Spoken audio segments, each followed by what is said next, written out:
new computer. See how it holds Oh, up. nice. Were you doing everything on your laptop before, I was on like my desktop? desktop, but it's the same desktop I built like in 2019, and it was like, or maybe even 2018. So it was like really kind of falling apart because I built it, which is a I problem. see. Is this like a custom pre-built or is This is a pre-built. Yeah, I was like, I'm never building another computer again. I see. Yeah.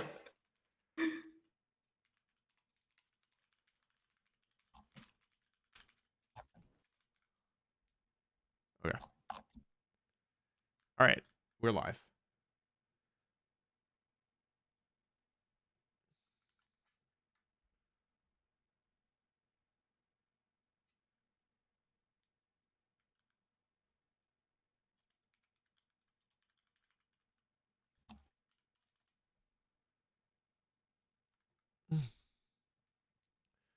I'm really curious to kind of see, like, I think this meta is kind of cool because it's in some ways similar to BDSP, but there's enough like meaningful differences that I think it should be like pretty noticeably different. And so I think it'll be Mhm. really interesting kind of to see um like if there's any really cool combinations and powerful combinations of Pokemon we haven't thought of yet. Yeah, I was just wondering because like I haven't actually fully played through Legends Arceus. Hmm. So I was like thinking, going into this, how people are gonna map out the 30 minutes exactly. Because I Hmm. know you and Pokemon like actually did this, right? So Yeah, we like, did. did you guys like put extensive thought into mapping out like what is the best route or the best basically line of action to take, or is it more just like whatever region I'm in, I'll just mess around and just whatever I get, I get. Yeah, like the we just kind of messed around there, but I think it'll be interesting with this because I was actually kind of worried that 30 minutes wouldn't be enough, but even when we were just kind of like running around with our heads cut off, like that we actually had plenty of time, or like I guess it was a little low, but I think like with a pre-planned route, and especially so we're letting the players start wherever they want because space-time distortions, like, or there's a lot of good Pokemon in there, and I didn't really want to be exclusionary, right? Like, and since a lot of that is luck based anyway, so I told players that if they wanted, they could start in a space-time distortion. And so I think also just like, and you're allowed to start anywhere on the map, so you don't have to start in the starting area. So players, like, especially given that they can start right by a Pokemon they want to catch, I think that makes it a lot easier for them because, like, it's like basically 30 minutes almost to catch like 5.5 Pokemon because they don't have to get there and find it and whatever, and stuff like that. So um Hmm. yeah, it should be. I think it should be interesting, but I'm really curious. I think 30 minutes is enough time. Like, it shouldn't be. I think they should all have plenty of time, but I wonder if anyone's gonna get like really stuck on one Pokemon in particular. If there's anything, like, I wonder if anyone's gonna have a team that they hope, like, that maybe they weren't they weren't counting on, because of the time restraint. Yeah, I'm kind of excited for it because I feel like it's more fun if like all hell breaks loose and like Uh people are huh. like, oh no, like this is not what I had planned, and suddenly like because at the end of the day, I'm just excited to see how people end up building like from whatever they end up with. 100%. Yeah, so it'll be fun one way or another though. Yeah, I'm also curious how much the final teams resemble like actual teams or comps that we've seen in like VGC. Yeah. And like whether how many of the players have like deep experience as to how you would like maybe train the Pokemon and what move sets that you would actually use. Like, do people have protect on their Pokemon, for example? Like those are just all things I'm curious about given the field. Yeah. 100%. Sorry. Let me just check. Yeah. Um.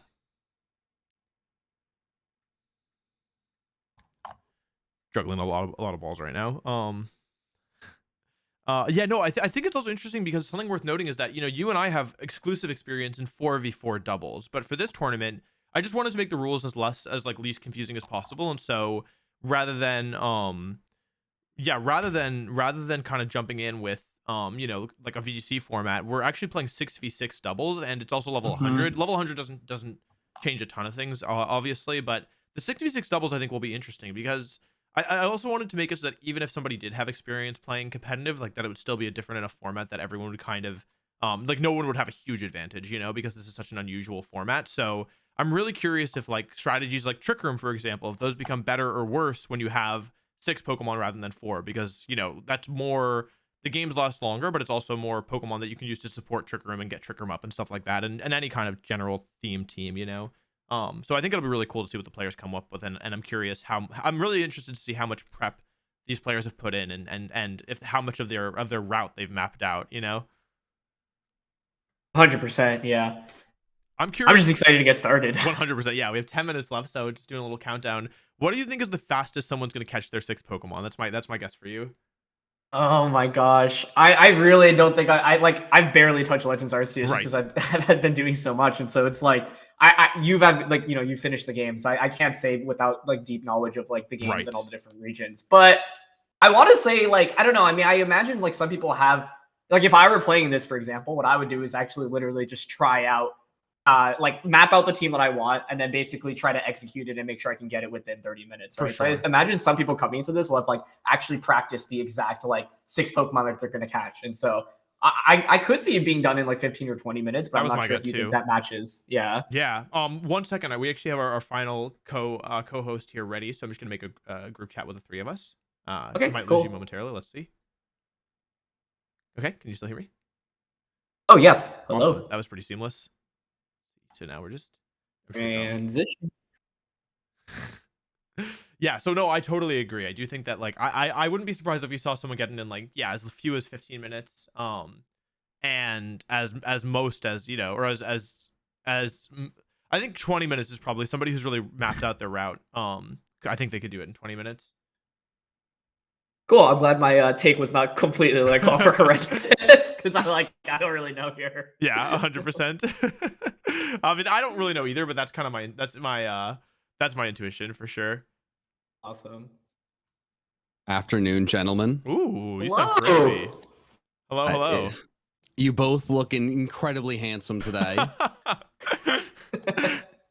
Aaron, You I'm look excited. great as always, man. Oh, thank you. It's nice to be commentating with you once again, Aaron. This is a little bit more official rather than being thrown in at the end of a long tournament. I'm excited to be on this side of things for a little change of pace.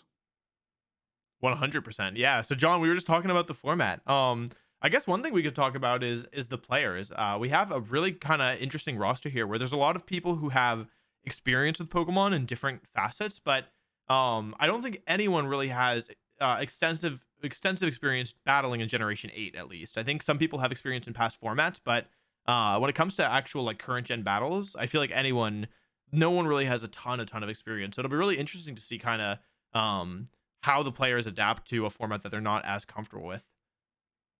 I think there's a lot of layers to that as well as there's some people that have played singles, some people that have played doubles in Gen 8 or different generations, but now it's also getting a team within the 30 minutes, making sure that it's a team within this, generation. It's not the Gen 8 Pokedex, it's a different Pokedex, and making sure that you somehow have a team that can handle a variety of different threats, even though there's not a meta to really look at. It's really going to come down to hopefully your favorite Pokemon works out, because I think a lot of people are going to lean to things that they're used to using competitively or they just have really enjoyed in playthroughs. Yeah, 100%. Yeah, no, it'll be. I'm curious to see the balance between I want to use my favorite Pokemon versus I want to win. So, yeah, I'm really curious to see, like how the players, how they balance those two things and how much thought they've put into their strategies. I wonder. I wonder. It's also interesting to note the tournament format here, which is going to be 7 round robins. We have 16 players, split them into 2 pools of 8, and then they'll play 7 rounds, best of 1. So another thing worth noting is that in best of 1, you can afford to be a little bit more cheesy with your strategies. You can afford to use strategies that maybe once your opponent knows they're coming, it's easier to counter. But in a best of 1, you only get one chance there. So how yeah, I guess that's a question I have for both of you is do you think we'll see any strategies that feel a little bit surprising and will can catch people off guard? Do you think people are leaning more towards being a little bit safer? I think we are going to see some surprising strategies for the I mean, we have 16 content creators, right? Hmm. And we have a brand new game with new forms. I expect almost every team to have at least one new form, because it's exciting. It's exciting to use this new Pokemon. It's exciting for the stream, for a possible video, all of these things together. And no one really knows how, Hisuian Zoroark is going to be in the doubles format. You Hmm. can theorem on it, but as we've said, these aren't people who have the extensive doubles knowledge. So it's going to be a really interesting way to kind of find out how some of these Pokemon, work out. I'd love to hear from you two after Aaron responds to this question. What you guys think of the new Pokemon in this format? If there's anything that really stands out in the future of I want to use this as we look at Gen 9 and other things, because I don't know, it's been eating at me. I want to know which one of these Pokemon to keep my eye on. Yeah, I think in response to Wolf's first question, like I feel like it'll be more exciting because like this isn't like a field of just like try hard like VGC players, right? Mhm. And so I think you know for me if I were coming into this right and I was like, oh, I want to take this super serious, I would probably just like emulate some strategy like you know has been popular, like build like a Trick Room team or like a Tailwind team, right? And just like maybe throw on a new Hisuian form to like spice things up a little bit. But I feel like because like most of the players in this event don't have like very deep competitive knowledge, I think that actually makes it more exciting personally. And then to answer your question, I think Zoroark is definitely the one I'm excited to see just because one, the typing is bonkers. Like two, you've got illusion, and then three, I think it's just it adds for a lot of shenanigans, especially when you know you can disguise yourself as another Pokemon. So that's the one I have my eye on. But I was also interested in things like Goodra, for example, just because of its like typing and bulk. Yeah, Oof. I 100% agree. I think one thing worth noting though is that for Pokemon that are new evolutions, they will have limited move pools because for this tournament we'll be pulling from the Sword and Shield move pools of the Pokemon, but obviously the Pokemon that are brand new to this game don't have previous move sets to pull on. So to kind of rather than invent move sets for these Pokemon, we are just allowing them to use basically like the move sets that they get in Legends Arceus, which means you're missing a couple crucial tools. Like I mean, the move sets in general are pared down, but that also means Pokemon like Overquill, for example, they can't use Protect because Protect isn't in Legends Arceus. So I think it's a tough question between how much do you want to use these cool new Pokemon, and some of them are really powerful, like Basculegion, I think could be really strong. Ursaluna has some ridiculous things going for it, but also how do you balance that with saying, okay, well, if I want to use Ursaluna, maybe I don't have access to Protect. So I think it should be really interesting to kind of see the balance because I do think some of the new Pokemon are worth using, but they do have some pretty serious drawbacks with that. It's a pretty good point. It's going to be it's a little taste. It's not everything to expect from these new Pokemon, but it's enough of a taste of how especially the typings, right? I mean, Hmm. Zoroark and then Gudra was a good call because that is just a typing that's so exciting to think of all the different strategies. I mean, you got the beginning of a core right there, the dragon and steel. You just need one fairy and you're ready to go. Hmm. I'm curious. So I know you guys did this for a video. Like now, having done it and like you know experienced it once, like what would you have done differently, both in the catching and like the team building parts? John, you can answer first because I need to think about it. I actually think I fell backwards into a really strong strategy of like any sort of weather team or just a team that has immediate synergy. Not only are you going to find them in a similar area, right? Like I got a lot of Pokemon in the Icelands, which makes it easier to get a hail team.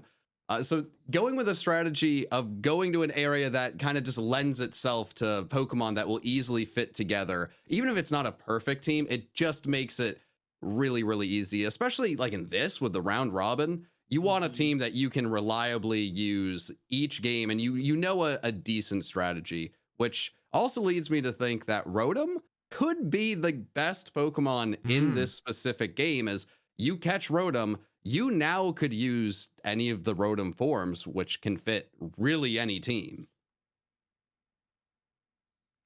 Yeah, I agree with that. I think that one of the big things for me is um uh planning out like which Pokemon you want in advance. I think because one of the things that I ran into is just kind of panicking as the time got lower, and I think knowing which Pokemon you're going for and um,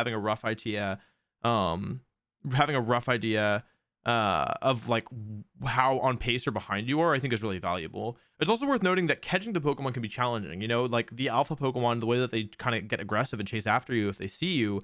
I think it could be interesting to see like have contingency plans. Like maybe I really want a strong alpha Garchomp, but if there's some RNG in whether or not you catch it. And so kind of knowing to knowing like how much time you can afford to spend in that Garchomp when it's time to give up, I think is a valuable skill.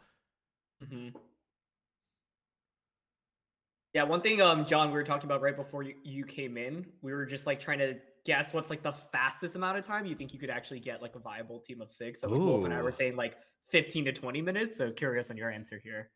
Oh, that's a really good question. I actually think if you really plan out the route, I would say 10 Oh minutes my because gosh.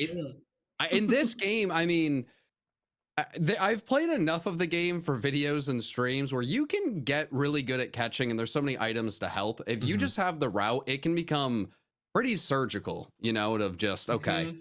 as long as you know where to be and you're not completely like freaking out because of the clock and hucking balls at an alpha Pokemon that it already has the exclamation point and they're thudding off of it, you should be fine. I think the big thing is just not having to get into battle with the Pokemon. If you can just hit them with like a jet ball from far away, you can be on to the next Pokemon in seconds.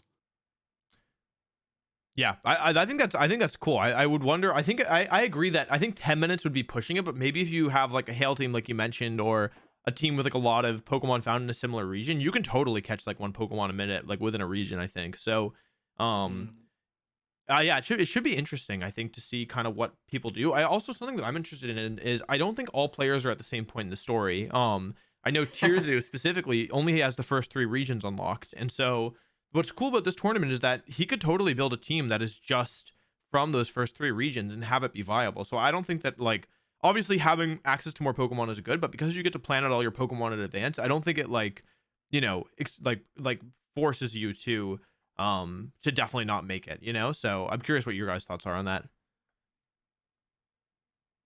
I'm definitely with you, Wolfie. I think you really just need to have stuff you're comfortable with now. It works out a little bit easier for me in any competitive situation.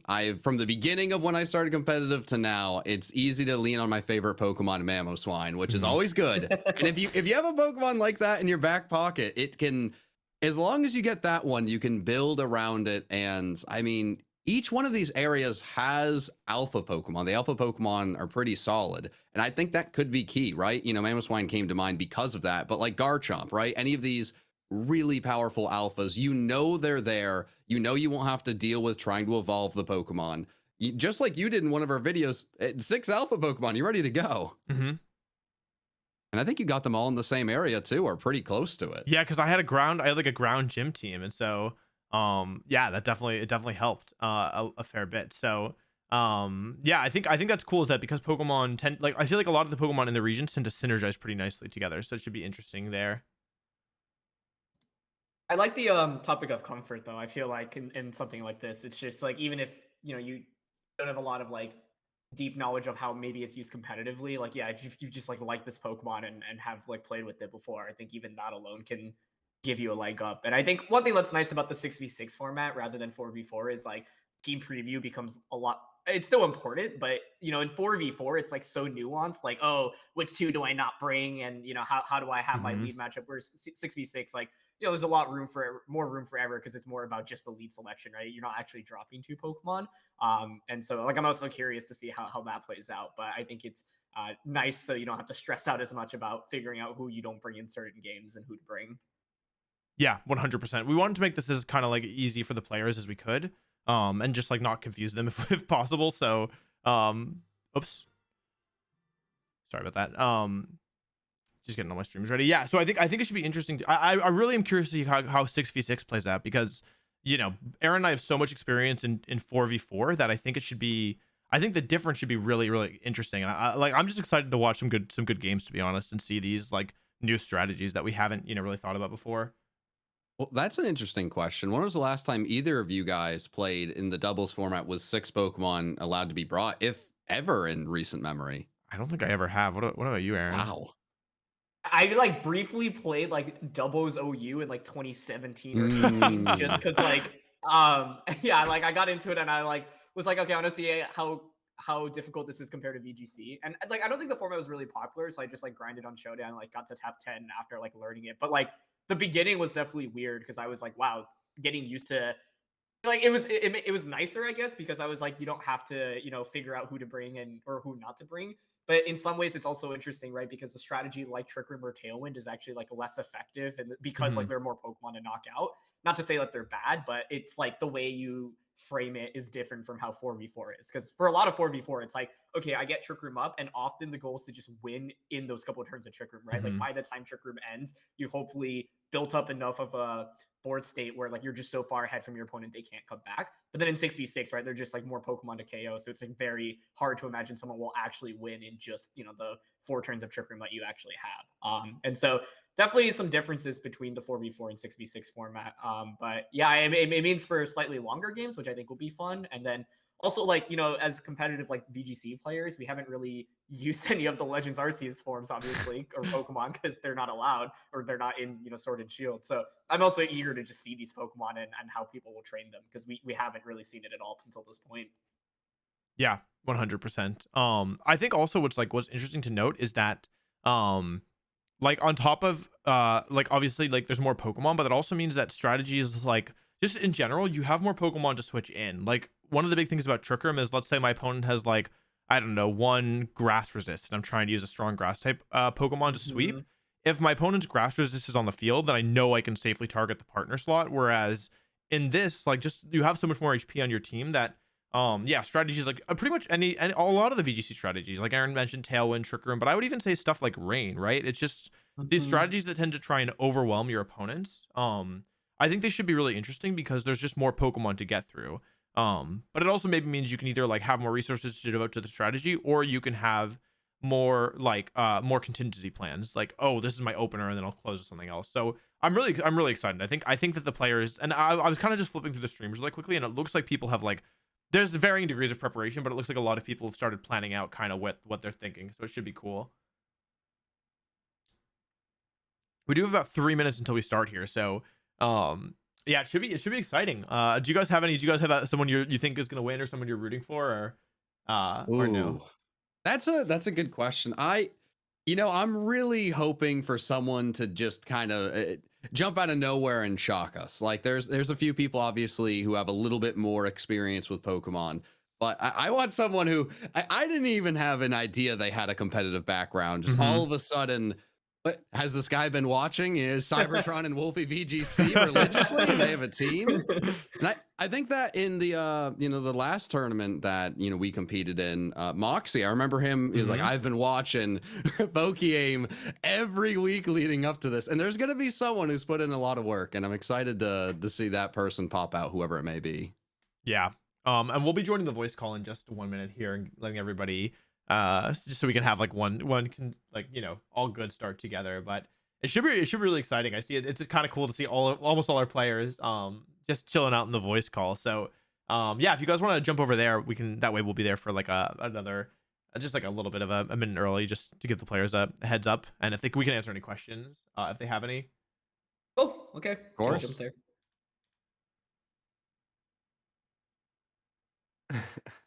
Wait, what did you say? You cut out for a second. Hello. What if when you won over one of your opponents, you could steal one of their Pokemon? Oh, that would, yeah, like a Team Rocket tournament. That sounds sick. Yeah. Hello. That's a fun idea. Hello. What's up? How's everyone I'm feeling? stealing Hi. that. Do you guys like weather? Uh-oh. Yeah. Is this the Okay. gimmick? No, yeah, We're I was getting a just gimmick? curious. I know that's not. I was just curious. I wanted to make small talk, but okay. You scared me. I was like, oh god, can I only catch Pokemon if there's weather? Like this ruins my whole plan. Yeah, no, my- the word weather is very, very dangerous to competitive Pokemon players. It's not fun for them. Yeah, I know. I mean, Yeah, you're gonna obviously, build a I'm rain like a team Swift here? Spin team, you know.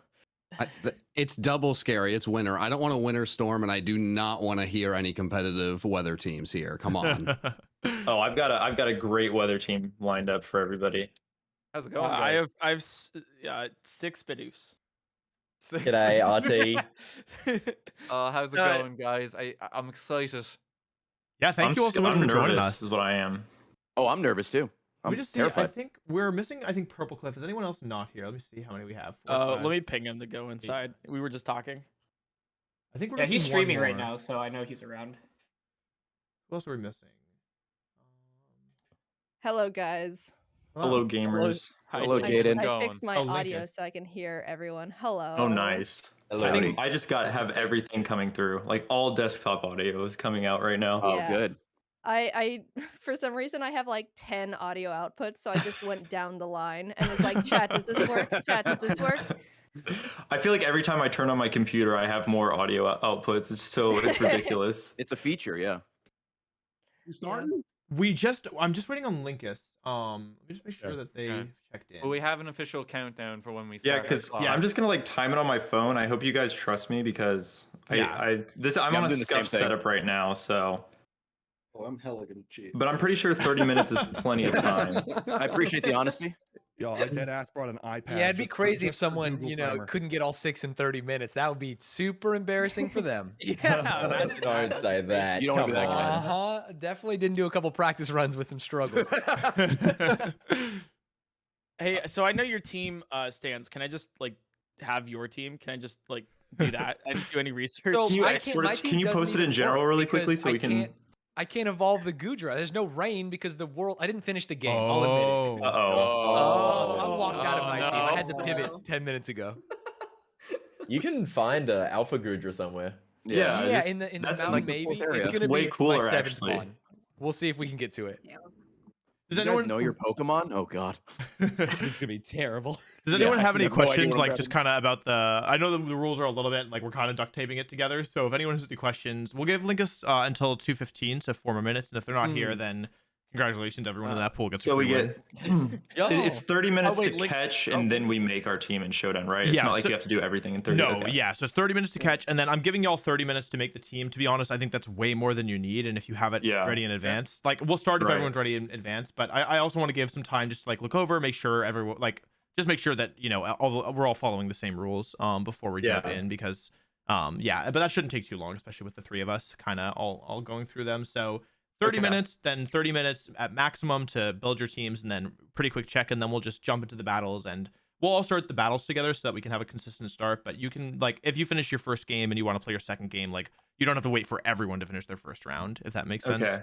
Yeah. And then if if the matches that are supposed to be on stream, will you just let us know ahead of time? Yeah, for sure. We'll probably just be Okay. we'll probably just be jumping around pretty much. So what's nice is that Okay. once we're in Showdown, like I can just open up spectator mode on Showdown, and join the battles. Okay, So yeah. so we'll probably I'll just let y'all know once we've actually jumped into that. But hopefully this shouldn't take too long. And I'm really excited. I'm really excited to see the strategies that y'all come up with.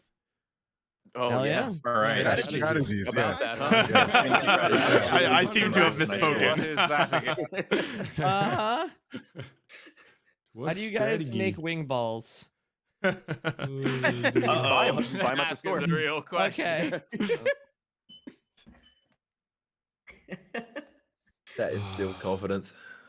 Oh, I'm not ready as soon as you are. Yeah, we'll just give just one and a half more minutes. Just want to give at least, I think a 15-minute 1.5. wait period is like fair enough. But Yeah. Are we all staying in the call while we're catching? that wasn't the plan. You're welcome to stay. I think the commentators will probably leave, but you all are welcome Okay. to do what you Yeah. want. If you want to hang out and talk, that's cool. I'd be too nervous to see how well people are doing. Linkus on my side, by the way. I was just I asking have like everyone for all my advice. mods pinging him, so don't worry.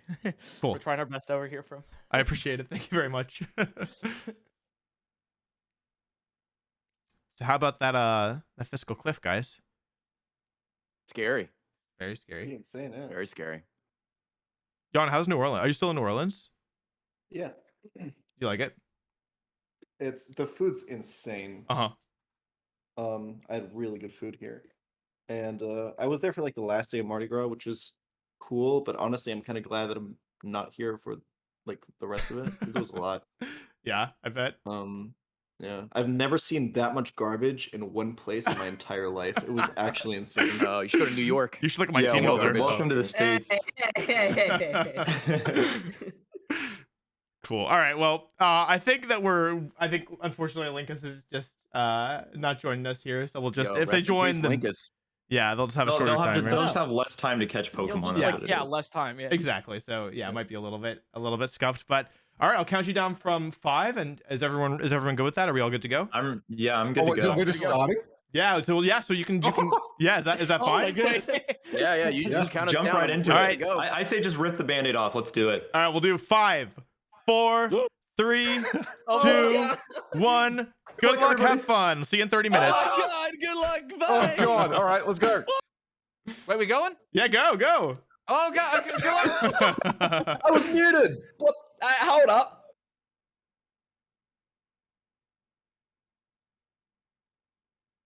Okay, cool. All right, well we're starting. Let's watch some streams then.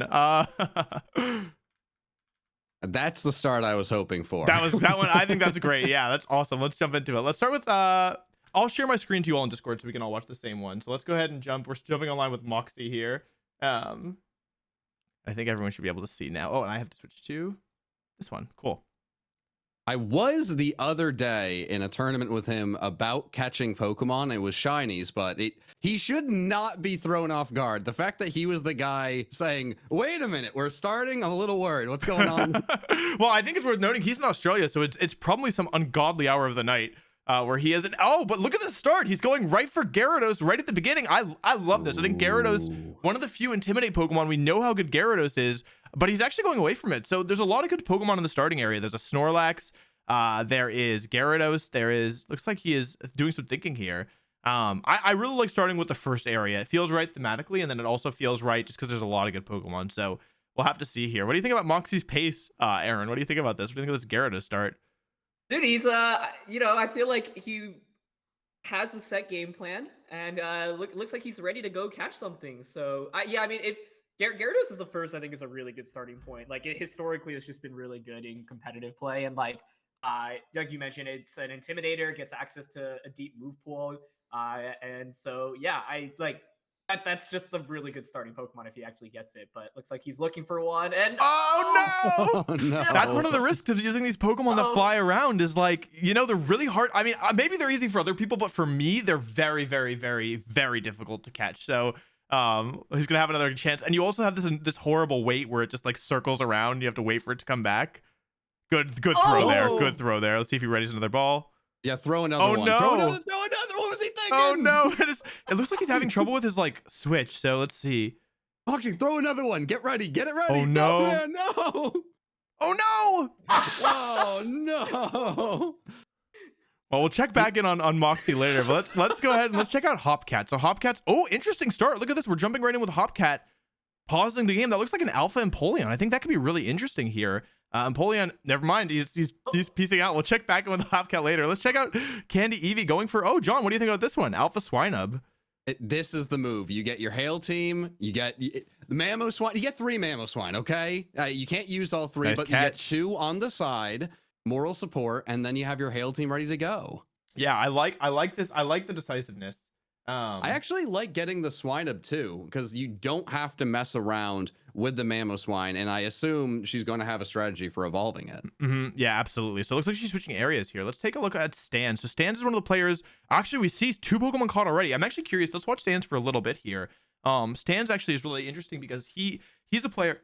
I opened his stream a little bit earlier, and he had a whole thing planned out. He was actually going with the Trick Room team. I saw Bronzong, I saw Dusclops, and I saw Gastrodon there too. So having caught 2 Pokemon already, only 3 minutes in, 3.5 minutes in, it's a strong start from Stans. I think Stans actually might be maybe a hidden boss here, and maybe a player who's like, maybe somebody who, I don't know too much about their competitive experience, but I think that maybe they could have a pretty good, like with the team that they were showing beforehand, they had like a pretty good idea, and this almost to me looks like they might be going for Snorlax. I know Snorlax is over here. And that's a great Pokemon for Trick Room. Absolutely. Well, and I'd love to ask your guys' thoughts of Trick Room. To me feels like why is he flying like that? He's having fun, but sorry, Trick Room's got to be the best strategy for going against players without a ton of experience, because so true, bestie. He flips he flips everything on its head. If you don't really know what you're doing, you're gonna freak out. Like, wait a minute, I got 6 fast Pokemon because I want to go first. Now what do I do? Yeah, absolutely. And Trick Room is one of the. It's so good against teams that don't have answers for it. And I don't know how many answers there are in a format like this. When I think of Trick Room answers as a competitive player, I think Among Us, I think Incineroar, and those Pokemon aren't in this game. But Stans, what a play. He's not even using heavy balls. He's snuck up around the corner and he's using great balls. That's going to make it way harder. And I'm actually not sure that he had, I don't think he's beaten the game based on this. It didn't look like all the regions had been like fully unlocked, or I could be wrong about that. But yeah, he's actually going to be battling here, which is taking a little bit longer. But why doesn't he have Thunder Wave? Oh, yeah, no. And he's only level 50 too. Like, that's definitely not an endgame team. So definitely should be interesting here. Not doing too much of that Snorlax. So high horsepower. That's oh gosh. Okay, it doesn't pick up the KO, but yeah, let's see here. Hoping for a Thunderfang paralysis. That could be pretty massive. Good damage. High horsepower again. Pick up the Luxray. Thankfully, this isn't a Nuzlocke challenge, but this is time wasted for Stans, and we'll have to see if he's going to be able to make it up. We can see his team is relatively low level, highest level 51. The Snorlax is in the starting area, and it's level 45, so it should be interested. We'll have to see if he catches it here. I do think a wipe would be atrocious. I think a wipe would be near game losing, and if he crits here, it might get the KO as well. Okay. Hyper Beam, Giga Impact. Oh no! Oh my gosh! One hit KO. Oh, but Tangrowth is a great Pokemon to have here. That looked like a low HP Shellos in the party, by the way. And Stans, I think if he catches this thing quickly, he'll be in good shape. But guys, he only has 2 Pokeball types, and it's Great Balls and Wing Balls, and he only has 13 Great Balls left after this one. So maybe could have used a little bit more on the resource gathering front, and it breaks out. It's no good. He's a madman. This is who I'm rooting for now. He's got 13 Great Balls trying to catch a team of 6. This is incredible. 3 shakes. Is it going to happen? No, Snorlax. Oh, no. Uh-oh. What's it gonna be? Zen Headbutt. Okay, yeah, this Tangrowth should be tanky enough that it'll pretty handily sit here while the Snorlax just walls. But a defense drop could be pretty big. Let's see. No defense drop. For what it's worth, I think if he actually gets the Snorlax, it is a great Pokemon to have on your team. 100%. Fantastic Pokemon for competitive doubles. So he's got a lot of damage onto it, but he needs to actually catch it. And we are 6 minutes into the 30 already. Here we go. Yeah, he's thankfully Stans does have 2 Pokemon already, so he might have planned for this. 3 shakes. Is it gonna happen? No, Snorlax running. This is not only a time issue, but it's a Great Ball issue. And Snorlax's offensive stats are raising now, and defensive stats. That's annoying primarily because it takes more time. That's more animation time. So we'll have to see here. 3-time shake. Come on. No. Oh no. I mean, if there's a Pokemon to waste time on, it is Snorlax. It just, he might have to go a different strategy if he does catch this with another hard to catch Pokemon, or go and buy more Pokeballs. Yeah, 100%. I think that was the 10th Pokeball. So 3 shakes. Is it gonna happen? Oh. No. No. Oh, starting to see some frustration in the face, running around behind it, trying to get a better angle on the Snorlax. Crunch. That won't KO, but Tangrowth's health is going to be getting pretty low here. And only 8 Great Balls left after this one to catch 3 more Pokemon. There's going to need to be some pretty smart decisions here. Snorlax just won't stay in the ball. Take the L and say, you know what, I'm done. This isn't happening, and move away. Or I think that's part of the strategy, right? I mean, there's sunk cost. The good thing is that his team is still like, he still has a lot of Pokemon, but switching to Wing Balls, I don't think that's very effective on Snorlax. What do y'all think? This is what I would do 100%. It's not the strategy, but I'd be so stressed. And it worked! It pays off! So we will be checking those stands later. I think that was totally worth it. Check out RT. God. He's got plenty of time. He's still got 22 minutes, and he's got 3 Mons already. For sure. Jumping on board with RT here. Somebody said in my chat that RT already has 5 Pokemon. I wonder if that can be true. Wow. I mean, let's see here. Just thinking. It would not shock me. He did come in 4th place in the last turn both me and you were in. I remember facing him. He knows what he's doing. 6 Pokemon. Is there any chance he caught all 6 already? He definitely did. That's the only way they'd pop up there, right? And I think the one of those is Ursaluna. Wow. I really, really, really like the Rotom there, because if he wants to use the rest of the time, he could catch multiple teams and just have fun with it. Trick the chat, come up with a new team on the spot, go back to the original, have fun with it. Why not? Why not? Yeah, I mean, that's very impressive. And you know, we said that 15 minutes would be pushing it. We are currently 10 minutes in. So John, you were right. I mean, he has 6 Pokemon. He got it all in 10 minutes. That is really, really, really impressive. And I love that players are taking this seriously and have put in the prep, you know, like they clearly have planned out a route. They have planned where they want to go. And yeah, it's really paying off. So let's take a look at Ray here. Ray back at the village here. And we actually see, unlike some of the other ones, Great Balls going into the satchel here. Looks like they're pretty organized. I like to see this. Ooh, evolutionary items to the satchel. Maybe we'll see some evolution to Dawnstone. I think that was a Dawnstone, maybe a Shiny Stone. Did y'all happen to see that? I think Dawnstone for sure.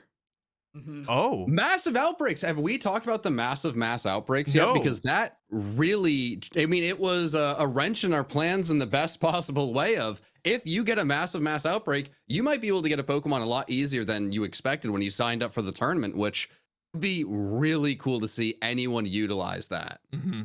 Absolutely. And we actually see Togekiss and Gastrodon. So that's their second Gastrodon that we've seen so far. So really interested to see how many Gastrodon we see in this tournament. Looks like Togekiss is going to be the evolution here. Is that a shiny Decidueye? I couldn't tell. No. Shiny Decidueye looks like regular Decidueye. I see. That makes sense. And yeah, here's Togekiss. Togekiss, one of the best Pokemon in VGC and doubles, thanks to its follow me and support capabilities with Helping Hand with Yawn. So really like to see Togekiss here. It's a great Pokemon. I love the eyes when it evolves. But yeah, I think this is really smart. I think seeing players who have done the research, who know, hey, Togekiss is like a good Pokemon. I think that's a really good sign. And actually, Togekiss and Gastrodon, we could see another Trick Room team, guys. Those are both Pokemon that work pretty well in Trick Room. I was gonna say, so far, I feel like all the Pokemon we've seen players catching are actually like very like good Pokemon. Like these are Pokemon that we've seen historically be very good in competitive doubles, and so yeah, I'm really impressed, and I'm excited to see like how they put these teams together. But so far, all these like we talked about Gyarados, Gastrodon, Snorlax, Togekiss right now. Like these are all very, very strong picks. So it feels good to see all the players come in with clear preparation and some idea of what they want. Absolutely, yeah. So we're flying around on a Braviary here. I'm really curious to see if there are any space-time distortions that show up well, because I think that could definitely, like, maybe players aren't planning on that, but I think that could definitely change how things play out. So we'll have to wait and see here. Running around is Ray. What do you think? Parasect? Aaron, you're right. Parasect did top cut the World Championships in 2010. So you think there's any surprise Parasect do mental damage to your opponents? Moxie got a shiny. Wait, hold on. Let's check in with Moxie. Let's go back to Moxie over here. See if we can see it. Oh my gosh! Shiny Baneri! Wow. And now it's content mode. I mean, me, Moxie, Jack, good enough friends. Shiny Baneri, a big time meme when it comes to Jack. He could catch this just for the content, and that is something that could really ruin someone's performance. Wow, this would be really good for the stream. And all of a sudden, your incredible Trick Room team, your incredible doubles team, you spent a week preparing, is out the window because you have a shiny Lopunny. He's running. Let's see. I'm really curious as to whether or not he catches it. He's out of bounds. Baneri's one of the Pokemon who will run away too. So, like, I think what's also important is even if he chooses not to catch this, it's still taking time away from him. Moxie didn't seem in a huge hurry earlier when we saw them. So, excuse me, it'll be really interesting to see if they're a player who has enough time, or is there any chance? Are they leaving the shiny Baneri, or are they just going for another angle? Oh no, he's gone. He said peace, homie. Wow. He's not taking it. Guys, would you have done the same thing? He doesn't want it on his team. I guess he's just saying this is a waste of time. I guess so. Yeah. I mean, I respect it. Like, bigger picture. Wow. Now you can imagine the title of the video. I didn't catch this shiny. Like, he's throwing for content. He's reverse throwing for content. He's winning for anti-content. But is he going back? I am enthralled. I need to know what happens. Yeah, next. I'm very invested in this. Has it despawned yet? It shouldn't have, right? Oh, if he caught a non-shiny Baneri and then used that would just be somewhat special. It is worth noting that he could catch it and not use it. He doesn't have to catch it. There it is. The sparkles popped up. Oh, but he spent so much time, and we've been here for like 2 or 3 minutes already. He's out of his chair. He's thinking about it.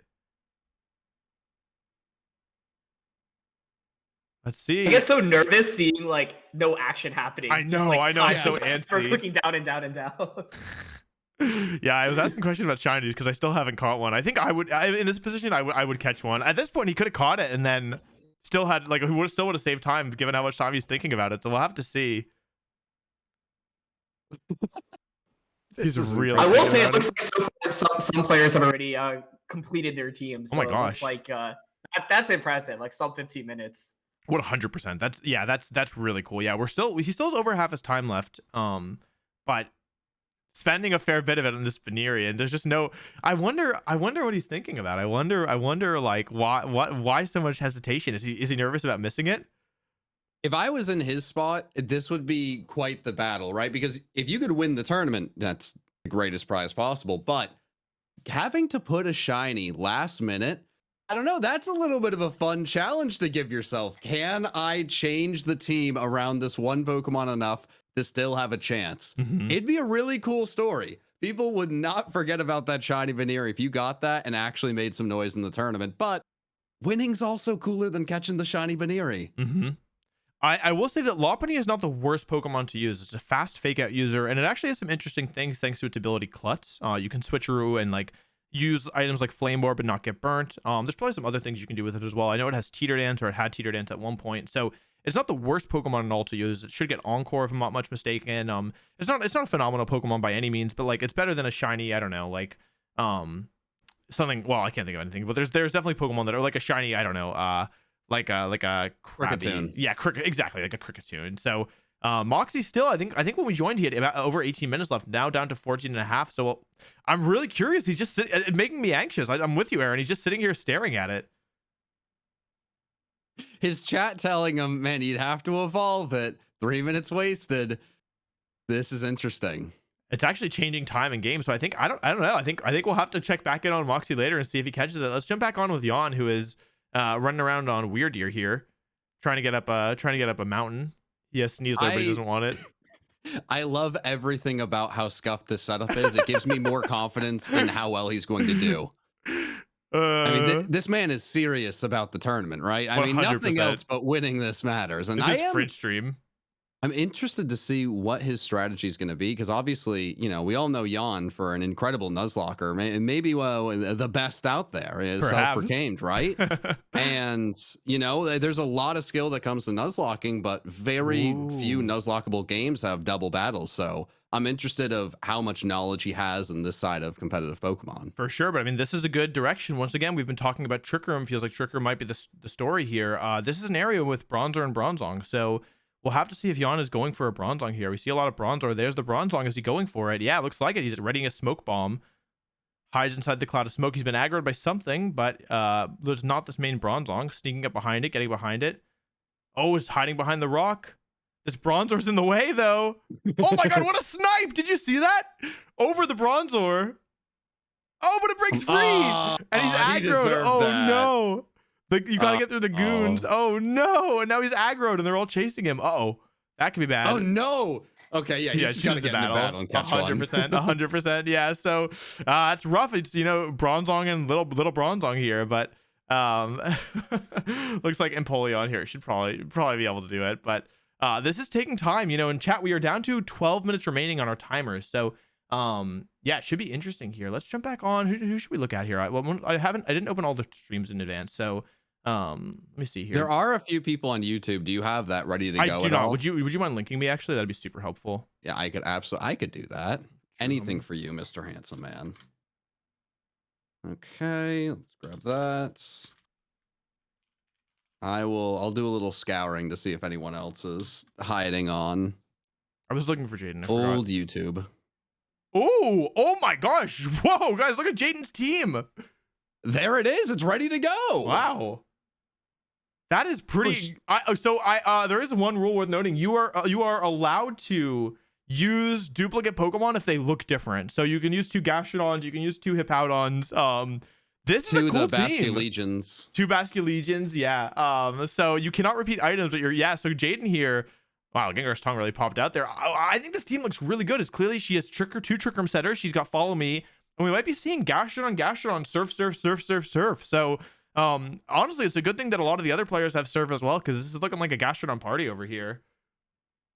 I didn't ask you guys, but it's been eating at me this whole time with Trick Room. How does a dual Trick Room, VGC battle go? Obviously, you guys are playing at the highest of levels and commentating the highest of levels, but with 2 people who don't know the strategies as much, like, are we going to see 2 Trick Rooms in the same turn cancel each other out, or a stalemate of someone hoping the other person goes for it? I feel like the strategy for someone who doesn't have a ton of experience in the format could be a little bit more, I don't know, really difficult to kind of play around another Trick Room team. Yeah, I'll let Aaron, what do you think about this one? Because I think it's a tough question, honestly. Oh, Aaron? Any Aarons in chat? Oh, you're muted, Aaron. Oh, well, I'll answer the question then. So yeah, I was say. I was like, wait, I can do this one. Yeah, so I think what's really interesting about dual Trick Room is that it's so hard to maneuver because both teams are so slow. Like, so there's often kind of an interlacing of Pokemon that are faster and slower than the other one. So timing when Trick Room and how Trick Room goes up and how long you keep it up, it's really honestly very difficult. And it's something that's very nuanced, and especially when there are teams that are more dedicated to Trick Room, like Jaden's team looks like it's a pretty heavy Trick Room team. Stan's team looks to me like it's a pretty heavy Trick Room team as well. So these teams that really kind of rely on Trick Room being up. I played my first year playing competitive Pokemon, playing VGC. I played a hard Trick Room team all year, and the mirror matches were very, very, very difficult to say the least. Like they're really kind of awkward. And oh no, Purpleglyph triggered a cutscene. Oh no, this is gonna be wasting precious time. Look at the Snover. Oh no. Oh no, and it looked like he was searching for one of the Pokemon, one of the ice caves, maybe, or this is a long cutscene. Dragging on? That is so This funny. is actually giving me anxiety. Look at how, yeah, he does not look happy about it. I don't blame him. He's got the torn journal, but at the oh no, look at all this text. Look at oh my god, look at that mashing. Could give Ludwig a run for his money.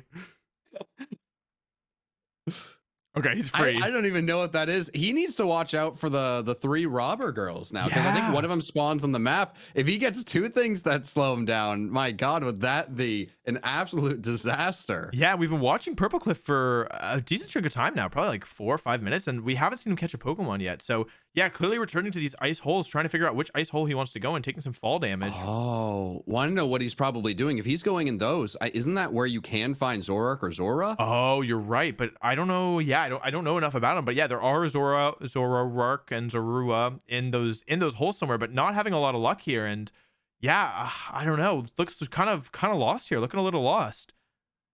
But he is frazzled. Yeah. Now he is quite the showman, right? Now this could be a pre-planned bit. This could also just be chaos. It's hard to know with Jack, which is also the beauty of everything he does. So 100%. I'm very interested to see how that works out. Cool. Jumping on board here with Failboat. So should be interesting here. A lot of people in the ice area feels like the last couple of people we've seen. There's Alpha Mamoswine. Maybe John, maybe got some crunchy salt. Picks it up. Let's go. Delicious. Losing a wing ball here. That was actually pretty nice. Far away. Oh yeah, a little bit out of range. Mamoswine looks a little weird. Like Alpha Mamoswine looking at it head on looks a little weird. There's a smoke bomb, double smoke bomb here. I like the confidence in the movement. I'm gonna say it. They're moving with a purpose here. If they were in high school, they told us like walk with a purpose in the hallway. Mamoswine not interested in these berries. Oh, thinking about it, is Bergmite gonna snipe it? Oh well, he actually knows what he's doing with catching. I mean, significantly more than I do. I don't use any of these items. 100%.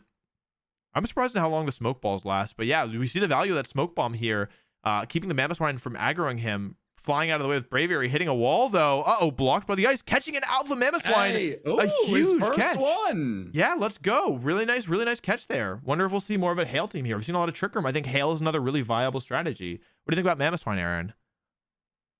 I really like it a lot. I mean, it's just always been good in VGC, and like I think ground typing in general is just so valuable as well, right? Like immunities, I feel like are so nice for a format like this, just to give you more switch-ins. And so, yeah, I'm a big fan of Mamo. I mean, of course, won the World Championships in 2013. Just overall, really consistent Pokemon. And I'm just really impressed because a lot of players have already finished their teams. Like Alpharad just said he's not. I think he's caught everything and he's built his showdown team already. Oh wow! Yeah, he's a real flex. I know that he's someone who spent a lot of time thinking about it. I like the willingness to battle, by the way, here. Although this could be a tough one as Empoleon Naruto runs away. Going after this Walrein here. I like Walrein a lot. I think it's not normally it's just dead. Never mind. I was gonna say Walrein's not normally a Pokemon that gets a lot of attention, but I think in a format like this where the power level is lower, some of that insane bulk, especially if you consider you could pair Walrein with like a Abomasnow, give it the Ice Body ability, give it leftovers, and have it be really, really hard to take out. We see some creeping here, getting really close. Is the Empoleon gonna hear? It turns around just at the worst possible time. And as you can see on screen here, our timer's getting pretty low. We only have a little bit around 6 minutes left, and I don't know if Candy Eevee's going to be able to do this. And Empoleon is aggroed. Celia's helping out with the assist. Nice dodge though. Wow, is this Pokemon or Dark Souls? What a great roll. Battling the Empoleon now. I like this. It's at the buzzer. Empoleon, a fantastic Pokemon. One of those Pokemon, the more competitive I've played, the better I realize it is. Like in the right hands, Empoleon, it's just a jack of all trades, and maybe not a master of any, but just fantastic typing and a really good pivot that can fit on most any team. Yeah, 100%. Really, I think the typing is really good. Like we don't see Empoleon in VGC very often, but not because it's not good, just because it's normally outclassed. But again, lower power level in the format, I think you could definitely make a case that it'd be quite strong. So should be interesting here. I think this is tough though, because they are running out of time here as the timer ticks down. Only 5 minutes left, and every second counts here. If you run out of time and this Empoleon's on 1 HP but you haven't caught it, it doesn't count, you know. So we'll have to see here if they're able to catch this Empoleon, which is again not a super easy Pokemon to catch, high level and an alpha. One thing I was thinking about earlier, I mean, VGC, I don't know how often your priority is utilized, but with the amount of Trick Room, I feel like any strong Pokemon, like obviously Mamoswine with Ice Shard, or, you know, Empoleon can have Aqua Jet. There's a lot of really powerful ground rock Pokemon that could be thrown onto a Trick Room team. That could be the difference between, you know, winning this tournament and coming up a little bit short. Just having some way to, you know, sneak by and take out a Trick Room Pokemon before it can set up, or just something trying to sweep. Yeah, absolutely, Aaron. Like, what do you think about Trick Room and or priority as a tool against Trick Room? It could definitely work. I think like having a taunt user in general is probably really valuable in this format, because if I were playing it, like I think there's like a lot of like gimmicky stuff that you can do, right? Like either sweeping with something and like just fully setting it up while using redirection, or yeah, just setting up Trick Room and sweeping from there. So priority as an answer is certainly interesting. And I mean, the general premise in competitive is if you move before your opponent, that gives you a pretty significant advantage. And so either like just denying your opponent Trick Room outright is a strong option, or yeah, going for strong priority attacks to attack even if they get Trick Room up is also valuable. But my question is, out of the pool of Pokemon that are available, like which ones are actually good prio users? Absolutely. I'm going to be a broken record here because it all comes back to Mamoswine. Yeah, Mamoswine actually, you could maybe make an argument that it's though. the best. Yeah, the best priority user in the format. On your channel, that's how I beat you with Trick Room. It was because of Abomasnow and Mamoswine's priority. That was really the only difference. It's something I'm used to relying on in a lot of situations, but Trick Room, if you're not ready for it, you have your team and all of a sudden your opponent has a really powerful Trick Room team. And hey, it looks like we may be seeing another Trick Room team with a Bronzong here. You really need any emergency button you can press. And if they already have Trick Room up, you have to find a way to stop that. There's no more preventing Trick Room. It's there. Yeah, absolutely. And I think Bronzong is one of the best Pokemon in the format. So smart to see Nogla going for it here. We are down to our last 2 minutes and 30 seconds, folks. So these are going to be the last catches that we see here, most likely. And, you know, alpha Pokemon can be pretty difficult to catch. We'll have to see if it gets in the ball here. 3 shakes for Nogla. And a breakout down to 2 minutes, 15 seconds left. And every animation counts here. This offensive stats raised, defensive stats raised. Bronzong grew raged. Bronzong uses hypnosis. These are all animations that are going to add up because, you know, it's already been 15 seconds since the last 15 seconds ago. We're down to 2 minutes left. Okay, come on. 3 shakes. We've seen a lot of Bronzongs today, by the way. Like, I feel like half the teams are going to have one based on at this rate, given how many we've seen on stream. 100%. I don't blame them. It's just one of those. It's an old, reliable Pokemon. You really cannot go wrong with a Bronzong. Oh, huge catch! Minute and a half That is remaining. big. Let's jump back in with Moxie, a player who I'm a little worried about. We'll have to see if they caught the shiny Baniri, but they're still flying around, so we'll have to see. They have a very relaxed, laid-back, unhurried pace, so I'm gonna have to see what they go for here. I don't know exactly what's in this region. They're just flying over open water. It's going back to the Baniri. Wait, you're right. This is where the Baniri was, right? Come on, is he gonna go get? If he gets Alpha Lopunny, I'm gonna lose my mind. Oh my! He's going for God. Alpha Lopunny. A minute and a half. We can see the timer on screen. Oh, what about Baniri? God. What about Baniri, Moxie? Hop. Wait, I didn't notice Lopunny hops. That's really funny. She's This eating. is unreal. Gigaton balls. Creepy. 1 minute, 10 seconds left. Oh, dude, you got to throw it. Yeah, seriously. Shakes 3 times. Caught. Wait, he caught Alpha Lopunny. Does he have? Is that shiny? Will it show in the preview? Do you know? I think that's the shiny. Maybe. We'll have to see. He's down for 47 seconds. Doesn't look like he's going for anything else here. 45 seconds left. We can stay on Moxie here as he looks around. We can see if what the status is with the shiny. Oh, he did catch it. Okay. Yeah. So, you know what? I would allow this where he could just evolve this Baniri, but since he has both Baniri and Lopunny, like he can use, like if he wants to put shiny Lopunny in his team builder, that's okay with me. As he actually farms for berries here. Oops. Hey. That's time. So I'll post. Oh. I really hope no one, you know, missed out on catching 6 Pokemon. Even if you can't get the 6th member that you really want in the prep, just catch something random. 6 Pokemon is always going to be better than 5, even if one thing is just death fodder each time.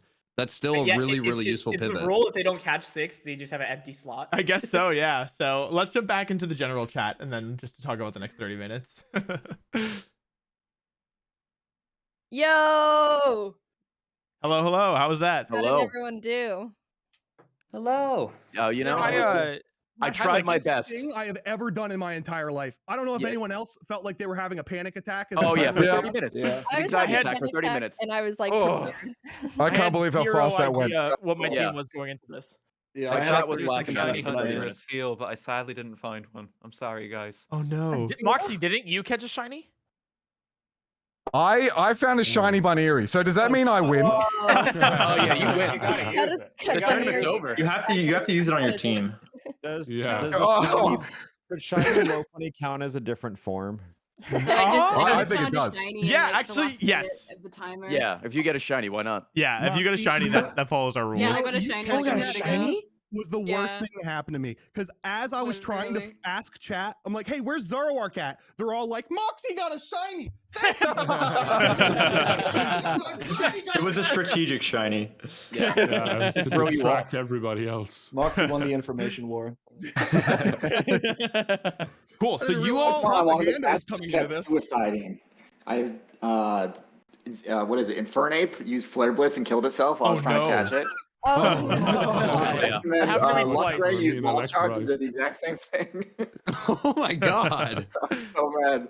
I really had to just Something happened to me that definitely didn't happen to anyone else. One of the, I think it was Charm, they spotted me from a mile away and had a battle with me. Oh no. And that took a solid 5 minutes. I was praying that would Trainer happen. battle. I had a story cutscene pop up.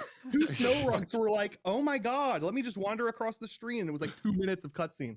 Oh, hilarious. good. I accidentally I'm opened so a mystery sorry. gift and lost Yeah, like 5 it minutes sucks. getting clothing. Oh no. Did it look good though? Did the clothing look good? Yes, yeah, apparently. There you go. Can I use that in Pokemon Showdown? Yeah, worth it for the drip, man. If you send me a PNG, I'll put it over your Pokemon. Oh, sick. Cool. So you all have 30 minutes ish to finish to build your teams in Showdown. Do whatever you want with them.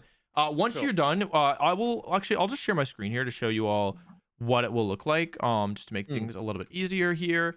But basically, what you're gonna want to do is I sent you all a link to the Showdown server. I can link it again. Let's That'd be nice.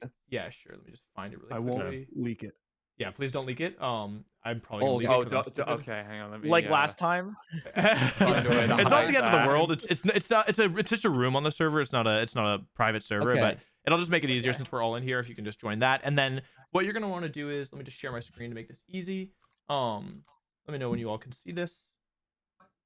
1 second. Yeah, mine. Hold on. Yeah, no worries. Yes, I can wait. see it. I'll zoom in a little bit to make it Yeah. easier. So, Okay, I can see it. Yeah. Yeah, I got it. Spoiling anything? Leaking anything? no, you're good. Please don't leak it. I've done F11, so it's hidden. Thank It's you. hidden. So what you're gonna do is you're gonna do team builder, then you go here and you click new team. Put like I wouldn't add a format here. It'll just auto make everything level 100. Don't change the levels. Then you like just type in your Pokemon, build them, etc. Give them like surf or whatever. And then once you're done with that, there's a button. I think I caught a wall rain.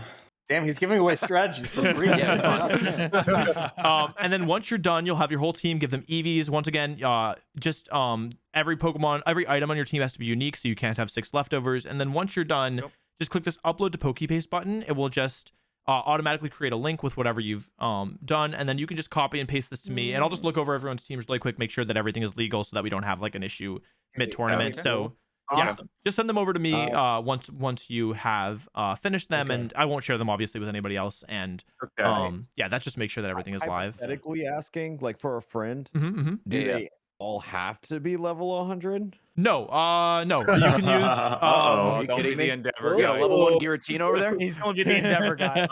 Yeah, Fear Strat's coming in. We didn't talk about this, so I'll let the. I think I said everything was level 100, so let's just say for the sake of consistency that everything is level 100, if that's cool with everybody, just because Yeah, that makes things easier. So everything will level 100, and then yeah, just send me the paste when you're done with it, and yeah, if you have any questions, I'll be around to answer them as well. So It's Gen 8 doubles, right?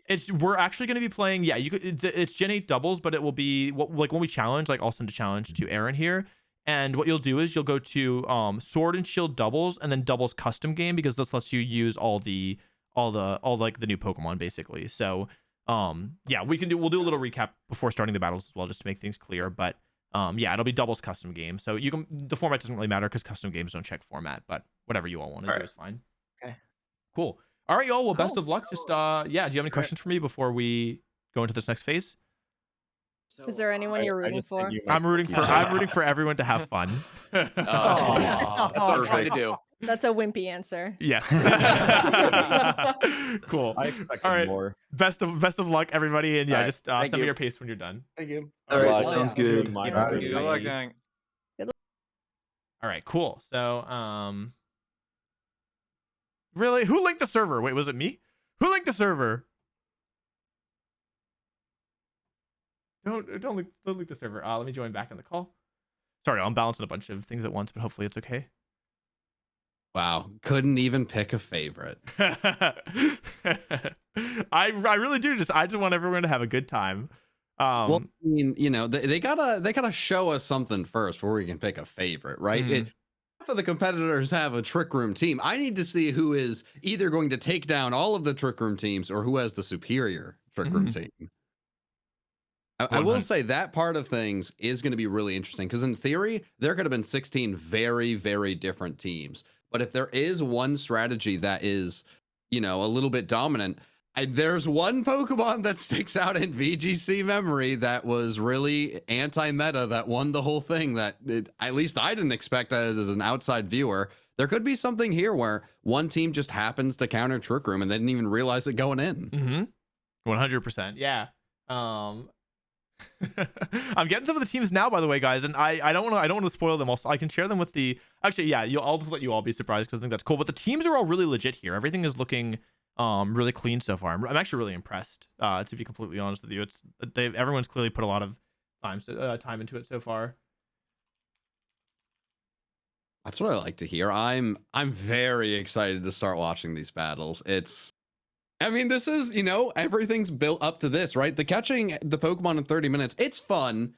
It's a little bit of a, you know, a fun tease. Will they catch them? Will they not? Hopefully they do. Come on. But to really see these 16 incredible creators try their hand at doubles in a game that doesn't even have battling, right? How much practice can you put in this meta? You know, you get what, the round robin battles, and that's it. That's where you show off your skill, and I don't know. It's very exciting. 100%. Yeah, I'm really impressed with everything I've seen so far. So I can't wait to show off the battles here. Yeah. What Pokemon do y'all think will be the MVPs, by the way, while we wait for everyone to build their teams?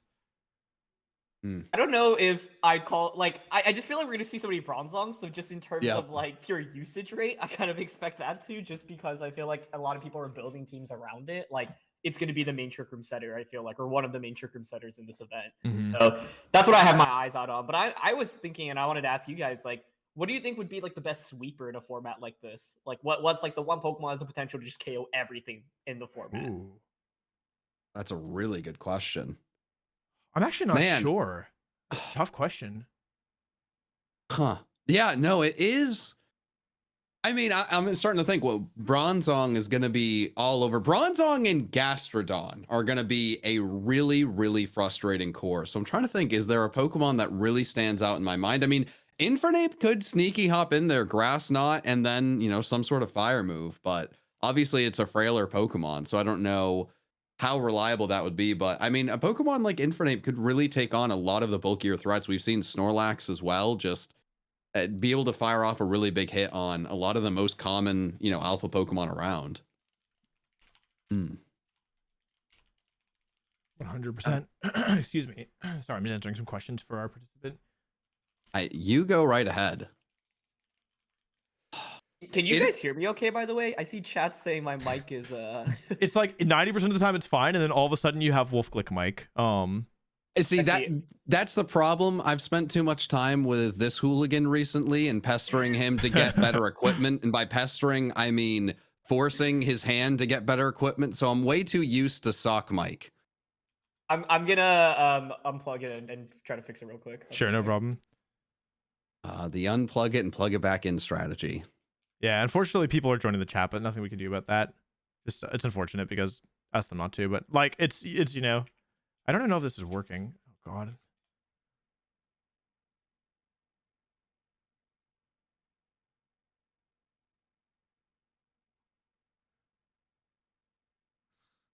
How do I ban? That's a good question. I have Oh, no I idea. banned. I got banned. Let's go. Wait, you got banned? No, I have the ability to ban. All right, I guess I'm just ban hammering then. You know what? I'm fine with that. It's actually, I'm not going to say what I'm thinking. I will just type it because it is. I will just message you. Okay, cool. I have banned many people. I'm so powerful. Actually, you know what? You'll be able to figure this out. Hopefully I didn't ban anybody. No, I mean, I'm sure they will scream in the chat. Wait a minute. One thing that will be really interesting with the whole team building phase. Now, obviously, we're going into this assuming that, people know how to team build with Pokemon, but as much as I love Pokemon, there's a really big barrier to entry when it comes to figuring out all of the different items, really learning about EVs and how important they can be. It can be easy to just throw 252, of course, but there's a lot to really consider with ability, item, move, stats. At this point, we've done it enough times, at least us three in the call, that it's second nature. Worst case scenario, we have a set ready to go for 99% of Pokemon out there, but it took a really long time to get even half of that knowledge. Yeah, and I think that's part of the, like, I would love if Pokemon invested a little bit more in something like Showdown. And like, obviously they probably will never, but it's like, I feel like if Pokemon just were to put time in and were to create something that makes, like, I think what's so great about Showdown is that although the information, like you said, is still pretty convoluted, it's at least more accessible. You know what I mean? Like, yes, it's at least quick. Like, you don't have to grind, killing 300 Caterpie or whatever to get your EVs ready. You can just drag a bar and it makes it just so much quicker. So but that's also why I think both Aaron and I really care a lot about creating content that is educational and kind of breaks down some of those barriers. And Aaron, are you here? Are you back? Yeah. Do I sound like I have a? You sound so good, bro. Yeah, I was just gonna say we were originally gonna announce something during this tournament along those lines, but we have to wait a couple more days just to make sure that everything is all polished up. But yeah, but we're very excited to kind of continue doing work to break down some of those barriers. Sure. Ooh. Yeah, and I'm curious, like, obviously with Gen 9 hype coming out, like what they'll do to continue to reduce those barriers, because Sword and Shield was honestly huge for competitive in so many ways, like rental codes being a thing, bottle caps, like the raids, all of it just made it a lot easier to get teams together in game relative to like previous generations. So I'm hoping they continue that trend and just introduce more quality of life changes as well. Yeah, agreed. I think I really feel like Gen 9 could be the biggest ever. Ooh, we have one. I just saw a really cool team from somebody. This is like, yeah, a little bit interesting. Oh yeah. We were talking about sweepers. What about Garchomp, guys? I feel like Garchomp is some Pokemon that is definitely interesting. It popped into my mind, but then I immediately thought of how common is Bronzong and Togekiss going to be. Yeah. I thought you were gonna say your favorite Pokemon, man, Mamoswine. Oh yeah. Well, I'm ready. I'm ready for one or two teams to have Mamoswine and then really champion it. But I know it's not going to be the most common. Foolish, of course, but I think there's going to be answers. I don't know. Like if you go into Pokemon, you have, let's say, at least like a general, knowledge base. You're going to want to stop Dragon Pokemon. It's just the first thing that really pops into your head. And especially if you've played the newer games, Fairy Pokemon. So you're going to immediately invest in Steel Pokemon. And usually Garchomp says, well, that doesn't matter to me. I have Earthquake, but Bronzong. So I don't know. I feel like it could be stunted, but we have 6 Pokemon. You save that in the back of your party. It's a little bit more singles-esque, or even like 4th gen when we didn't have the battle preview. You have that in the back. They get rid of Bronzong or whatever's stopping it, and there's not many answers beyond Mamoswine. Yeah, I think there's also some interesting things you can do. Like maybe you have a fast Pokemon, like we were talking about, Bronzong, we were talking about Togekiss. I think something like Weavile plus Garchomp, right? Like Weavile has ice moves to hit Togekiss and dark moves to hit Bronzong. I think that could be kind of interesting. I think that there are ways around some of the counters to Bronzong and or to Garchomp that you could definitely use well. And I think that's part of what's cool in the format is because things are weaker, that there is more room for some of these kind of more specific pairings just because there's less counters. I think what I'm excited about is I assume most of the chat watching or any people participating haven't played like the OG VGC era, like 2008, 2009. And with this, being set with a lot of those Pokemon, like you just mentioned Weavile plus Garchomp, and I was thinking back about how like back then, like that was actually a really dominant duo. Like Bronzong was a really good Pokemon. You'd see it with like Smeargle, Metagross, like Snorlax back in the day. So what I enjoy is this actually really gives me throwbacks to like the first era of VGC, literally when like it became a thing back in Gen 4. Yeah. Well, I'd love your guys' thoughts on things, because obviously all 3 of us have played far too much competitive Pokemon and for far too long. But my favorite times in any meta is something like this. There is no meta. We don't know the broken Pokemon, and we'll find out today what the broken Pokemon is. But we get to find out. We all get to find out together, and it's really fun rather than, we know the best teams. You want a ladder to get to the top. The kind of strategy. It's, hey, anything could really, show out. And maybe there's a Pokemon that sucks in this format that today is really good because there's just not a lot of knowledge on it. Yeah. I agree. I think that's so cool. And I'm really curious to see if anybody finds, like, we were talking about Moxie and like Lopunny. Like maybe Lopunny ends up being a really good Pokemon. I don't personally think it will be, but like there's stuff like that where it's like, I mentioned Walrein earlier. I think Walrein could be so good, right? It's good in Trick Room. It's good against Garchomp. It like has good typing. It has good bulk, right? I think it's actually really interesting to see some of these Pokemon which normally don't get a chance to shine, but maybe in something like this could be really powerful. Like Frostlass is another great example where I don't normally think of Frostlass as being a super strong Pokemon, but maybe like Specs Frostlass, Scarf of Bombasnow, maybe that's suddenly super strong, No, 100%. I mean, I'm really excited to see these teams. I think a lot of teams are going to have one Pokemon that stands out, and hey, they gotta show why they caught it. Whether it's their favorite or they see something in it that everyone else doesn't. Yeah.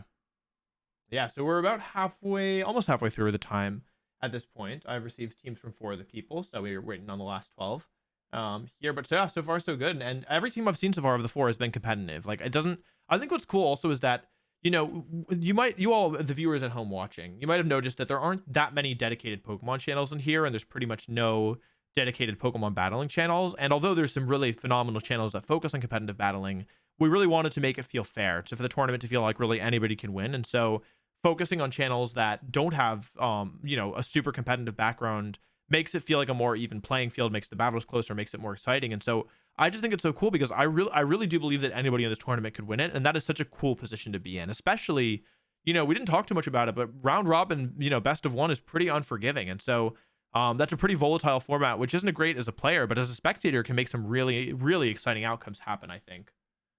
Well, I will say, even as a player, right, you get a chance. Like if you have a strategy and it's not working, you get multiple opportunities to get that strategy to work at least one time, right? Not everyone here can win, but at least it's not, okay, I came in, I put an hour into getting this team ready, and I got stomped in the first round, the loser round, and now I am sad. You might be sadder for longer, but you at least get a chance, right? If you were gonna make any noise, you are gonna get your opportunity.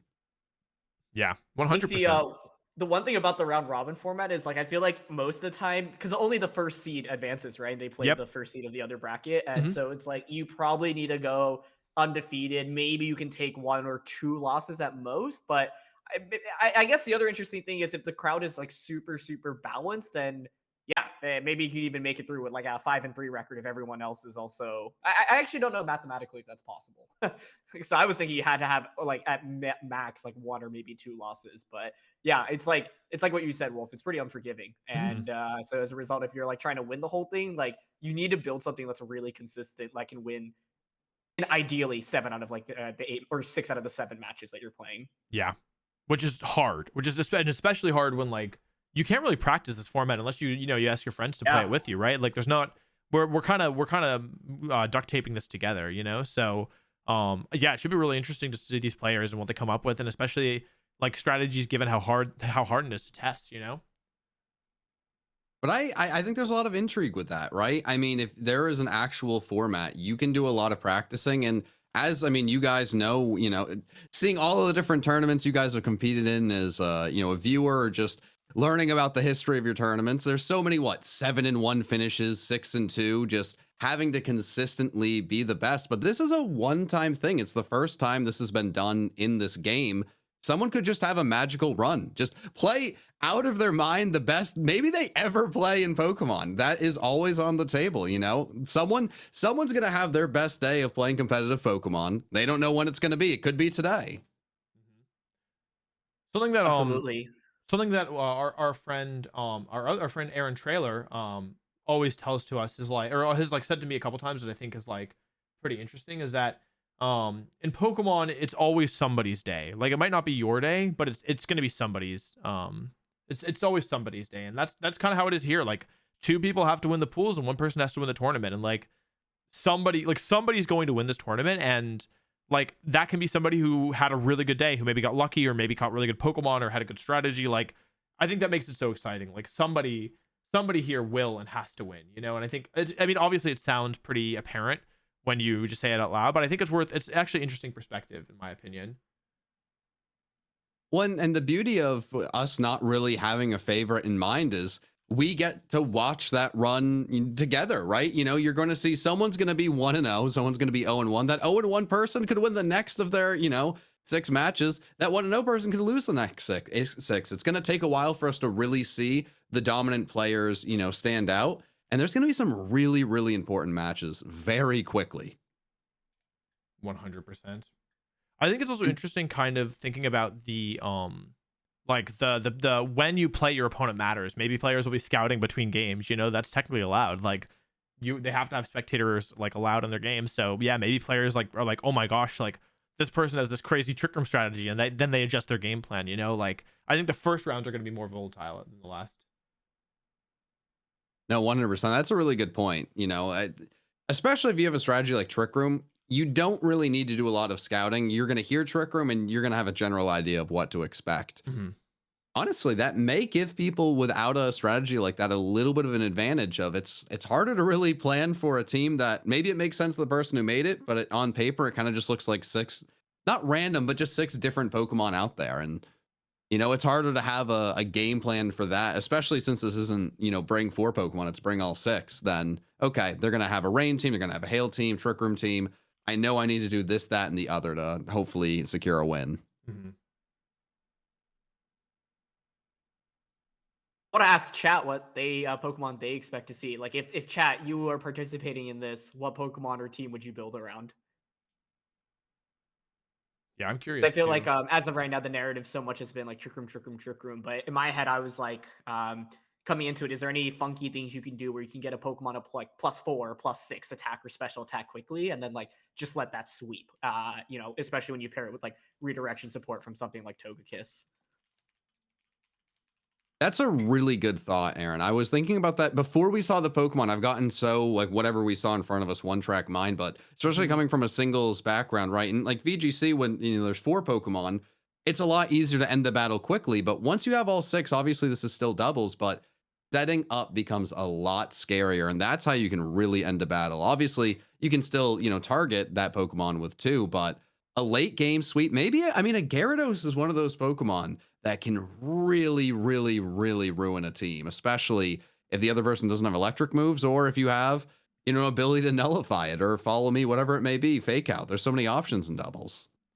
Yeah, somebody in my chat, one of my friends, Zane, actually mentioned Rotom Cut, and I think that's a great point, right? Rotom Ooh. Cut, very strong into Bronzong, very strong into Gastrodon, pretty bulky, good against Garchomp, right? There's a lot of Pokemon that Rotom Cut, like if they can't touch it, then they just can't touch it, and so, yeah, that should be interesting. I'm gonna really quickly, guys, just go refill my water because I'm very thirsty, so I'll leave you two to hold in the stream if that's all right. Mistakes made. I'll be right back. Oh, someone brings up a really good point. I'd love your thoughts on Scizor in general. I mean, it's a Pokemon I've always feared in competitive, but it's one of those old reliable Pokemon. Typing, offense, priority, a lot of good moves in general to utilize. Scizor is so funny, man. Like, you know, Wolfie and I actually like used Scizor way back in 2012. We both won nationals with him. Back then it was like Steel Gem, Swords Dance, Bullet Punch.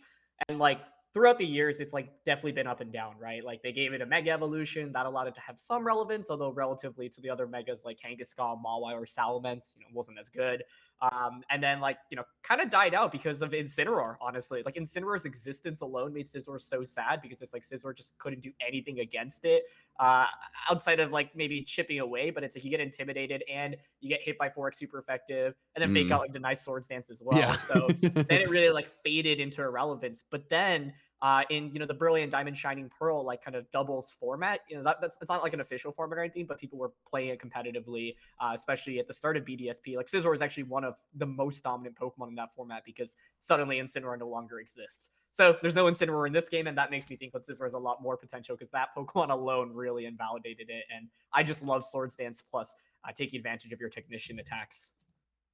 No, absolutely. I didn't even think about that. I mean, Incineroar really is that hard counter. It's on so many teams, you know, all the time these days. But I mean, Scizor, if you ever forget about a Pokemon as scary as Scizor, I mean, that actually, I don't know if it's on anyone's team. If that is on anyone's team, that might be my sleeper pick because that Pokemon is a problem. And I love you guys winning nationals with that set. I remember distinctly, like back when I used to ladder and showdown, it always was choice band Scizor, and someone just said, you know what, I'm going to put an Iron Plate on it, fake the choice band damage, and then set up a Swords Dance. And I mean, that became such a dominant set.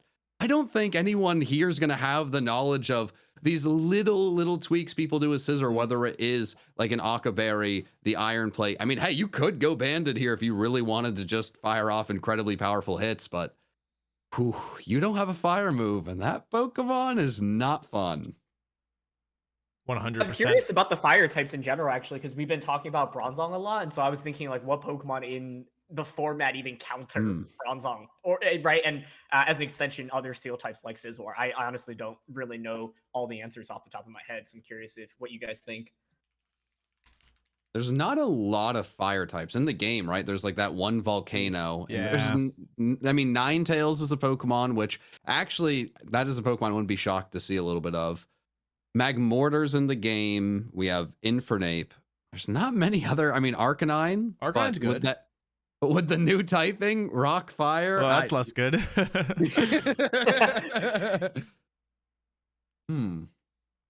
don't know. Infernape would be cool. I actually love Infernape. Like, it has been an interesting Pokemon in VGC. Hasn't like seen that much usage, but I actually loved using it in 2012 as like a fast fake out user. And you then won a regional with also it, right? On your Hail Room team? Yeah, I don't know if I won. Oh, I did you might get have been second? Wait, can I see if I can remember the Mons? Can I play that game? Yeah. I don't know if Infernape? I even remember that. Okay, it was Infernape, Abomasnow, Huh? Jellicent, Gallade, Glaceon, and I feel like it was a Rotom. It was Slowking. Slowking. But that's pretty good, right? That's like 10 years ago. That's really impressive because I was even in my head, I was like, man, I don't remember. But as you were saying them, I was like, yep, that sounds right. That sounds right. I remember it was Trickroom Gallade, which I thought was so cool. Yeah. I'd love to see Infernape in this because it's, you know, it gets access to fire and fighting, right? And so, like, what I always liked about it is, like, you can run, like, a mix set because you don't really need any bulk investment, right? You run it with Focus Sash and then just max speed, max attack, but then you can use Overheat to, like, take advantage of Pokemon that normally are built, like, physically, and then, like, expose their, like, weak special defense, for example. So, like, Fake Out, Overheat, Close Combat, Feint was always, like, a really fun move set. And so, yeah, I feel like well, one of the other things I was thinking is like going into this tournament, I feel like most people are going to expect Bronzong to be Levitate. So what if you big brained it and actually? Oh my god! Instead, that is so smart. I love that. I would love every second of that. If we got anyone thinking on that level, and it is possible, we've seen people like Alfred had his team done in well, he had his team done before the team building stage. Mhm. Some people were very ready to go. There could be overthinking, but that would be quite a move. By the way, like there is a lot of trickery. I'm looking at these teams, but there's some cool teams here as well. Like Linkus, who actually joined late, and I wasn't even sure was going to make it, has I think a really cool team that I'm looking forward to seeing, and I definitely want to feature on the stream at some point. There are some very neat mons here and a cool approach, and Tierzu as well has a really interesting team. So yeah, some really neat stuff. Although like some stuff we expected and some stuff that I think will totally catch some people off guard. I'm getting antsy. This is Dude, gonna be I'm a like, lot I of actually wanna fun. I know. I think we have about 5 minutes left, and I have about half the teams in, but I imagine they'll all kind of come trickling in at the last seconds. You know. It's funny Obviously, because for like events like this, sorry to cut you off there, John. oh, you're good. You're good. I was gonna say for events like this, like normally I'm just like excited for the battling part, but this particular event, so much of it is the actual team that they constructed, right? Because it's like the whole point is you only have 30 minutes to get whatever you want. So like making use of your resources and yeah, just seeing how cohesive these like final strats end up, I think is exciting. And yeah, part because like you mentioned, like no one here is like deeply entrenched and competitive, but everyone's like been adjacent to it. I'm excited to see like what creative things come up here. I think there's a lot of room for that as well. 100%. What were you saying, John? I mean, just to add on to all of that, obviously, you know, for us there, it'd be way better to have a Pokemon game with battling within the game. That would be ideal. But for today, I'm happy we don't have battling, again, specifically for today, because I have no idea what to expect. I've wanted to see battles in this format from these games, and now we're going to get a ton of them from 16 very different players, all coming in with different strategies, right? They're not that entrenched in competitive play. They could have strategies from maybe when they played in like 4th gen, or from a YouTuber they really liked. Like if you talk to anyone who really likes competitive Pokemon, maybe they started watching you guys. Maybe they were watching the Pokemon Pit people in the 4th gen, 5th gen days. You know, maybe they learned. That's a throwback. I don't even remember that. I'm too zoomer for that. Right? I mean, there are so many things they could have learned, you know, just in Gen 8, could have been with Shady Penguin in the 2 live Wi-Fi battles a day, right? It's so many different approaches, so many different, you know, times people got into Pokemon. So today's going to be exciting. I'm so excited. I just can't wait. I don't want to like rush people, but I also want them to start. You know what I mean? Like I want to see the results, but I don't want to like rush people, but we are closing in. I'll just we have a lot of battles to watch through. Don't get too antsy, because there's going to be a lot happening at once, and we are going to be jumping around like crazy.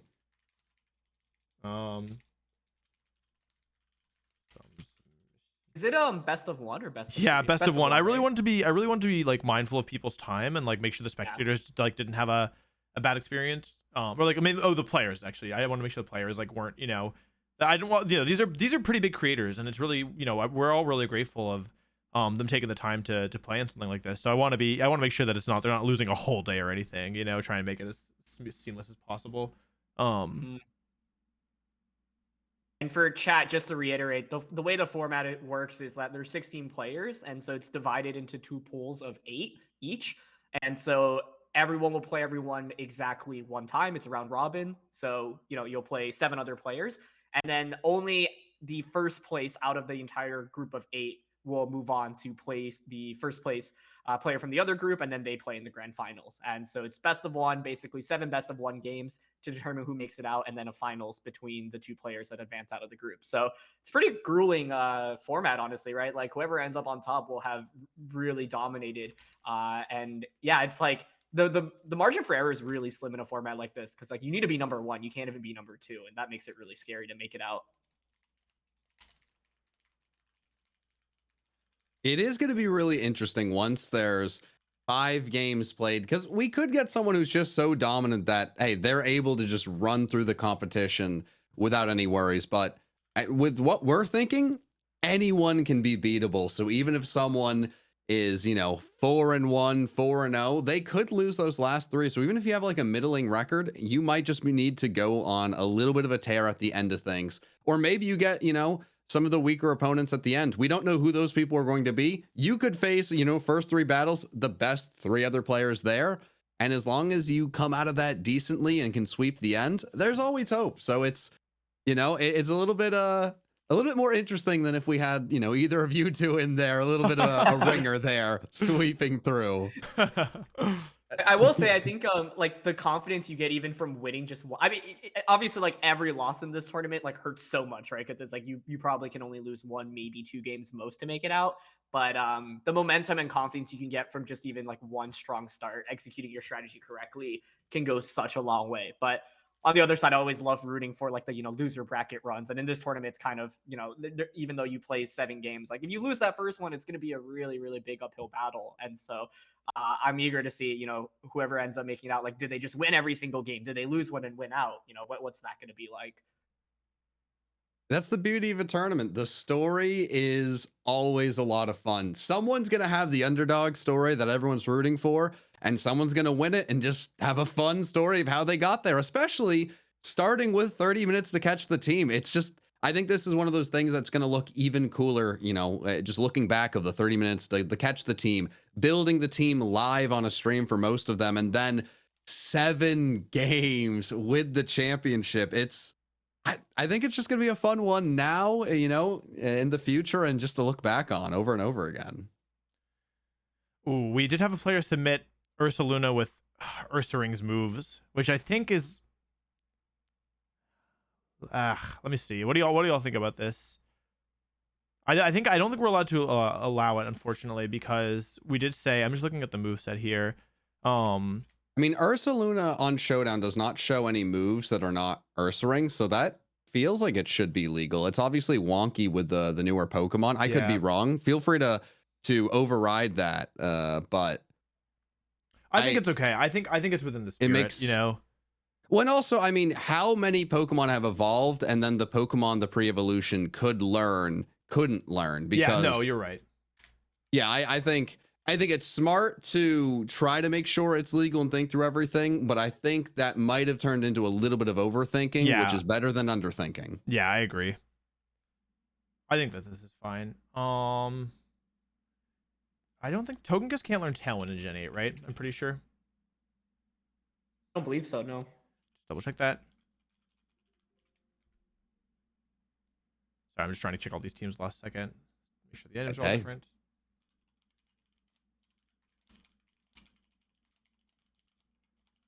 That's talking a lot about Lilligant, which is an interesting one. I personally really dislike the the design, just the design of the new Lilligant form, but competitive wise, I think it could be interesting.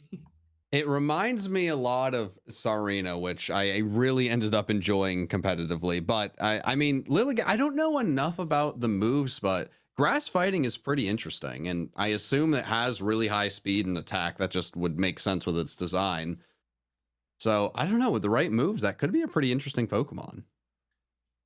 Honestly, my take on this is I feel like any Pokemon could work, right? Like, especially because the format, first of all, it's 6v6, right? So there's more room to just bring any Pokemon. And then second of all, because like no one here, I think, has like such deep knowledge of exactly how to counter like every single Pokemon. And so one thing that I love about something like this is like using a surprise, like gimmicky strategy could actually have a lot of value. Like I'm actually thinking, this is not obviously like competitive VGC or doubles, but when Wolfey played in the Alpha Reds Unite event and used Greedon, like no one knew how to deal with it, right? And in best of one, like sometimes just one surprise turn or one surprise move or Pokemon can like blow the game wide open.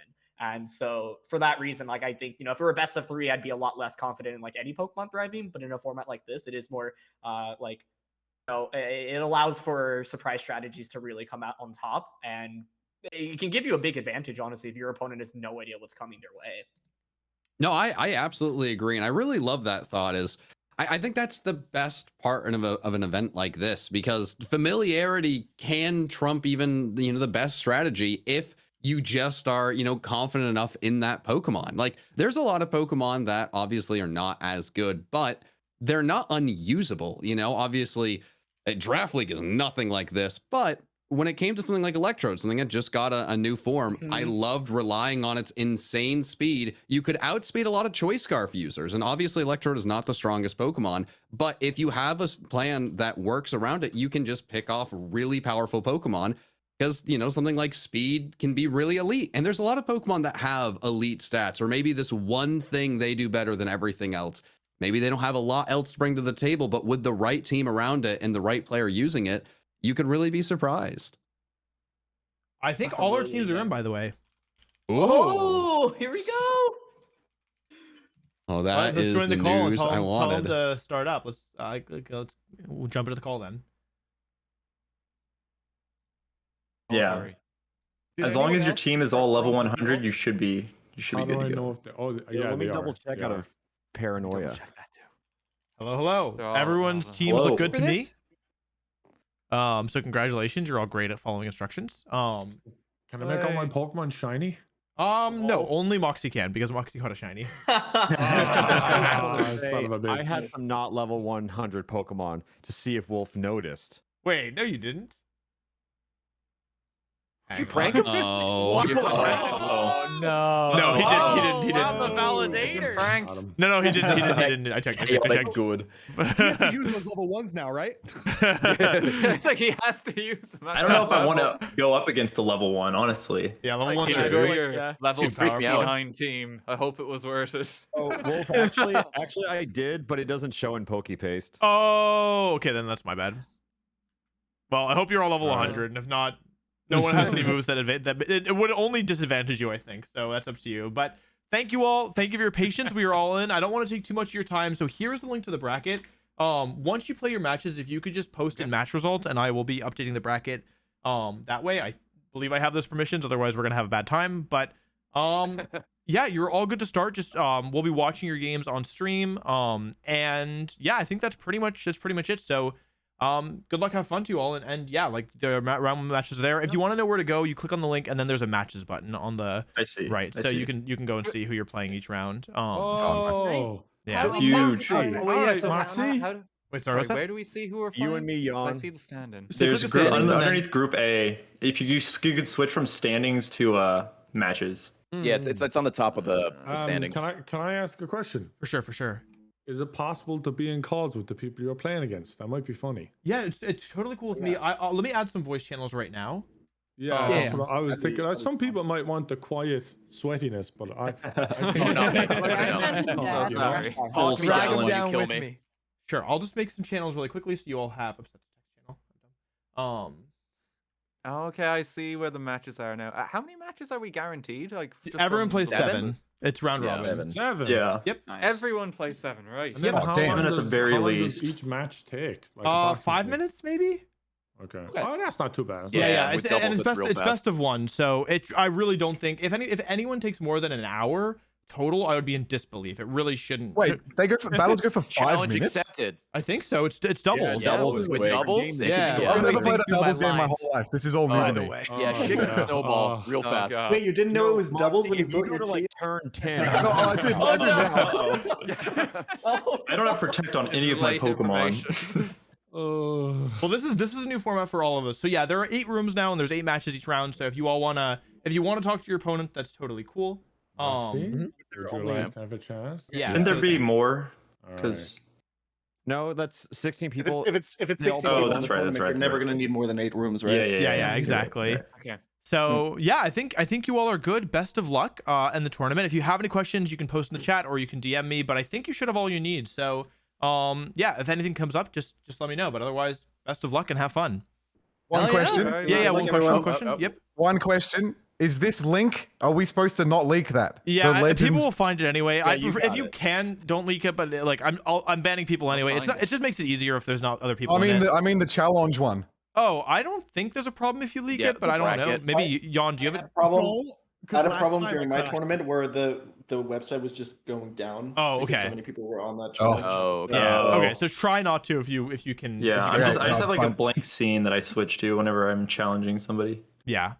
Cool. So I've hit start the group stage. So I think now yes, okay, cool. I can okay, yeah. So now I have the ability to report the scores for you all. So if you just remember if you can after each round to post in the results channel just because I'm trying to jump around a lot, so it might be difficult. But other than that, yeah, I think you're all good to go. All right. Sick.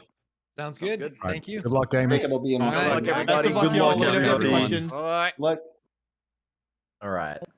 Because he's my everybody. See ya. Okay.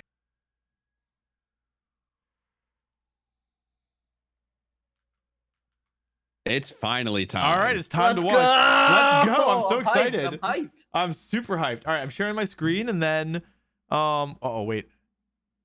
How do I only search within my room? Wait, what?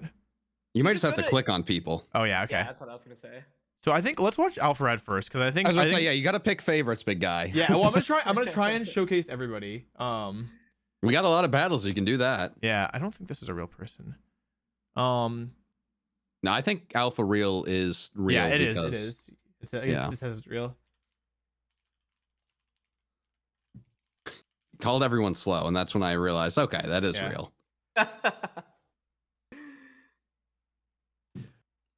The beginning of this is really exciting because we have no idea. I mean, Moxie said he's never played a doubles match in his life, and last time I watched him play competitive Pokemon, he was great. So who knows, right? Who knows who's coming in with the knowledge they need? 100%. Yeah, I'm so excited to see this.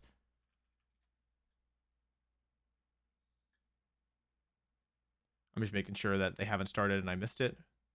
I'm really focused on the art you have, Wolfie. The art? Oh, in the background. What is that? Oh, wait, I didn't upload it. This is a naked computer, so it should be. Oh, here we go. Oh, we'll talk about that later. Okay, let me zoom in a little bit. Oh, okay. So we have a very, very Trick Room team, and then a very, very interesting team. What are your guys' initial thoughts? So first of all, I think like Jan's team very much looks like something from VGC 2008 or 09. Like it's so yeah, it's so nostalgic. By the way, Wolf, that's actually my account. I don't remember my old Showdown password. Okay, I had a feeling. So wait, Cybertron Real is you? Sorry. Yeah, that's me. Yeah. Sorry, Jaden's having trouble, so I'm just trying to help. Yeah, no problem. You should tab back to the game, by the way. You can't see it right Yeah, now. sorry. I was just trying to give instructions. I'll use a different window. Yeah. So so this is a hard Trick Room team from Jan, but this looks like a beat up Justified, I think. Mm-hmm. Oh, I didn't even think of that. That's very fun. Because both Lucario, so I actually taught Alpharad competitive Pokemon when Sword and Shield came out, and I gave him a team with Whimsicott and Lucario, and it was beat up Lucario, or beat up Whimsicott with Lucario, and I believe he liked it, and based on this, I would say that's probably accurate. So here we go. It's Choice Band Arcanine and Focus Sash Weavile against the Trick Room setup from Jan. And again, this is best of one, so this is going to be very volatile. And there's one distinction here that I think is really worth noting, and that is that in VGC, beat up gives you +4, but in 6v6, it gives you +6. That is very genius. Oh god, here it starts. Oh my god, it does a lot of damage, doesn't it? Can you one-shot the Rhyperior, though, is my question, because if not, it's just going to KO you in return. Yeah. And if you KO Rhyperior, then the Ooh, he doesn't even go for the Rhyperior. Yeah, so denies Trick Room. Ooh, and it goes down immediately. But I don't. Okay, do you all think that's a bad trade? Because here comes the second meteor. Oh my god.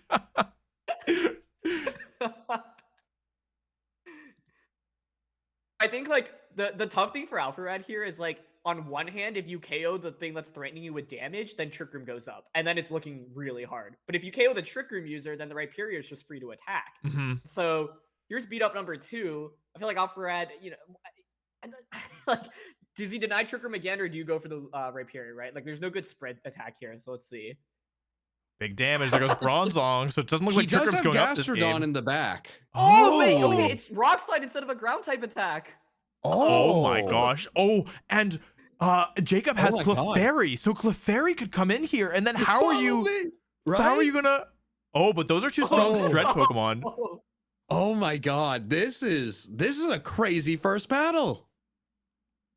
This is still so scary though, because had to go for a ground type attack there, or any way to KO Lucario, because you know the beat up is coming there, right? And so it's like, this is like exactly the setup Jacob wants, honestly. Yeah, like, the Clefairy is just so good. So then the question I have is like, I mean, what does Octillery even do? And then like maybe you can. Oh, I was gonna say you could protect the Rhyperior there, but nope. But he goes for Bullet Punch rather than close combat. Oh. Oh, maybe he thought it would KO, but because of Solid Rock, yeah, it's not going to do it. Lucario hangs on, but gets burned. Oh, no. And goes down. Oh, my gosh. Wow, he was in such a good spot. I think close combat would have easily KO'd, but here's Octillery. It's getting special defense boost, but Gastrodon coming in here. Gastrodon, a great Pokemon to have against Octillery, and we'll have to see. Rhyperior is naturally faster than Gastrodon, but if it is a min speed Rhyperior and a faster Gastrodon, it's not impossible that Gastrodon could just be faster, so we'll have to see here. Alpha Red there could have just gone for follow me. And the Gastrodon does outspeed, so it gets the knockout. The weakness policy not really putting in too much work at the end of the day. And there is Energy Ball in the Octillery, but the Clefairy with redirection support just protecting the Gastrodon so nicely right now. Yeah, but how is Jacob going to get through this Octillery? Its stats are going up every single turn. It gets +2 and -1. We'll have to see here. It's going to be close, I think. I don't know with the special defense boost. I don't know if Jacob has the tools to get through this Octillery. What do y'all think? He may just have to focus on everything next to Octillery and just hope that it can stall long enough to prevent that Energy Ball on the Gastrodon, but it's not looking great. Gengar in the back is a really strong Pokemon to save, though. Yeah, we know we do know all Pokemon on both trainer sides, so it's down to the last 3. Both players have a Clef. There's Gengar in the back, which is very good into the Clefairy or Clefable on Pokemon Challenges side, but Octillery, who's clearly very strong, and a great switch here, recognizing he's in danger. No follow me. Minimize from Yon. Evasion moves are banned. Oh no. Oh my god. Well, at least Moody favors. I think Moody is good for Jacob here. It obviously lowers the special attack, which is really valuable since Gengar is oh my gosh, committing here, hitting through evasion. Oh, he gets the one-hit KO as well. Oh my gosh. Oh, but all of Jacob's remaining Pokemon are special, and that Octillery has +4 special defense. But it comes down to what I said earlier. You just keep focusing on what's next to Octillery and hope that you can just overpower it with the 2 Pokemon you have left. It's just, does Gengar have what it needs to take on the Snorlax? I mean, Focus Blast is the first thing that comes to mind, but... Oh, you called it! Oh! Huge damage! Scald comes out, but who's going to move next? Burn on the Gengar, but it's not that big a deal. And Gengar goes back to full HP. Oh no, the burn! Burn though. Oh no, and Octillery gets a special attack boost. The thing worth noting is that this Octillery is -2 defense, so if Jacob has a physical attack, it's not impossible. There's no way. There's no way. No way. Yeah, he's revealed Earth Power, which would normally be the physical attack of choice. So this Octillery, I really thought that Jacob had it, but this Octillery is just proven to be a monster, sitting on the field for so long, not taking any damage, and yeah, it was really close. But I think that I'm not sure that Jacob has the tools to get through this Octillery, and you can't even lower evasion anymore with Moody, so there's no chance of that bailing out either.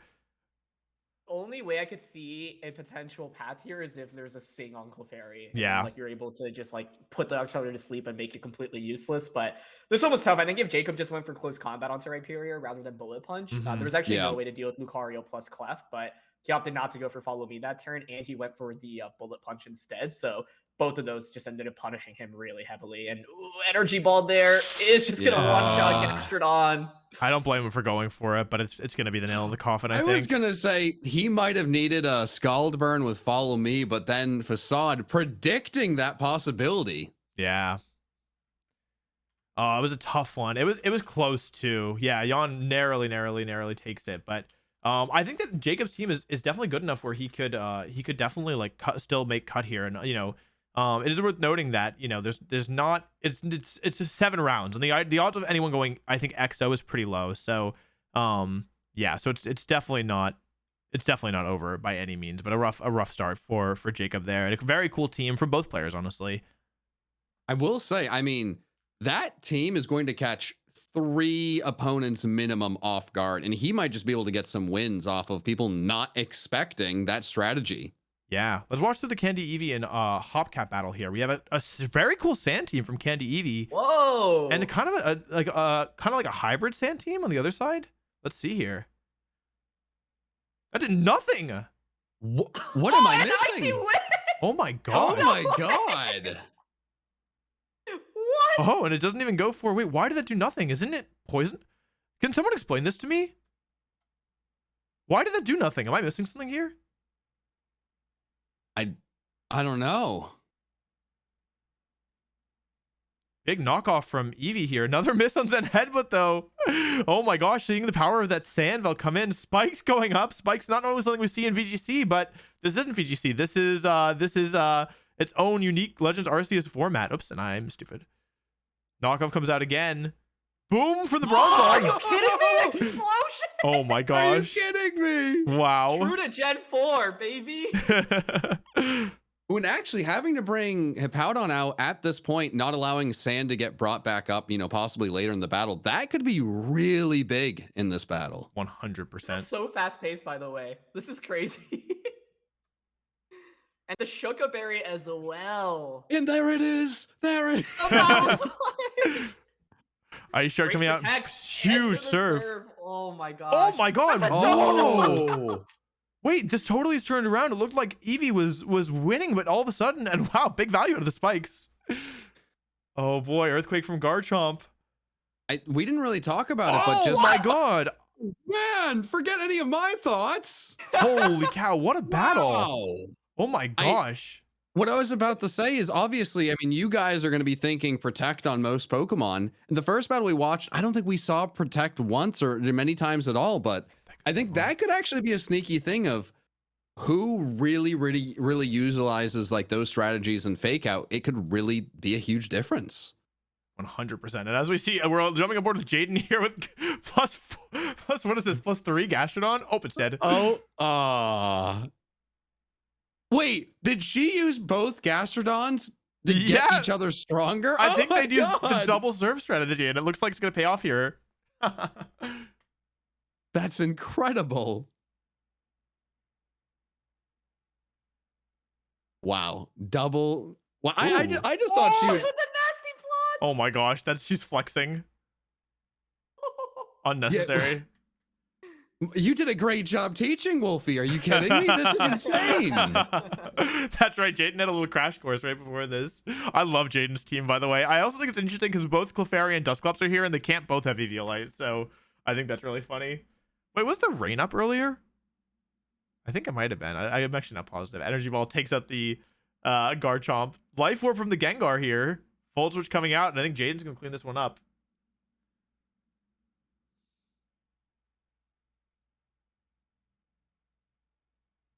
So hype. I feel like I love how quickly the games go by. That second game literally feels like a fever dream. Like, did it even happen? Yeah, I know. Like, I love how fast they're making their moves as well. Like, they know exactly what they want to do.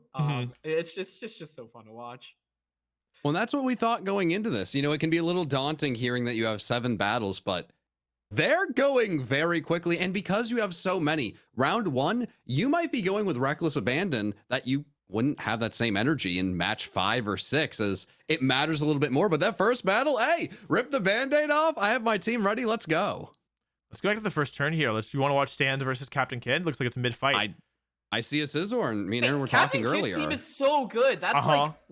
Wait, so is Stans's. I think these two are actually pretty... I think both of them are... It's unfortunate they have to play because this could be... I wouldn't be surprised, like in a normal... Just based on teams, if this was like a final matchup. And we were talking about the Trick Room versus Trick Room matchup here. Iron Defense Bronzong coming out. Ooh. That could be huge. Togekiss goes down, Bronzong dodges, but you'd much rather have that happen than the reverse. Absolutely. Oh my gosh. Ooh, Gastrodon. Iron Defense Bronzong is so good in this matchup. Like, the only way to deal with it is that Gastro. But there's Will-O-Wisp. Okay, that's huge. Wow. Wait, I have a button. Wow. Can you guys hear that when I do that? When I press this button? Wait. Wow. That's from a button? That's not making a sound. I thought that was you. Okay, I can talk both at the same time. Look. Oh, freeze! Wow. What is going on? Don't stop taking a Scald nap. auto thaws, right? Yes, but that would mean that you'd have to use it in front of the opposing Gastrodon and give it a boost. Wow. Wow, not even with Scald, just naturally. By the way, Burn Body Press still doing 30% to the Scissor is pretty terrifying. It really is, but he has a really powerful possible U-turn here, or just whatever bug move he wants to go for. At the +3, it's so easy to forget about that. I mean, Taco Bell is getting whittled down, but my God. I love the nicknames, by the way. I think our players, a lot of the nicknames that we've seen have been just phenomenal from everybody. Trick Room goes back up. I think it's interesting that Stans is choosing to set Trick Room up here, not because I think it's bad, but just because the other team clearly benefits so much from it as well. I mean, these players have what, 1, 2, 3 of the same Pokemon. That's half the team, So yeah, really cool. Stance has their plan and they're just sticking with it. Well, it can be difficult, right? You know, you make a team, you have everything prepared. You might just have one strategy, and to go off script at this point might not be, you know, an option, right? That's right. And just I think the tough thing here, this matchup specifically, is like it has Togekiss, which you normally want to use to set up Trick Room. But the thing is, in this matchup, like it doesn't provide as much value because like both teams actually utilize Trick Room pretty well. And so like Stans has gained a pretty good number advantage here, and Togekiss like hasn't really had that much value. And he actually deals with Bronzong really effectively thanks to that burn. Yeah, really great Will-O-Wisp. Will-O-Wisp is not a move that's super common on Dusclops anymore, but yeah, I think it has a lot of value, and you're seeing why here. I mean, that Bronzong could have just swept through this whole team, I think, or it would have at least been really difficult to deal with and would have exerted a lot more pressure. But thanks to Will-O-Wisp, as we see Gastron go for another yawn here. Wow. I'd have to imagine with 6 Pokemon, you know, status moves like that are a lot more valuable than they'd be when you only have 4 Pokemon, right? I mean, you don't want to let something just sit around for a while, and you know, it really becomes a numbers game. You got to make sure, like an Iron Defense Bronzong, you can't risk that thing sitting there for the entirety of the battle.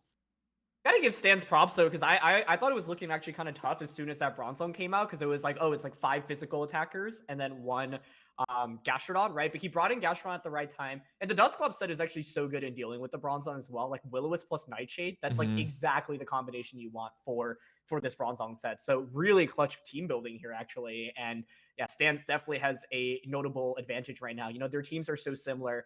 Kid has this yawn, but the thing is he's not actually pressuring with damage at any point. And so at some point you go to attack, right? But with Gastrodon, the best you can maybe go for is an Earth Power, and then Rhyperior is also just in such an awkward spot against the opposing Gastrodon. So I think we're going to just see a couple more switches here and there, but Stans with the quick numbers advantage, and I think the battle favors him pretty significantly as of right now, at least. I agree, although I do think something that's interesting is that Stans let Dusclops fall asleep earlier, and Abomasnow actually looks really threatening to this team. So I was about to say that. Yeah, if you can get rid of Scizor, I mean, Abomasnow could, in theory, well, I mean, yes, there is Bronzong too, but I mean, with that Rotom Heat, Abomasnow at the end of the game, I would not count him out.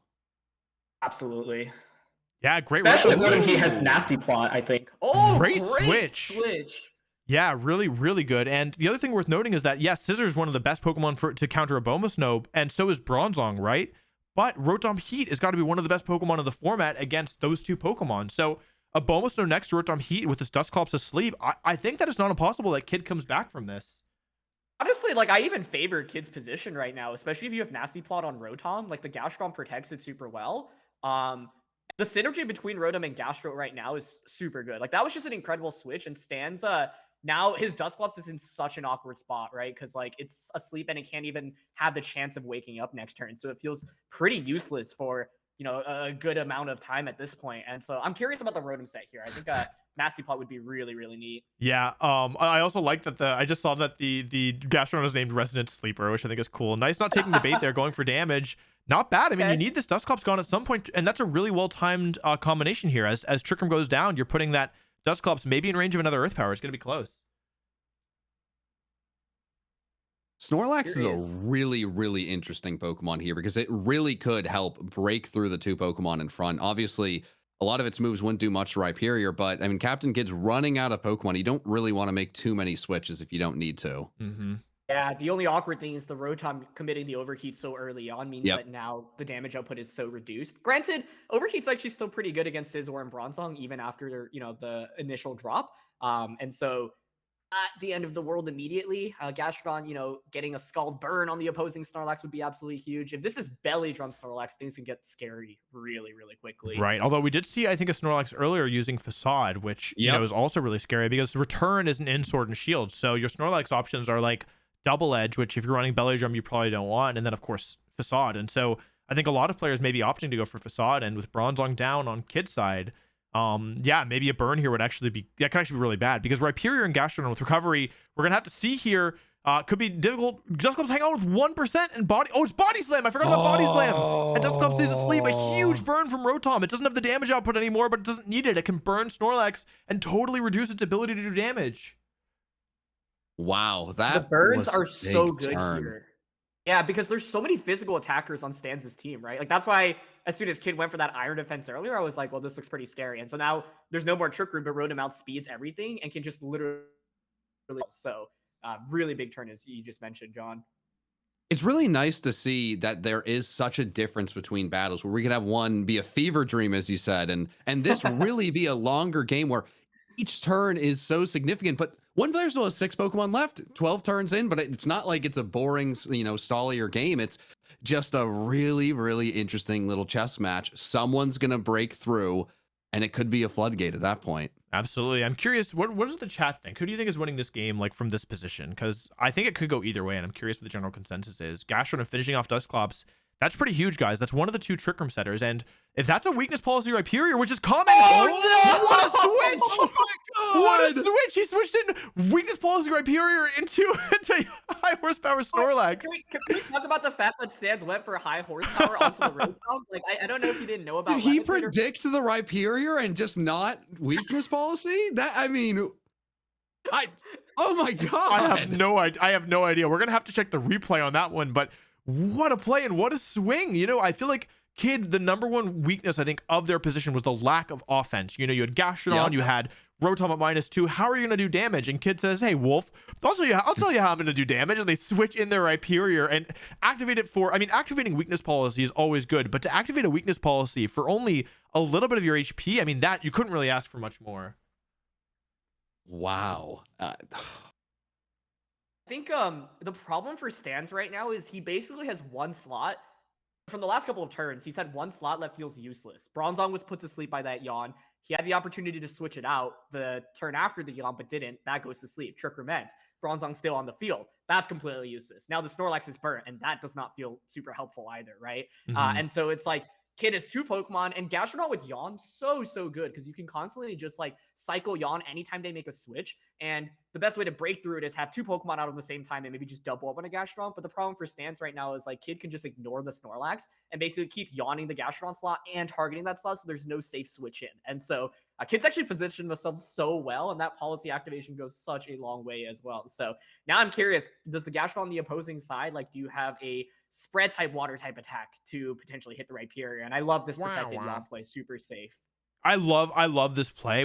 Sometimes when you have a huge offensive Pokemon, people tend to get tunnel vision. They focus it down, and knowing that that's a time where you can actually slow the pace of the game down and disrupt your opponent even more.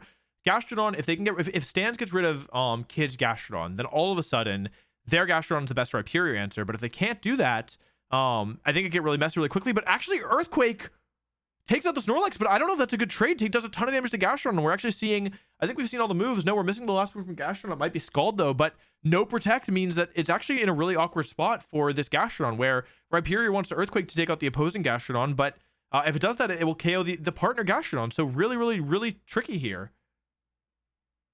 This is going to be a really, really important turn for this battle, because, if Rhyperior goes down, obviously, Captain Kid still has some offensive answers, but his offense in general falls off a cliff, and Stans does still have a lot of Pokemon left.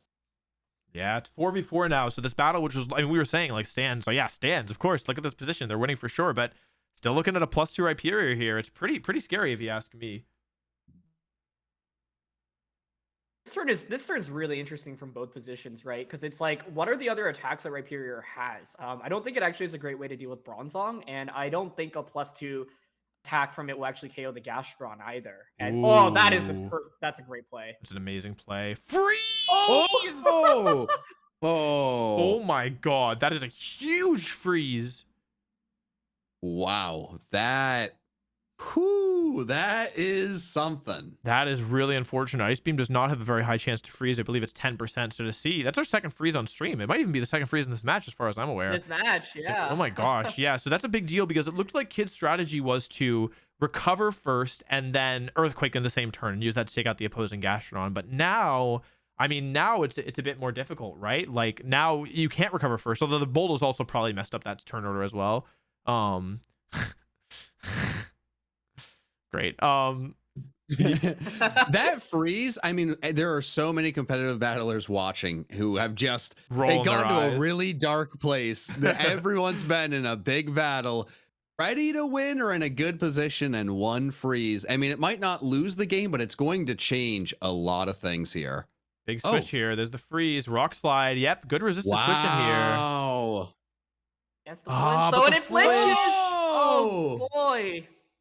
Stans could have been going for the bulldoze to set up his own weakness policy as well. Yeah, that's a very good point here. And I think this is awkward though, because of the freeze, although there's some mind games going on this turn, right? Like if you think the Rhyperior, that Stans' Rhyperior is attacking, Kid can just switch into Rotom and Earthquake, right? And that's pretty safe. But if you do that and it's Protect plus Trick Room, the next turn you're in danger of Bulldoze plus getting, knocked out. And all of a sudden, this whole game kind of turns on its head. So it's actually interesting to see Bulldoze here because I guess it makes sense because this is a Trick Room team. But yeah, here's the Rotom switch and good switch, no protect. Is it going to be enough? It isn't. It's on 1 HP. My God. Oh my God, that's solid rock coming into play. We see how good Rhyperior is here. Knocks out. Oh my gosh. And Bulldoze finishes off Rhyperior. Oh my God. Oh my gosh. But now the only thing I think standing between Stans or Kid's Gastron is frozen, and so oh man, this is such a good position to have Rotom in. Wow. This is going to be really down to the wire, I think. You have 2 Steel types and Rotom, but you also have Gastrodon as the final Pokemon here. So can Rotom do enough here? Can it survive for long enough? And is this frozen Gastrodon going to be able to keep Rotom safe? I think it might be. I think that Rotom next to Gastrodon here, what is Stans going to do about that? His whole team is overheat food at this point. I'm also so curious on the item on the Abomasnow. If you're like Focus Sash, for example, right? Oh, and he brings it out! Oh my gosh, what incredible pressure. What are you supposed to do about that? Overheat and Giga Drain. I guess it's not shock he brought it out because Gastrodon's frozen, but because Stans decided to bring the Gastrodon out rather than the Scizor, now you can just pressure Overheat onto Bronzong, Grass type attack on a Gastrodon. You don't have a switch into both attacks, right? If Bronzong switches out into Scizor, that gets KO'd. If Gastrodon switches out, and then the Overheat just goes off into the Bronzong. So this is like the perfect dream position for Kid right now.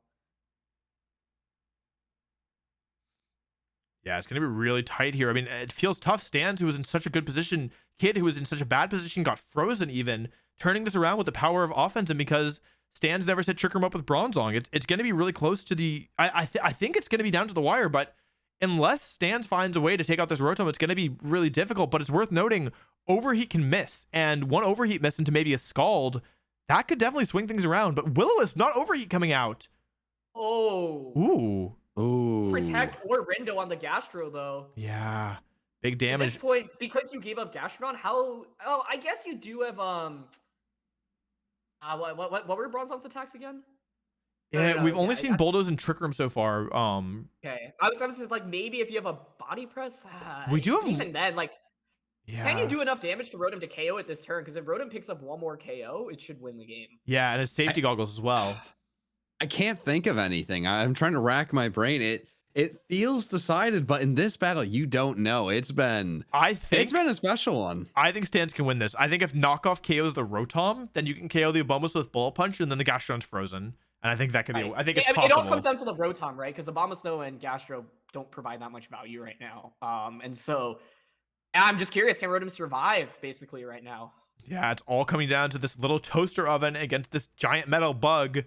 Scissor showing why it's being used over Kleavor here. Kleavor, a powerful Pokemon, but Scissor a bit stronger. Although actually Kleavor might even be better here. Who knows? We'll have to see though. As Kid or Stans thinking about it, we can't tell because the timer's not on, but that's fine. Bronzong's burnt, not going to be able to do much damage here. It's also worth noting that there have been times in the past where Bronzong have run Hypnosis, which could swing things pretty significantly, and Overheat's not 100% accurate, and Ally Switch. Yeah. Pain to deal with from Kid's end. We also, it's not impossible that Togekiss could have the Focus Sash. Nope, it's Battery Berry. Well, Abomasnow could be, it's not guaranteed to have the Focus Sash. Like we've seen other items do well. Occa Berry is sometimes used. So it's going to be pretty close here. The Hail actually going to be a big deal here in doing passive damage to that Bronzong. Abomasnow protects itself. Scissor protects itself. Gyro Ball, nice protect. Overheat, did they call it? Oh my God. I can't believe that. What a read. I mean, but the crazy thing there is if Stans just went knockoff onto Rotom, I think Scizor had maybe potential to actually pull off like the 3v1. But with that now, I think it's It's a still lot doable. I'm harder. gonna say I think it might be doable. The life orb recoil might be too much here. It hurts. I think that plus hail makes it tough because now you can just Yeah. switch Rotom out, right? Like Trick Room is Yeah. also expiring, so if you stall out Trick Room itself, Rotom will just win. You might not even need to overheat. You can Thunderbolt, but Oh if my Abomasnow gosh. is sashed here as well. Oh, and it's just faster. Oh, Oh, gosh, wow. that's so much damage. Yeah, the Citrus Berry's What already a been game. activated, so I don't think Scissor's gonna even. I don't think there's any way for Scissor to win this, to be completely honest. Thanks to the life orb and the hail. So what a match! I'm so glad we watched this. What an incredible battle. I mean, you know, these are players who. Oh wow, almost even survives. Yeah, like we didn't know what their competitive background was, but I have to say hats off to both of them. I was very impressed with that, and what a comeback from Captain Kid after being in a position that looked pretty much undoable. Yeah, and that's our first games of group A. All finished with Hopcat beating Candy Eevee, Captain Kid beating Stans, Yon beating Jacob, and Tierzoo beating Point Crow. And Yon's actually already played their second round as well, beating Tierzoo as well. So it looks like the player to beat here as we jump back in here. And now I can't find anybody because everyone's already playing. So let's take a look at maybe Moxie, because we haven't seen Moxie yet. That battle, I mean, I really would not be shocked to see either of those two make it on to the final round. I mean, that was just such a fun battle, but the back and forth, they clearly knew what they were doing. They really have, it seemed like a decent amount of being comfortable with the team that they brought, which I really think is the biggest thing here. You need to be comfortable with those 6 Pokemon, especially with that 30-minute timer to get the team together. It is interesting. Trick Room has not been a huge factor. We've seen a lot of Trick Room teams, but it hasn't really swayed any of the battles yet. God, it's really annoying that people joined. I don't know. It's just like, because now I can't find any of the matches anymore, you know?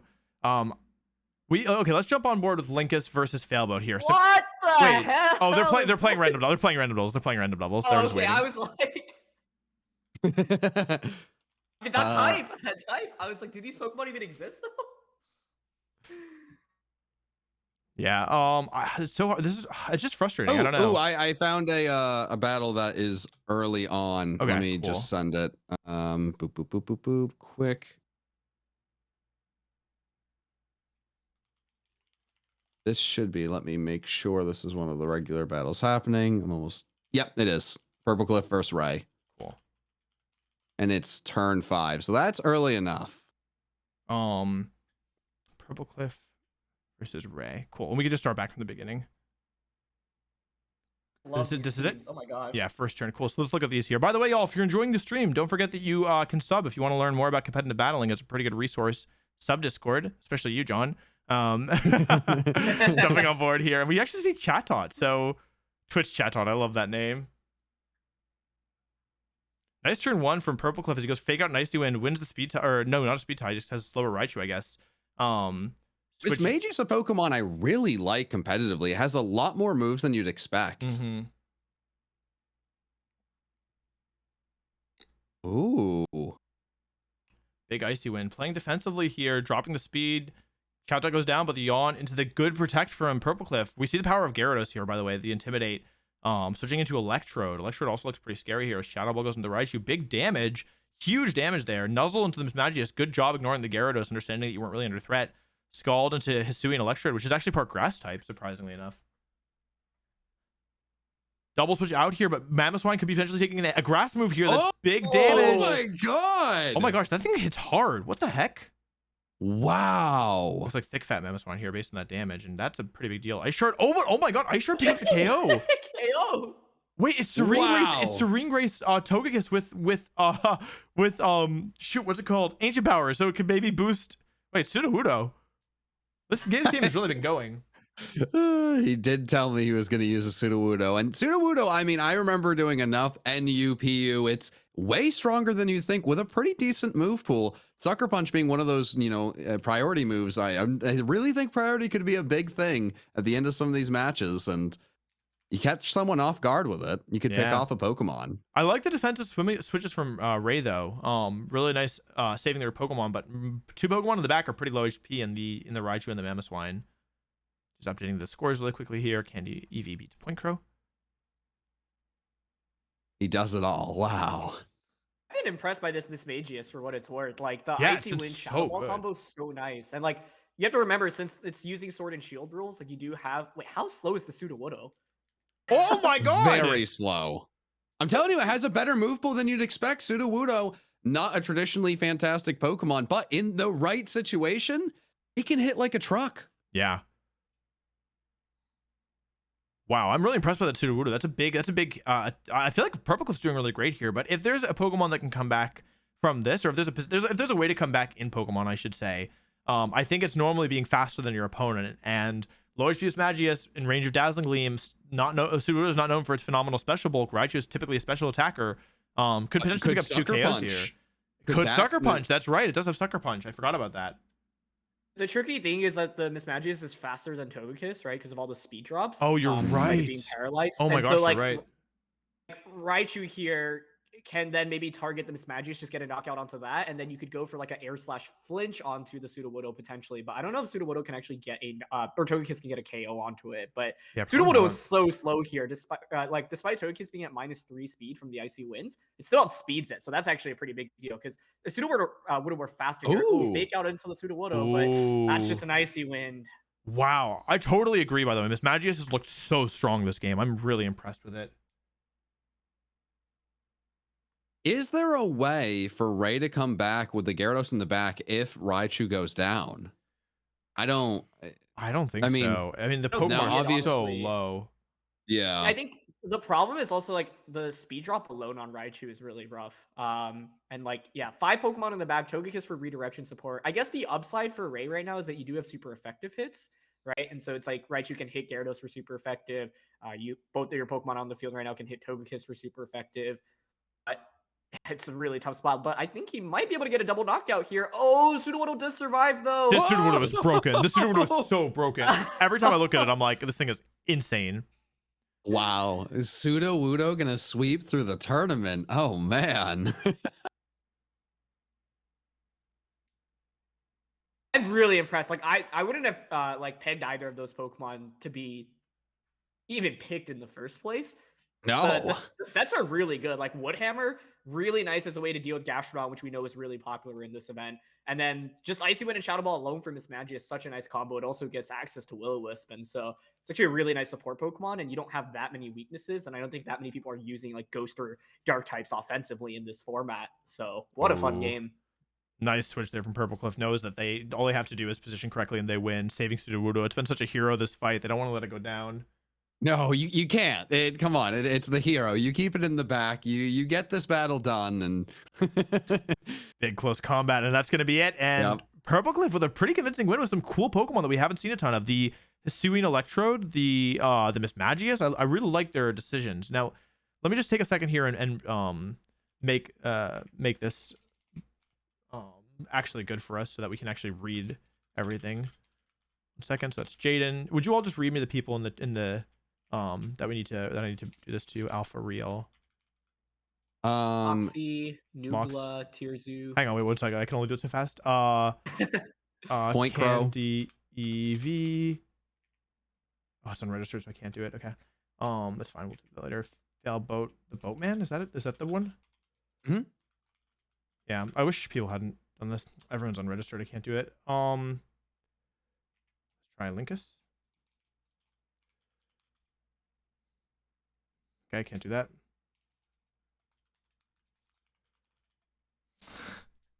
I can't do anybody.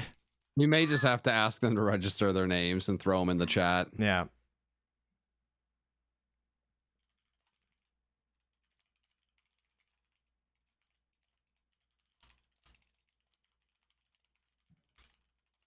Okay. Oops. Hey, as you do that, I can try and search through it and find a nice battle to pop into. Okay, nope. Let's see. Who have we not watched? Let me see here. Let me update stands over Alfred. Okay. Is the Hopcat match going on right now? Can you check? Hopcat? Let me see. Hop. Who else? Maybe Archie. That 5 turns in. Yeah. Cool. Let's do that one then. I linked it, and if you don't want to go and look for it. Okay, I can't do that. Okay, Hopcat. Great. Cool. Let's go back to the beginning and watch this. I like this pace, even though it's a little hectic. I think it's like it makes it easier to like. It's like nice that it's quick moving. So this is a Sand team versus a Trick Room team, and we saw kids earlier round. Oh, I think it's the Ringgrace Togekiss. Oh my gosh, they're actually going for spikes this time. Oh, they're not even going for Trick Room right away. That's really interesting, actually. We've seen both of them, but both of them are undefeated so far. So this could be a really important game. Yeah. Both have shown some pretty good things so far. Oh my god, but what a body press into the Empoleon, taking it out right away. This team is just so good. Like this looks like a tournament winning team, honestly. I agree. Yeah, that Ooh. Bronzong is not going to be easy to take down for Hopcat. No. Poof. Ooh, big crit there. Oh, wow. Unfortunate. No burns as No well. burn. Yeah, but the yawn is really good, to be honest. That crit taking out the Gastron is bad, though. The Togekiss falls asleep, so they're down but not out. Especially because spikes are up. That does damage. Switching out the... Yeah, I like the switch out there. I think it was smart to do it there as Gyro Ball goes into Togekiss, activates the Babbery Berry. Slack off heals back up. I mean, they're healing back up, which isn't terrible, right? They're slowing down the pace of the game, but the issue is, where is the damage coming from? We've kind of seen 3 support Pokemon at this point, and yeah, we've seen how good Rion is, by the way. Just Wah, wah. I will say, Bronzong having Zen Headbutt at least gives you offense against Gastro, right? Yeah. Like, a lot of Bronzongs actually don't even have a way to hit it, but the recover is just so Yeah. good here. Yeah. Oh my gosh. I like the Quillfish, by the way. We've seen a lot of there's not a lot of Intimidate Pokemon in the format, so using Eevee like Quillfish is kind of a big deal, I think. And nice because you weren't able to put Eviolite on Quillfish until this game. Did I pick up the wrong Purple Cliff? There's a very real chance. Which one's the real you one? You probably did. One of them is actually not... playing, though. No, this is the right one.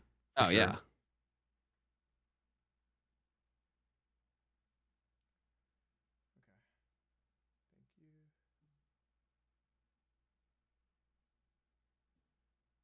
Stands on Showdown. Okay. Gonna do this really quickly. Make things easier as much as I can. Hey, we got a lot of battles to go. You gotta make sure every part of this is smooth. Yeah, doing my best. Oh, right Kiss Togekiss as flamethrower. Oh, sorry. I'll go back. Oh, you're good. Oh wow, that's a ton of damage. That's a lot. I hope that Bronzong knows that. Oh no, the sand's ending this. Oh wait, sand is still up. Look, it's it has to be a Smooth Rock. Ooh, that Togekiss going down. I mean, it's not the end of the world for Captain Kid, but it definitely opens things up for Hopcat in a pretty big way. Yeah, 100%. I think the question is, how long is this Gastrodon going to stay asleep? Because that's one of the main walls here. Rhyperior in the back, scary, obviously. And Powden in the back, Rotom in the back, scary. But both these Pokemon don't have a great time against Garchomp. But I think kind of the real question for me is, how are you going to deal? Your Bronzong's at 30 HP, 37% left. How are you going to deal with this Abomasnow in the late game, you know? I don't know if there's a good answer to that question. That might be what we're barreling towards, but if Hopcat could get a little bit of momentum, maybe take things down at a much quicker pace, which doesn't feel very likely with the amount of offense on the field. But Quillfish, I feel like Quillfish is always stronger than I expect it to be. Yeah, 100%. Endure actually activating. Oh, Endure! Oh, but it misses! Wow, I did not expect. That's actually a pretty unfortunate overheat miss, I think. I think you would have rather that connected, because if you're using Endure, you might have something like a Custap Berry, or maybe a Lychee Berry, or maybe a Salic. I don't know. Like, you know, Endure typically indicates that you have like there's a reason you're using Endure. I would love to see some more offense out of this Quillfish, though. I think that could be a really big deal. We'll have to see if the problem there for Hopcat was it just gives Gastrodon another turn to wake up, and if this thing wakes up again and gets a recover off, now that the Gastrodon on the opposing side is KO'd, Gastrodon in itself can beat like most of Hopcat's Pokemon at this point. And so like if it didn't have recover, it'd be a lot more manageable. But the fact that it can soak up this damage and heal back up is so big. Going for a third Spikes. What? So by the way, double Endure I think are the same odds as a double Protect, which is a 1 in 3. So it's pretty unfortunate here, but all 3 layers of Spikes are up. I mean, that's a Abomasnow down to 25 or 75%, or Rhyperior 75%. If Gastrodon could switch out, I mean, that wouldn't be the worst thing in the world. But yeah, I think this Rotom looks hard to deal with. I think Gastrodon has to go down this turn, because now it's guaranteed to wake up, and if it wakes up, I don't see how you beat it anymore. Big Poison Jab coming out, doesn't connect. Quillfish goes down. What's Bronzong gonna do here? Gastrodon wakes up. Yawned the Bronzong. What's Bronzong gonna do? Boom! Wait, that's a ton of damage. Wait, that's so much damage. Wow. Hang on. I mean, it's not likely, but it's not impossible. Garchomp does learn Fire Fang, and if a Bombasnow doesn't have an Akaberry, yeah, in the sand. Yeah, although a Bombasnow's Hail will turn that off. However, if a Bombasnow doesn't have, oh, that's true. if a Bombasnow doesn't have Akaberry, if this thing has Fire Fang or maybe even Stone Edge, it could probably go down thanks to the spike. So we'll have to see. It's not, even though they're down 2-5, I don't think it's over necessarily.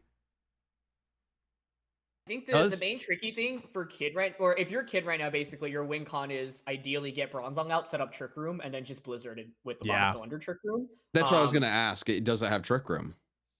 I think it does. Yeah, it does. It does. It does. But then, because I don't see a really good way for them to KO the Bronzong, but you can rock. And so I like the decision here. Just sack off both Pokemon. They've already done what they've needed to. That's life of Garchomp, by the way. Ooh, okay. The other problem is, like, if you target Rhyperior, you're most likely going to activate its weakness policy, and Bronzong plus Rhyperior right now, like, you can switch both out, and then just, like, Trick Room and Earthquake simultaneously. 100%. Sorry, I'm just updating the scores really quickly. Oh, it's lagging. Maybe it got leaked. Okay, we'll go back to the match. Yeah, I mean, Kids had some real adversity in terms of RNG. Like, you know, the Ice Beam freezes in that first game. Double overheat. This one, like the first miss on Bronzong may actually have helped him more than hurt him, because yeah, like you said, it may have been trying to set up for that explosion strategy. But you know, one of the things is always, like, competitive Pokemon's really tough, and even the most seasoned players, you know, sometimes struggle with dealing with bad luck, and so Kid's been playing really well despite having some cards thrown against him. 100%. Yeah, the one thing that I will note here, by the way, is that there's no real way for these two Pokemon to stop Trick Room going up unless the Hippowdon has Roar. Roar is one of the better tools against Trick Room, especially on a bulky Pokemon like Hippowdon. So, I mean, I'm making up sets here, but if this Garchomp happened to be like Swords Dance and the Hippowdon roared out the Bronzong on the Trick Room turn, I think this whole match could swing. Like, I don't think this is necessarily over depending on sets. Did we see Ice Shard from Abomasnow in the previous match? I don't remember. I don't think we saw much from Abomasnow at all. It's a really good question. I mean, I feel like it would have to have Ice Shard. You know, what would the moveset be that would take, you know, Ice Shard off? It's an important move. Oh, Rock Slide misses. Ice Fang. No freeze. Okay, that's gonna be pretty difficult to come back from. I respect that Ice Fang Rock Slide play though, for sure. I'm gonna say Hopcat actually found the one play to deny the Trick Room, right? Given the movesets on both Pokemon here, like, your only way of denying Trick Room is if Bronzong does not attack for that turn. Well, how do you prevent it from attacking? Flinch it or freeze it. But now it's just gonna be so much tougher. The self body press to activate policy into the Earthquake. Yeah. Wow, I love that play. Showing how versatile body press is there. Really high horsepower though, can activate it as well, or if it hadn't already been. I mean, it's worth noting this isn't. I mean, it's probably over. Yeah, I mean, it's gonna be really. I think with Abomasnow in the back. Yeah, like, I think Sandvale could save you a little bit, but it's not gonna save you from Abomasnow. Yeah. I guess though, like, if you stall out Trick Room and the Abomasnow doesn't have Ice Shard, like, here, I think if you're in Kid's position, I would just body press the Hippowdon and EQ, because you know the Hippowdon doesn't have Protect. Yeah, Gyro Ball actually into the Bronzong. Makes sense. I mean, the Garchomp. Yeah. Oh, but Sandvale. Wait a minute. Hang on a second. I mean, there's no way these two can beat Garchomp, right? I think Bronzong just walls this. Like, it's just too good. You're right. Yeah, I think the only thing worth noting is that there's no guarantee that Abomasnow has Protect, because, like, you know, obviously as VGC players, we know, like, Protect is really good, but yeah, it doesn't even have Rock Slide. So I mean, I think the win condition here is, like, I don't think it can be done. I think Gyro Ball into Garchomp and Blizzard is just, I think that's just game. Even if Ice Flying. Yeah, and it's if too Garchomp fast. had like a Fire Fang, maybe, but nah. I think this is like the team matchup is so tough for Hopcat, to be honest, because, like, Abomasnow and Gastron themselves are so good offensively, and then you have, like, one Steel type, but the Rotom just checks it super well, and the Rotom has Will-O-Wisp as well. So it's like you can Will-O-Wisp the Hippowdon, the Garchomp, you can overheat into the Bronzong, Thunderbolt into the Empoleon. So I mean, Kid's using a team, like I said, you know, this feels like a team you actually would have seen in VGC 2012 or 2013, and it is just really consistent, right? It's got Trick Room, it's got a weakness policy user, it's got a Will-O-Wisp user, and the type coverage is just absolutely amazing between all of them as well. 100%. So we actually totally finished round 2. We're already into round 3. This is moving pretty quickly, I think. Why don't we take a look at Linkus versus Purple Clip? I think that could be a good match for sure. I do want to highlight. I think we should. I mean, now I want to see more Sudowoodo. I always want to see more Sudowoodo. Yeah. But No, go ahead. I think soon we should definitely try to highlight RT Game being 2-0. And actually, Moxie, who I said, last time I saw him battle, both of them did really well. I think I actually, not to, toot my own horn, I think I knocked both of them out of the tournament. But I did face both of them in the losers run. So if they have a match against each other, round 4, Moxie against RT, I think we put a little bit of a feather in that and come back to that game. For sure. I'd also like to see Jaden's. Actually, let's do Jaden here because we haven't. Oh, she's not playing just yet, right? Yeah. Okay, then we'll start with these two. But I would like to see. I want to highlight Linkus because look at this team. Look at this team, y'all. Oh yes, we absolutely need to highlight this team. I love it. Well, this is probably the two. Oh, no, go. I was gonna say, you are looking at Magmar. Sejum Park, who ended up winning Worlds in 2014 with Pachirisu, actually used Magmar at the 2013 World Championships, where he finished in the top 8. And so, really, yeah, he also was one of 2 Magmar players that year, if you can even believe that. Do you want to know who the other Wolf? Well, it's not important, really. Actually, this is a good time. I have to pee. I'll be back. Bye. I love seeing a matchup like this. I mean, the two probably most unique teams. It's going to be difficult to really have an idea what to expect from like a Lickitung, especially since it's not a Violite with the Magmar. Well, who knows which one's going to be Violite there, but I will say, I think the tough thing for Linkus here is like his damage output just feels weak. You know what I mean? Like if you look at like Purple Cliff, first of all, like there's just a lot more damage output. The lead already makes it tough for Linkus because the Spirit pressure Energy Ball, and so like you can maybe switch into the Drifloom or the Magmar, but Mismagius can cover for that with a Shadow Ball. So Gastronef, if it protects here, could be a good play because the Lickitung can actually maybe put in some work. But I'm mainly curious about the Lickitung's moveset here. Now, I am as well, but last time we watched Purple Cliff, it was Icy Wind, Icy Wind, Icy Wind. Now that Electro is part grass, we could see the grass move from that into the Gastrodon, and then just, why not click the Icy Wind button?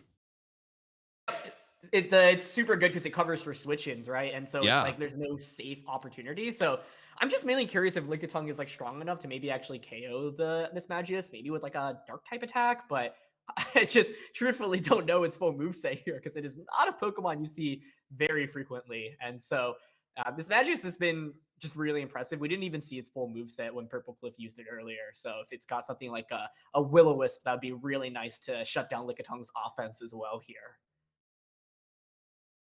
I really want to see this first turn. There is so many questions for every single set, especially on Linkus' side. And I mean, we just need it to begin. I mean, that Lickitung, it's such that has to be the most interesting Well, I say that with Sudowoodo on the other side. Sorry, but... do you mean Glickitung? All right. Oh my god. Look at turn 1. Okay. There we go. That's what I was saying, right? The Icy Wind button never fails. Nice knockoff though. Man, Wow, it's got knockoff, damage. but that was a sad amount of damage.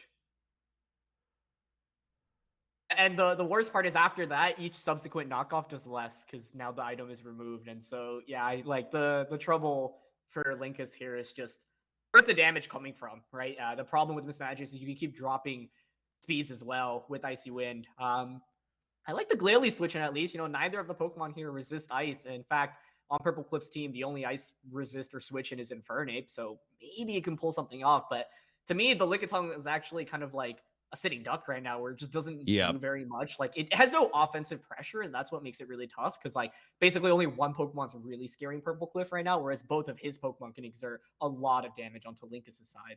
Yeah, I gotta say, I really love Purple Cliff's use of this Hisuian Electrode. I think it's actually there's so much Gastrodon in this tournament that every time we see this Electrode, it feels like the grass, like having an offensive grass type just feels like it's really, really valuable in a tournament like this in particular. And yeah, actually, for just to kind of talk about a competitive Pokemon concept that I think is really interesting. In singles, you don't really have this, but in doubles, there's something called an island Pokemon, where an island Pokemon is kind of just like off on its own. And as you're actually seeing it kind of happen here, where an island Pokemon doesn't exert much pressure. It just kind of sits there, and your opponent can easily ignore it. And while they're ignoring it, they can target down your partner Pokemon. So because this Lickitung isn't doing anything, it's totally safe for Purple Cliff to ignore and just and just target down the partner. And we're seeing now Purple Cliff like it's not impossible if they protect Electrode and Shadow Ball with the Glalie, then yeah, they could go up 2 Mons this turn to or 6 Mons to 4 already. So that's one of the issues with using Pokemon without much offensive pressure. Knockoff, you know, is nice for disruption, but you need to be doing a little bit more than that a lot of the time. This is going to be a really interesting turn because even though, you know, Purple Cliffs had a lot of offensive pressure, I mean, that Electrode and the Miss Mages are on. Oh my God, what a play! Oh! I love that so much. Oh my gosh. I understand how fun it is to click explode or self-destruct in any Pokemon situation, but there was just no need. It was such a great read, but he just went for the fun button rather than going for Thunderbolt on the Glalie, which definitely would have taken it out. I respect it. I totally respect it. Oh, I respect the heck out of it. Now we might get Sudowoodo, which is even better for everyone involved. Yeah, this Glalie's had some unfortunate moody boosts. If this were a special boost instead of you know, defense, or even if they were speed boost, I think you could make a case for this being pretty like decent, but unfortunately, yeah, not the case here. But the tough thing is now, yeah, you give a free switch into the Infernape. So the Infernape can, you know, just pressure either Pokemon close combat into Lickitung, you Shadow Ball into the Glalie slot. Glalie just committed to Protect, so now is a really good time to target it. And if you look at Linkus's team, he doesn't have any ghost resists or immunities other than the Lickitung, but the Lickitung's already on the field. So even if Glalie decides to switch out, nothing coming in can actually take a Shadow Ball very well. And so there's an opportunity for Purple Cliff to, you could spread your attacks, right? Close combat, Lickitung, and Shadow Ball Glalie, or even just double up onto Glalie to almost ensure a knockout onto anything coming in, right? If you go close combat and Shadow Ball, I'm not confident any Pokemon in the back can take that. Maybe Magmar, it's like defensive enough, but the problem is defense will only allow you to survive. Then the question is, how do you actually deal damage to these Pokemon that are super fast right now and also just, you know, can get a lot of damage out before you even move? Yeah, that's a really good point with Magmar, because even if it did have any defense randomly, I mean, Flame Body doesn't affect Infernape. Ooh. The other thing worth noting, I mean, Lickitung, I mean, it took him on here, and actually, technically, Linkus is in the lead, right? And Drifloon with the Unburden ability, now you have a speed advantage, right? So, I think what's interesting to me, one of the things that's interesting to me here is that Magmar and Lickitung are both unevolved, and based on this Lickitung's moveset, I imagine it has Eviolite. So my question is, what item does the Magmar have, you know, since it can't have Eviolite as well? Could be an offensive item. I mean, Magmar, obviously, it wasn't, you know, supposed to be a Pokemon that evolved when they, you know, made it. So it does still have pretty solid stats. I think 100-ish special attack. I used it a lot back in the day in NU, and it wasn't always a Violite because you could really lean on that high special attack. And we were talking earlier, how many fire types are there really? I mean, this is one of them. Yeah, I mean, there's not many, right? You can use, we were talking about earlier, Rotom Heat, Rapidash, like a Magmar, like it's really Infernape and Rotom feel like the good ones, unless I'm missing something since Heatran isn't allowed, obviously. So yeah, I mean, this is actually really cool because on Purple Cliff side, we see kind of two of the better Pokemon in Gen 4 period, especially in Gen 4 doubles. We have Infernape, we have Togekiss, whereas Drifloon and Lickitung, I mean, they're not phenomenal, but I actually have some faith in these Pokemon to do something here. Maybe that's stupid, but yeah, I think that with Drifloon's speed advantage and Lickitung's bulk, I wouldn't be totally shocked to see a momentum swing here. The tricky thing is the lack of fairy resistances or immunities on Linkus's side, so Togekiss can just Dazzling Gleam. And just curious about Drifloon's offense. Like, Drifloon was actually a really good Pokemon in VGC in 2017. Okay, so we're just gonna see Protects right now. Ooh. What? And the Thunder Punch! That is not a common move on Infernape, but it's a good one to have here. And now I really like that Protect from Purple Cliff. That was a really, really, really nicely timed Protect. And yeah, saving Togekiss from a Thunder is a big deal. And Lickitung, again, not really doing anything at all, just protecting itself. Nice read there. Really, really nice. And the Thunder Punch, cool to see. Not a common attack on Infernape, but obviously paying off here. I have to say, you know, like, players only had 30 minutes in this event to catch teams. And I'm really impressed by the teams like the fact that people got so many like really competitive deep teams is impressive to me, because I was expecting like some players to maybe, and Linkus joined late as well, right? So he was actually limited on time, which might also explain some of the Pokemon he ended up with. Like, that's a factor you have to consider. 100%. We see Toxtrugg come in here, but Toxtrugg weak to flying. The one thing is though that it's actually faster than Togekiss. I kind of forgot about that, and it has poison, which is pretty strong offensively, and also has fake out pressure. So Yeah, we do see, by the way, this Lickitung has just sat in the field all game and it's really not doing that much. So we're seeing kind of the issue with running a team without much offense. It is such an interesting thing in doubles. Like one of your own team members could really hold you back, and that is going to have to be something he thinks about for his future battles. Of Lickitung, maybe you want to save it in the back. Maybe its bulk is going to help you just outlast a Pokemon, pick something off. But when you have 2 full health Pokemon standing in front of you, Lickitung's not going to be able to do much. Yeah, I would love to see more of the moves, because so far we've seen knockoff and protect. I mean, something like Sing could be good. We're seeing the value out of Intimidate, by the way, getting a lot of value here. That's Fire Punch doing a ton of damage. Gunk Shot, nice play from Purple Cliff, saving his Togekiss. That definitely would have KO'd from that Life Orb. And Body Slam, if this is a para, I mean... Okay. Did I speak too soon? I mean, both of the Pokemon now are kind of in danger, right? I mean, you have Infernape, who's frail and low HP, and this Gyarados is poisoned. So, yeah, I mean, it's actually not impossible, right? That this could still turn around. And I mean, if you get through the 2 Pokemon on the field, Sudowoodo is weak to fighting, and Horse is weak to poison. And so, yeah, this could still go in Linkus's favor, I think. I think we're not out of the woods yet at all. Problem for Linkus, though, is that his Toxicroak is Life Orb, so it has one last attack, right? Unless it's Drain Punch, right? Oh, that's true. Because the healing would affect. But no, I agree. You probably only get one more shot with this thing, realistically. That was a big turn for him, though. Like, he finally got a lot of damage off. And even with the Intimidate, Gunk Shot still doing so much damage, getting both status conditions, definitely keeping him in it. I feel like if you don't get that paralysis, the problem is that then the Infernape can just outspeed Toxicroak and just knock it out next turn. But Lickitung, yeah, proving worth with Body Slam.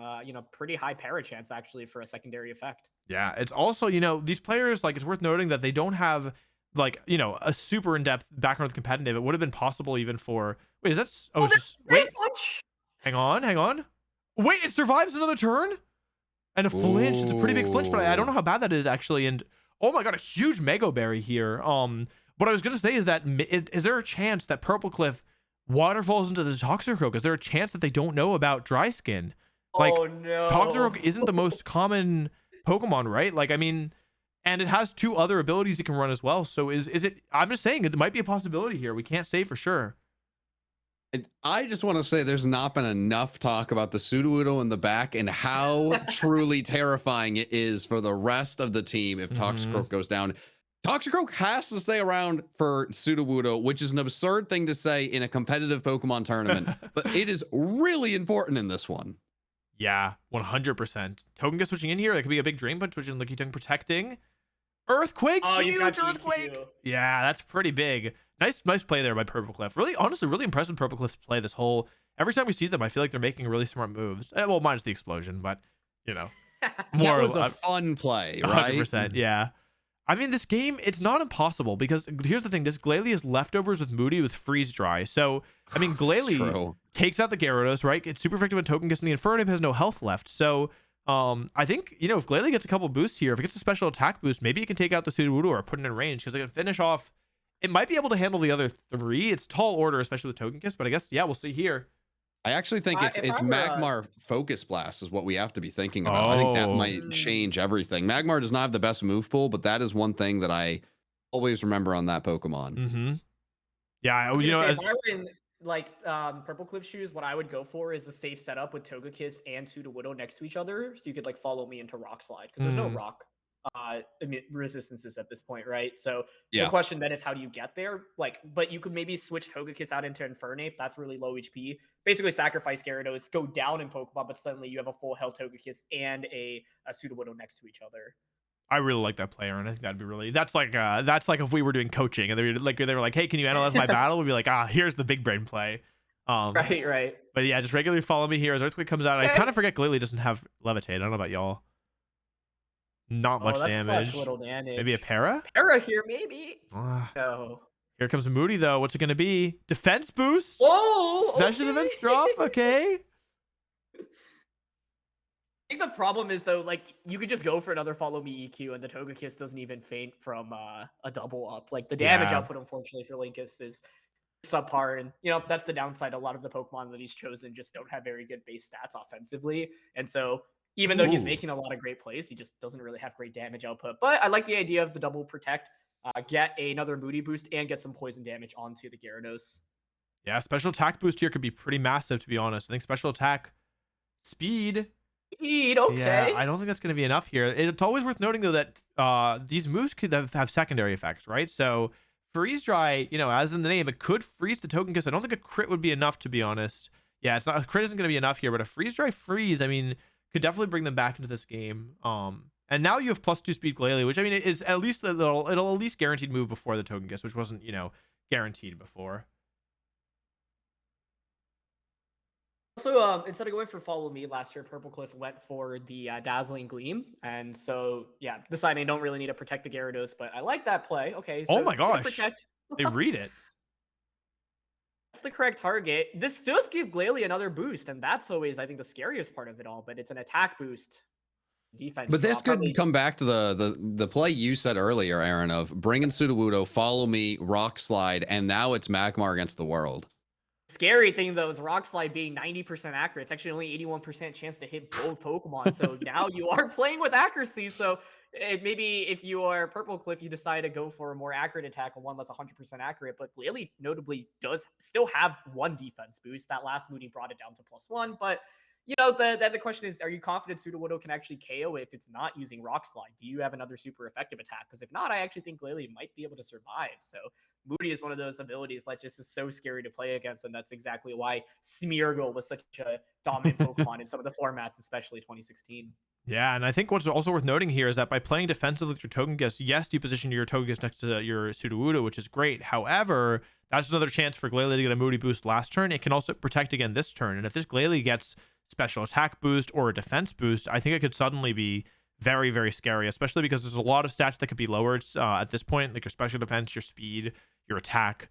All those stats being lowered wouldn't really hurt you, you know? And so I think that they're not out of the woods just yet. I think that we can still see this game go either way. And with Magmar in the back, I mean, yeah, it's really, I didn't expect to be saying this in the tournament, but it's kind of all about this Sudowoodo, who I don't think we've seen the item on, by the way, but I think it's not a bad Assault Vest user. Here's the Follow Me and the Freeze Dry. What are we going to see here? No freeze. Sudowoodo moves next. Glalie hangs on with 1 HP. Wish from the Lucky Tongue. Wish! Speed boost and defense drop. I mean, probably doesn't matter at this point, but Glalie hangs on for one last ride. That is wow. I still think it's looking kind of doomed. But It does look kind of doomed, but it's kind of hyped. The Wish is cool though. I mean, you can protect the Lickitung, heal back up. You know what's crazy is like Lickitung's been in this battle since the very start of the game. Like it has not left the field, and it's just. I actually like this moveset a lot. Like out of like all the ways you could run Lickitung, I think it makes a ton of sense. But Wish maybe coming out a little bit too late. Like it would have been nice to see that maybe heal up something, but at this point, like you can't switch it out and let something else take in the Wish, and so. Yeah, Glalie unfortunately still just doesn't have that much damage output. This Togekiss can take so many freeze dries, and with no special attack boost coming out at any point from Glalie, makes it all the tougher as well. Yeah, I think a special attack boost could have been a big deal here. We also mentioned that it could be possible that the Sudowoodo has Sucker Punch, which would kind of be a big deal in my opinion. Finishing off Glalie before it's able to attack, which is a big deal. But we just see protect from Glalie, probably protect from Lickitung as well. Yep. Put it a slow turn here. Sucker Punch confirmed. Oh. Yeah. This is going to be a big Moody turn. Yeah, we'll have to see here. Healing up. What stat is it going to boost? Special defense and attack. Not a good enough one here at all. And I think that that Togekiss has gotten a lot of value out of leftovers, by the way. Yeah, this Lickitung, it's really interesting. I mean, if they lose, I feel like it's because Lickitung lasted almost just too long. I mean, there's not a lot of offense on that side. Every single turn, you only have one Pokemon that can really do damage, and Glalie is not really known for being an offensive, Pokemon. Yeah, really, it's good when it gets those boosts, but without those boosts, I mean, it's pretty tough, I think. I feel like the other now tricky thing is like, yeah, the Togekiss has hung on for so long, and now even Dazzling Gleam itself is valuable, right? You don't need to go for a Follow Me to protect like the Sudowoodo, because Dazzling Gleam in itself can do a lot of damage. I guess I'm curious if also there's Sucker Punch, right? So Sudowoodo revealed that if you're a Linkus, you could like big brain it and then like go for another like protect just to deny Sucker Punch. But something like Sucker Punch plus Dazzling Gleam, I feel like is really hard to cover for right now if you're Linkus. And if Purple Cliff finds that play, it'll be I don't really know how you can get around it other than Lickitung maybe going for a Body Slam Para and then just hoping for some Para RNG in this late game. Yeah, with there's a Body Slam, there's a way. And I mean, this is kind of a 2v Well, let's see. A 2v something. Freeze Ray comes out. Rock Slide does not miss. Okay. Finishes off Glalie. That's pretty big. Body Slam is it enough? Just barely not. Oh my goodness. Oh boy. And that's a big deal. And- Magmar coming in here. And it's the Yes. last two Pokemon. What do y'all think? You think Magmar can do it? We do have a saying in VGC that it's always Magmar, but I don't know if it's going to be always Magmar here. Sometimes Magmar here, I think. I don't know. I wouldn't count him out. Yeah, I mean, but between Wish plus Body Slam Paris. But I gotta give Link his props, honestly. I felt like he was in a really tough position in the early game, but like Toxicroak plus the like that one big turn with Toxicroak and the Lickitung, you know, getting the Gyarados on the switch in, getting the Para on the Infernape actually put him in a much better spot. And the Wish on Lickitung, not a move that I even knew it got access to. So still not over for him yet. I could, you know, see some potential here, but it's certainly going to be tough, especially with Sudowoodo just having this Rock Slide still. And I just don't know how you actually KO it effectively. So then the question is, it's like what John was saying earlier. Does the Magmar have something like a Focus Blast to hit Sudowoodo for super effective? I do think there is one really kind of niche win condition, which is if you take out the Togekiss, then the Infernape comes in. And the Infernape is low HP and paralyzed, so you can take out the Infernape. And if you burn the Sudowoodo with Magmar's Flame Body or with a Will-O-Wisp, then I think Wish Protect Lickitung could solo the Sudowoodo. And Magmar is all, you know, if it uses Heat Wave here, which is kind of the default fire move, it could, in theory, take out Togekiss and potentially give yourself a burn chance on the Sudowoodo. So do I think it's likely? No. But do I think it's possible? 100%.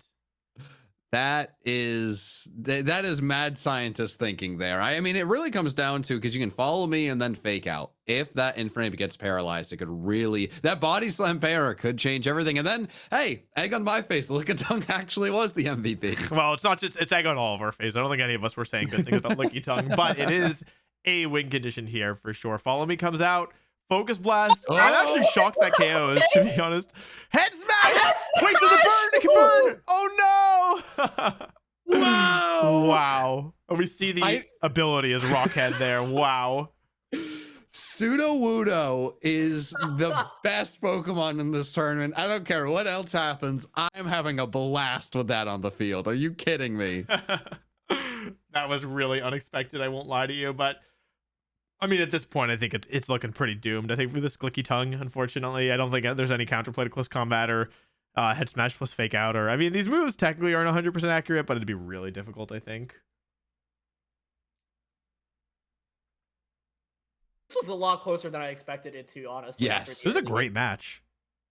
The Toxicroak ended up being like a huge member for offense. And like Linkus has some pretty unique sets, but ultimately Lickitung will go down here, no Para. And we'll see Purple Cliff take the win. But shout outs to Linkus for what I thought was a really well fought battle. Okay, 100%. so there is, the battle that I said, but one thing to keep an eye on, I'm trying to look through the bracket that we don't miss anything. Captain Kid and Peachow are both 3-0. Captain Kid and Peachow play round 7. So that is something to keep our eyes on. There's a lot of exciting battles coming up, but the one that I mentioned earlier, with the RT two, versus Moxie, looks like. Yeah, they were both undefeated, both lost last round, making this battle even more important for both of their chances. Group B is crazy, by the way. There are 5 players at 2-1, 2 players at 0-3. So that group is literally open to anyone right now. Like it's still. And then in Group 3, by the way, Stan's pulling off 3 wins in a row after that first loss. And so I just love it. You know, I mean, this is obviously going to be decided in the final round, but I feel like we have so many people in contention for it still. 100%. This is what you hope for. Standings. Yeah, so let's look at we can look at the standings here. We have, like you said, just showing the stream here, we have 2 people 3-0, Stands at 3-1, and then I mean in the middle, if you're playing for, you know, kind of like trying to end in the upper half, it's pretty close, like 1-2, 1-2, 1-2, all here, and Point Crow at the bottom, but could still, you know, get some wins on the board. And in the other group, I mean, Jaden actually, wait guys, in Group B, there's no undefeated person, so no. This one's actually wide open. Jaden at 3-1, Purple Cliff at 2-1, and wait, 1, 2, 3, 4 people at 2-1, and 5 people in this bracket have only lost 1 game. So I think Group B is actually going to be really tight here. So we'll have to keep an eye on that one. But yeah, we can jump on board here with Moxie versus Archie, right? You said, what was the scores here? Moxie is, these are 2 of the 2-1. They were 2-0 so, when I picked it. Yeah, I'm looking through who Jaden plays next. The only person left that she plays that has a winning record is actually Purple Cliff. Oh wow, which was also 2-1 at the moment. So that is Wolfey. Okay, coach extraordinaire. Yes, it's all because of me. And actually, wait, like, so now we're jumping into Moxie versus RT, who has both the Sneasler and Ursaluna, and Moxie has a Baneri. So we'll have to see here as we jump on board here. Gyarados and Ursaluna from RT, and Fernape and Gastrodon from Moxie. Gyarados on both sides. We're seeing some of the power of this Gyarados here. Oh no, the Storm Drain! No! Oh, that could be big. Gastrodon. I mean, it can't Dynamax. There's the Flame Orb. That's a very powerful Pokemon. But 2 water types, yeah, you're not going to want that. As Roserade's a great Pokemon to have. And both Gyarados giving Gastrodon special attack boost plus 2 Gastrodon yawns. Oh my gosh. Gyarados switching back in. This is a fantastic start. I love everything that's happening. Please Storm misses. No damage has been dealt this game. Huge Sludge Bomb. Poison the Clefable. Dragon Dance. That's really scary. That didn't do much at all. Wow. Knockoff. And Flamethrower from Clefable. Not the move you see very often, but I mean, good move to have here. Magikarp Clefable hanging in there. Bullet Punch into Roserade. What does Moxie have for this Gyarados? I mean, this is a really, really scary Pokemon to have on the field. Yeah, Intimidate's going to help out a lot as Rotom Heat switches in. Some cool teams here. Bullet Punch there. See, is it going to be another Dragon Dance? It is. Leftovers is gone, but it's clearly a very bulky Gyarados. This crunched is barely anything. And now Rotom Heat looks pretty scary here. Your only real option against it is this Gastrodon. So, yeah, RT is just looking really, really, really, really powerful here. A preemptive switch, though. Okay, great switch. But yeah, great switches on both sides. Oh, big defense drop. I'm gonna say this Gyarados plus Roserade combo is pretty hard to break through, but Moxie's at least chipped away both for a lot of damage. Now the thing is that Moxie switched that Gastrodon out earlier, so I'm wondering if it didn't have Protect. Because if it did have Protect, you could have protected it, the boost that you had, and then like bring in Clefairy for redirection support. So there's no Protect here, you might be forced to switch out. You do have an Infernape and a Scizor, and I guess a Baneri to take potential Leaf Storm here. But yeah, I like Moxie has done a good job at least, like, you know, chipping away, and that defense drop makes it tougher for Gyarados. Like, it definitely will go down in 2 hits now rather than potentially 3 earlier. One thing to really note about RT's team is, I mean, we've seen a lot of balanced teams, a lot of defensive Pokemon. That's 6 offensive Pokemon. He is trying to punch anyone he faces in the mouth quick and really put them on the back foot. And I mean, hey, right now, he absolutely has Moxie on the back foot. And even if Moxie can get rid of the Gyarados and the Roserade, that guts Ursaluna and a Garchomp in the back. That's scary. Yeah, I could not agree more. And I think also what's interesting about RT's team is that a lot of the Pokemon on the field, it does have Protect. We'll talk about it after this turn. There's another Crunch with the Roserade doing Leaf Storm. Kind of a null turn here, but yeah, a lot of the Pokemon that are in the back on RT side, Moxie wants to use his Gyarados for, but Gyarados is kind of one of the few Pokemon you have in this position to deal with the Pokemon on the board. So, you know, even if you knock out the Gyarados, Ursaluna switching in, if you get Facade correct, something's dying. Like, even Scizor, I think, will take so much damage from a Facade, and I don't think Baneri can take it. So, yeah, it's like you need to get Gyarados off the field because you need to Intimidate later, and you don't want to, like, just give Ursaluna a free KO, but if you take Gyarados off the field, then you're not KOing the Pokemon on the, like, that RT has right now, this boosted Gyarados and this Roserade, who are giving you a lot of trouble and also healing up. We'll have to see a Scissor switches in. Nice Waterfall there, doing a ton of damage. Waterfall into Gastrodon, really nice play. Leaf Storm as well, doing big damage here. That was a great play. So, like, you know that the Gastrodon protected last turn, so even if the Waterfall is nullified thanks to Storm Drain, the Leaf Storm will just KO the Gastrodon anyway. And so by going for the double up, you either guarantee the knockout on a Gastrodon, or you get a lot of damage off into anything that switches in. Scizor is actually probably the best switch in there, but it still takes a hefty amount. The thing, though, is now you're really low, and it has that defense drop, so Bullet Punch from Scizor now, I think, likely will finish off the Gyarados, and so Moxie's at least been able to handle this Gyarados, which is Dragon Danced up a bunch throughout the course of this battle. Yeah, 100%. And this Roserade is dropped as well, so I mean, if Moxie has Dragon Dance of his own, I think that could be a really big momentum swing, because if you take out Gyarados here with Bullet Punch, then all of a sudden you have your own boosted Gyarados, and I think that the tides could turn pretty quickly here, especially because unless this Roserade has Sleep Powder, which, you know, many do, but unless this Roserade has Sleep Powder, it's not gonna be able to do a whole lot to these Pokemon on the field here, so we'll have to see. Dragon Dance on Gyarados would be huge, like allowing it to ensure it outspeed the Rotom Heat in the back, because that's like the one thing that can really give it a ton of trouble. That's a Saluna is really, also really scary, good but- call. See, The Dragon, I mean, that could really change the tide. Nice protect. Oh. Oh. Oh, that's a very unfortunate time to miss Sleep Powder. Why are there so many just nothing turns in this battle? It's keeping us on our toes. Are you kidding me? Yeah, that was a nice protect, but unfortunately not a lot gained out of it. And that's one of the dangers of Roserade. By the way, this Roserade earlier was at like 40%, maybe even lower, and it's already back to 2/3. So, yeah, pretty.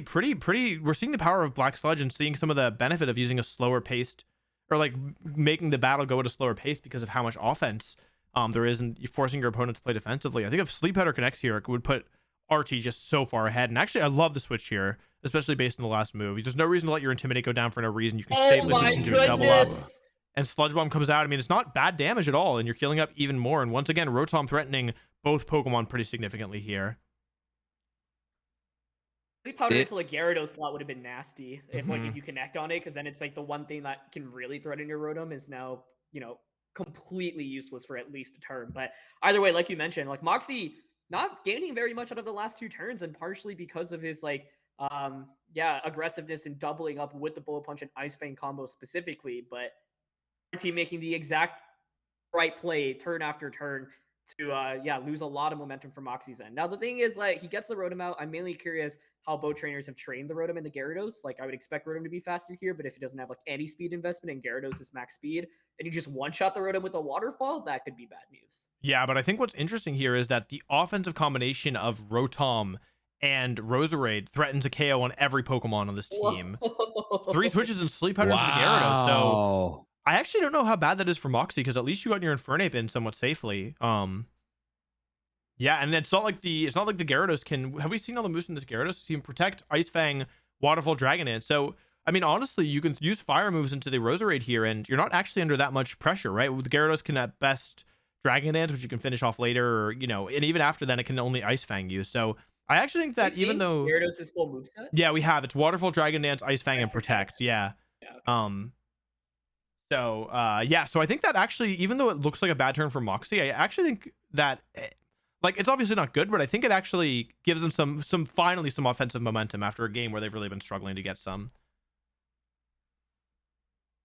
There's been a lot more switches than expected in any of these games, and I feel like Roserade's going to switch immediately. I could see a Rotom come in, just stop the Infernape in its tracks. I could also see Gastrodon switching. It's going to be interesting to see who breaks through, and if it just the game opens wide. I don't know if Moxie could lose another Pokemon that's not Baneri and really have much of a chance, but I mean, RT has a lot of offensive firepower in the back, but is letting these Pokemon get chipped down like the Gyarados. So at some point, there has to be an aggressive play. Yeah.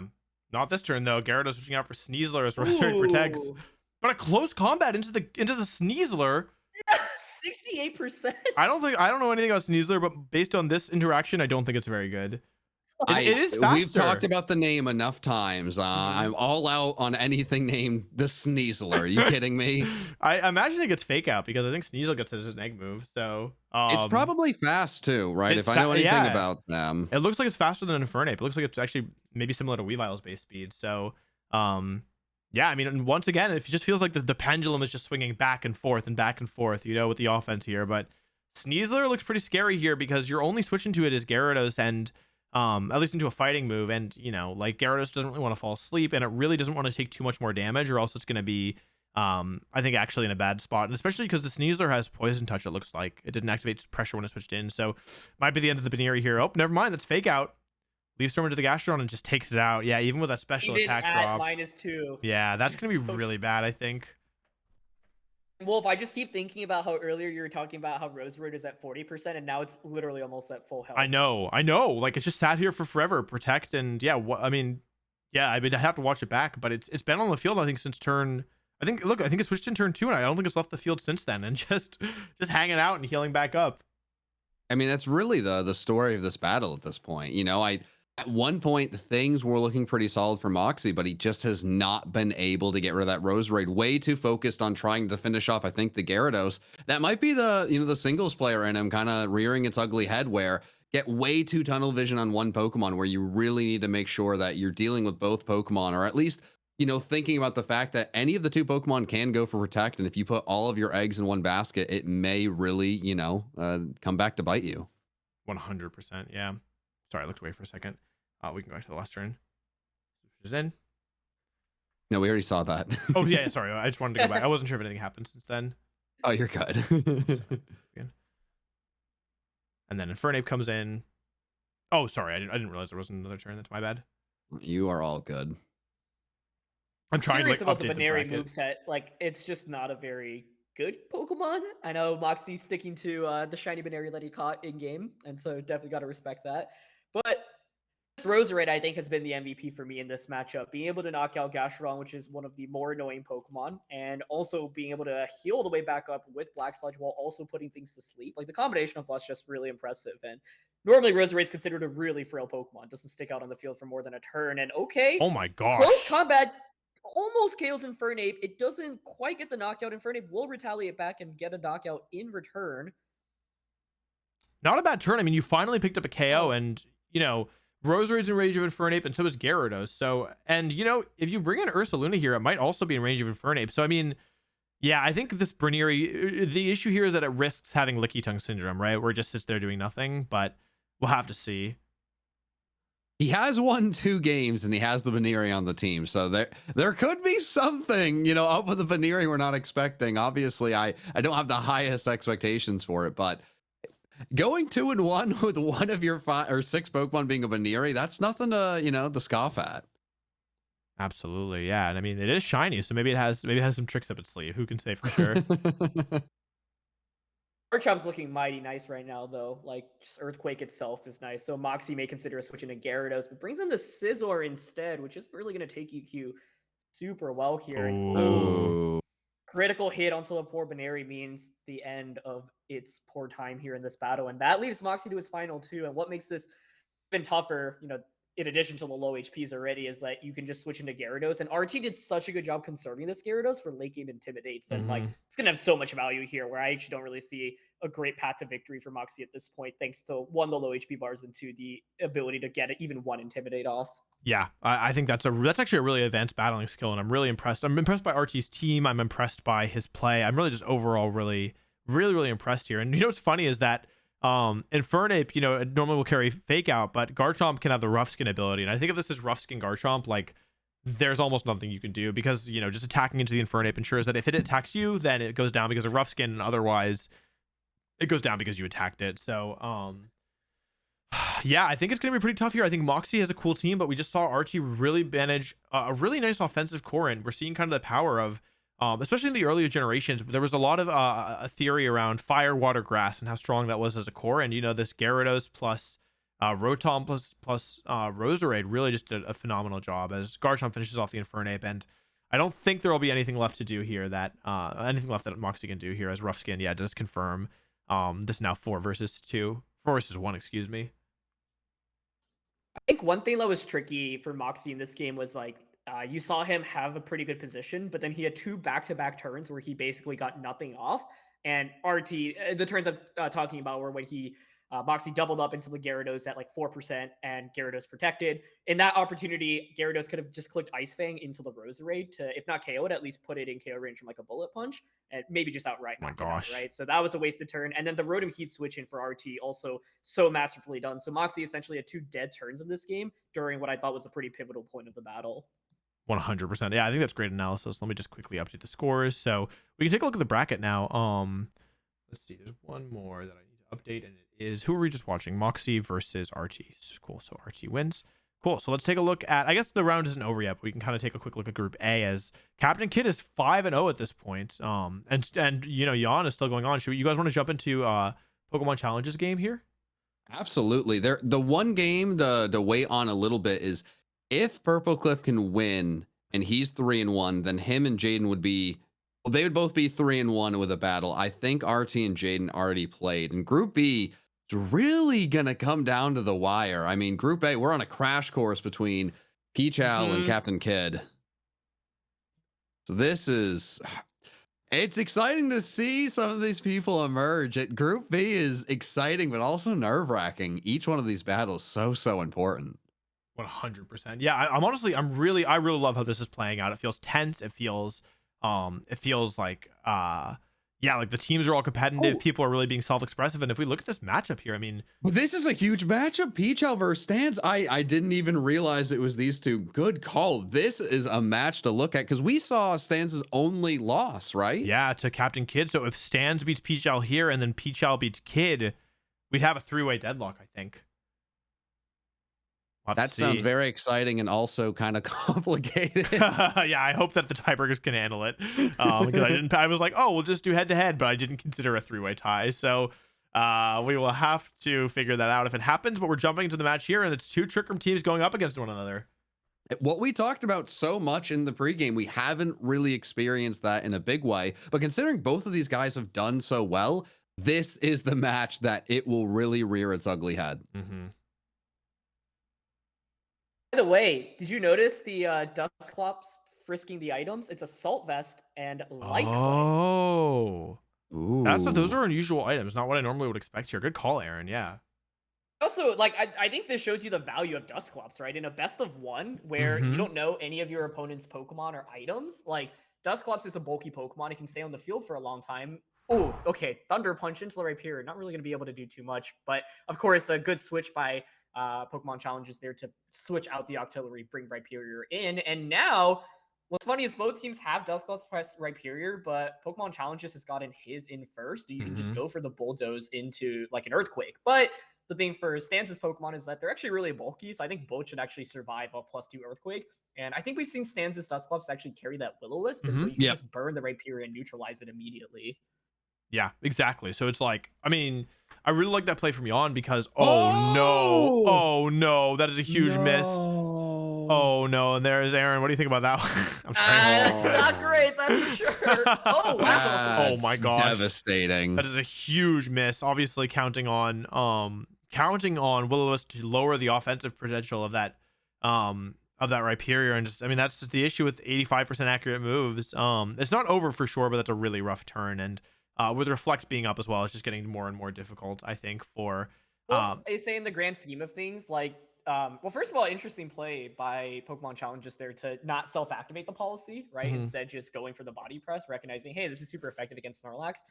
Stans just hits the Will-O-Wisp this turn, then, like, you know, the only thing that he really missed out on was maybe Snorlax hanging around for one more turn. So if he misses this one, though, I think it could be really, really brutal. But wow, okay. The Facade, remember that? Oh, was this the Facade team? Yeah, that's Facade Snorlax. I'm almost positive, which Lord changes a lot. And I was about to say before that burn, I mean, this is maybe the first time we've seen Gastrodon against a team that didn't have another Gastrodon to really nullify it. And Gastrodon really could be the Pokemon that could win this game for Stans, but he needs to get it out of there or it's going to take a Facade to the face, and that won't be pretty.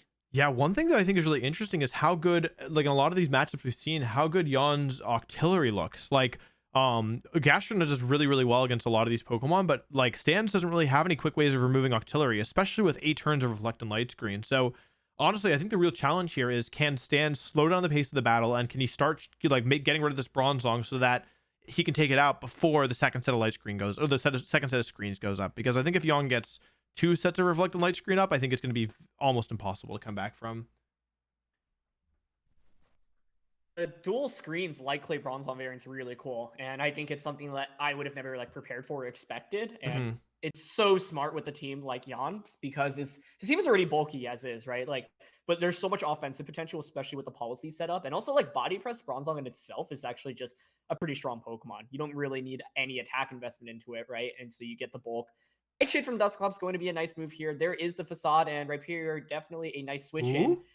It is going to eat up the Body Press. That's going to activate the policy. Okay.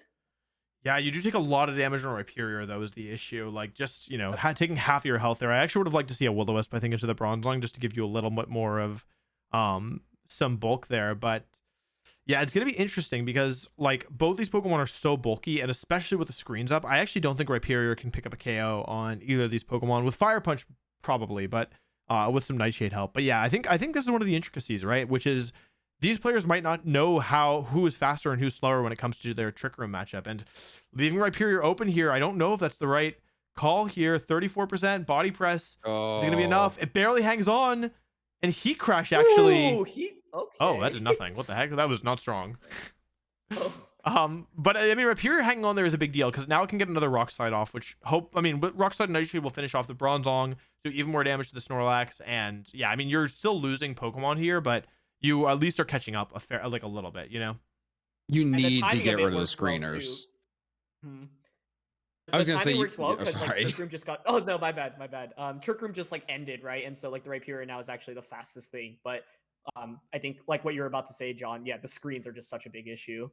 And you need to get rid of the Bronzong. Obviously, it doesn't have much health, but if they get, or if Peachow's able to get Trick Room back up, get any of those screens up, you know, in the mid game, I think that could just be it. So just getting rid of it here, very huge. Yeah, Rhyperior goes down though, and I think one of the big story of these games to me is in large part about the offense, right? Like, where is your damage coming from? And on Yon's side, you still have a couple turns of screens left, and you also have this burned Snorlax with Facade. Whereas on Stanza's side, I mean, you have 3 Pokemon who are typically trained defensively, right? You have Dusclops, Bronzong, and Gastrodon. And although we do know that, you know, Stanz has that Iron Defense Body Press Gastrodon or Bronzong, and you know, that's definitely valuable. When I look at Octillery, when I look at Facade Snorlax, when I look at Rhyperior, when I look at Dusclops, even that Clefable who we saw had minimized earlier, I think it could get pretty spooky pretty quickly as Octillery and Gastrodon both switch in. And again, this Octillery did reveal Energy Ball earlier, so yeah, if Stans gets caught off guard here, I think it could be curtains really quickly.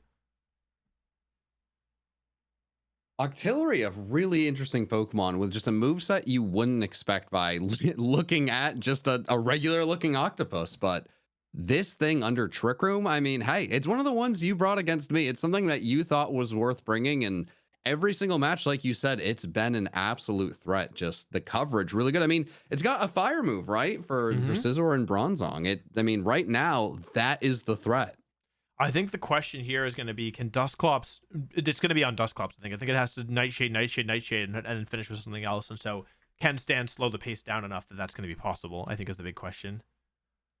Setting up Trick Room was also kind of awkward, I feel like. I don't know that if we've confirmed the speed interactions between the Gastrodon yet. Okay, reading into a Bronzong switch potentially.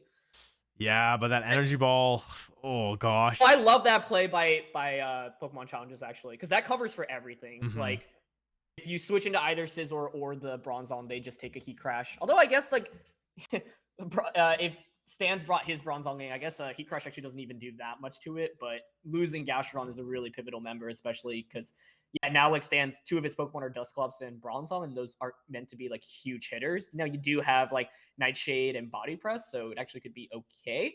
But Scizor is going to come out now. But can you even KO the Snorlax? Because if not, even if a Heat Crush doesn't KO the Scizor, it'll at least do, I think, half its HP. Yeah, 100%. I think like you need to slow the pace down, but no, they're just going on the offensive here. Heat Crash coming into Scizor, could call Aaron as half the HP, and Swords Dance. I mean, it's what you needed, but wait, I was gonna say it's not gonna be enough. However, I mean, wait, hold on, guys. Could this be? Oh wait, that's a lot of health returning. Oh, and the reflect ends.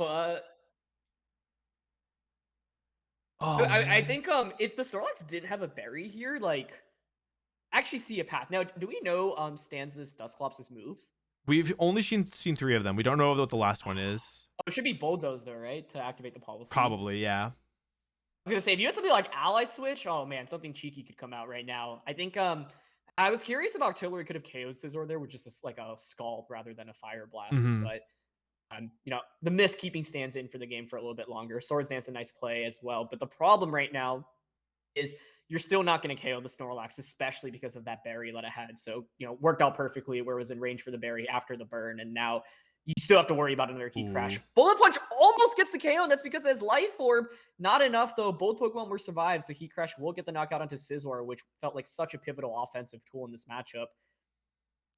Yeah, and we're down to the last 2 Pokemon. And honestly, if there's Pokemon that can 5v2, I actually think Iron Defense Bronzong is one of them. And if this Clefable were still normal type, maybe, but I think the we know that the moves are like Trick Room, Iron Defense, Body Press, and so I don't know how they're going to beat the Dusknoir at this point, let alone the Clefable from here. And if the last move were like Pain Split again, maybe like super big maybe. However, with no recovery on Dusclops likely, and no real way to beat the Dusknoir and the Clefable, I think that this is almost certainly going to be game over for Stans.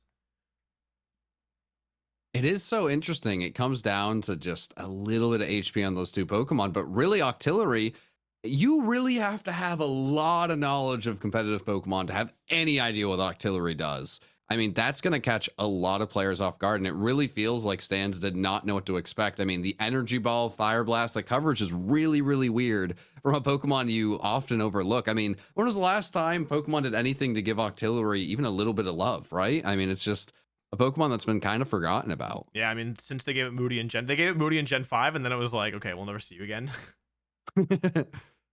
I think what also made this tough was like Stan set up Trick Room, but it worked against him because then the Snorlax just outsped things under Trick Room, which was kind of awkward. Yeah. And so like this actually could have been a really good late game Pokemon here. Like, and the Snorlax having the berry just I think took away any comeback potential. So now you're down to the year 2, like more support oriented mons. So it's gonna be tough, but Pokemon challenges like this Snorlax with that Facade, really nice Facade Heat Crush, super sick moveset, and then like the Bronzong with the screens just allowed for his Pokemon to stick around for so long. And I actually can't remember the last time I've seen Dusknoir against Dusclops, so this interaction is also just funny to me. It's like big brother, little brother. Double protect from the Bronzong. Poltergeist, a powerful move. Oh my god, a very powerful move. Wow. Oh, a double up. Yeah, I think that's going to do it. It's, Nightshade's not going to do enough here. And that's a very powerful Dusknoir. Dusknoir normally a Pokemon known for kind of like being a slightly more offensive version of Dusclops, but based on that damage, it looked like a way more offensive version, like almost like a totally different Pokemon. So, yeah, Poltergeist here, seeing the power of it, barely hangs on, but Rhyperior I think is going to finish it off with a Rock Blast. So it's 3 top. Oh no, only 2. I'm sorry.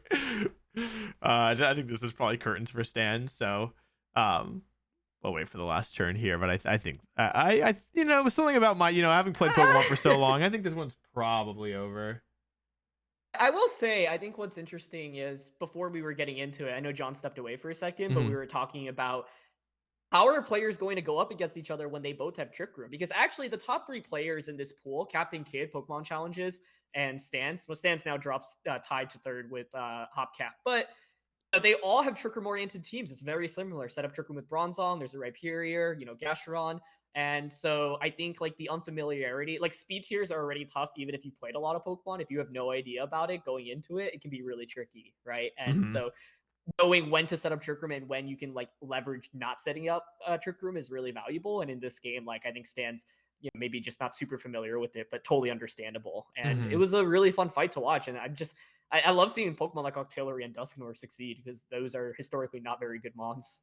Yes, I think it's really, and that's what I think is so cool about a format like this, right? Pokemon where, ordinarily is this a single battle? Is this a random battle? Yeah, sorry.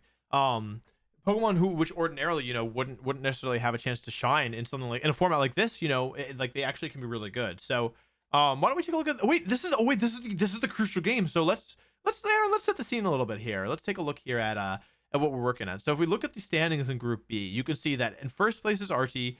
Is this right? Yeah, who's 3-1. In second place is Jaden, who's 3-1, and then Purplecliff. It looks like he's playing Jaden right now. So I assume that there's a match that hasn't been reported yet. Oh yeah, so Purplecliff also won here. So two of the people who are at the very top here of the standings, Purplecliff and Jaden, they're playing each other, and so this could be a really huge match as we jump into it here. What do you guys think about the team matchup kind of before we start actually watching the battle? I think Trick Room is hard. Yeah. Go ahead, John. You can go first. I was going to say, I really want to see this Gastrodon, duel in action. Like, I mean, Purplecliff has a really unique team. I don't think a lot of people know what to expect from, Hisuian, Electrode. No one knows what to expect from Sudowoodo, but I don't know if he's really going to know how to counter just beginning Gastro. Yeah.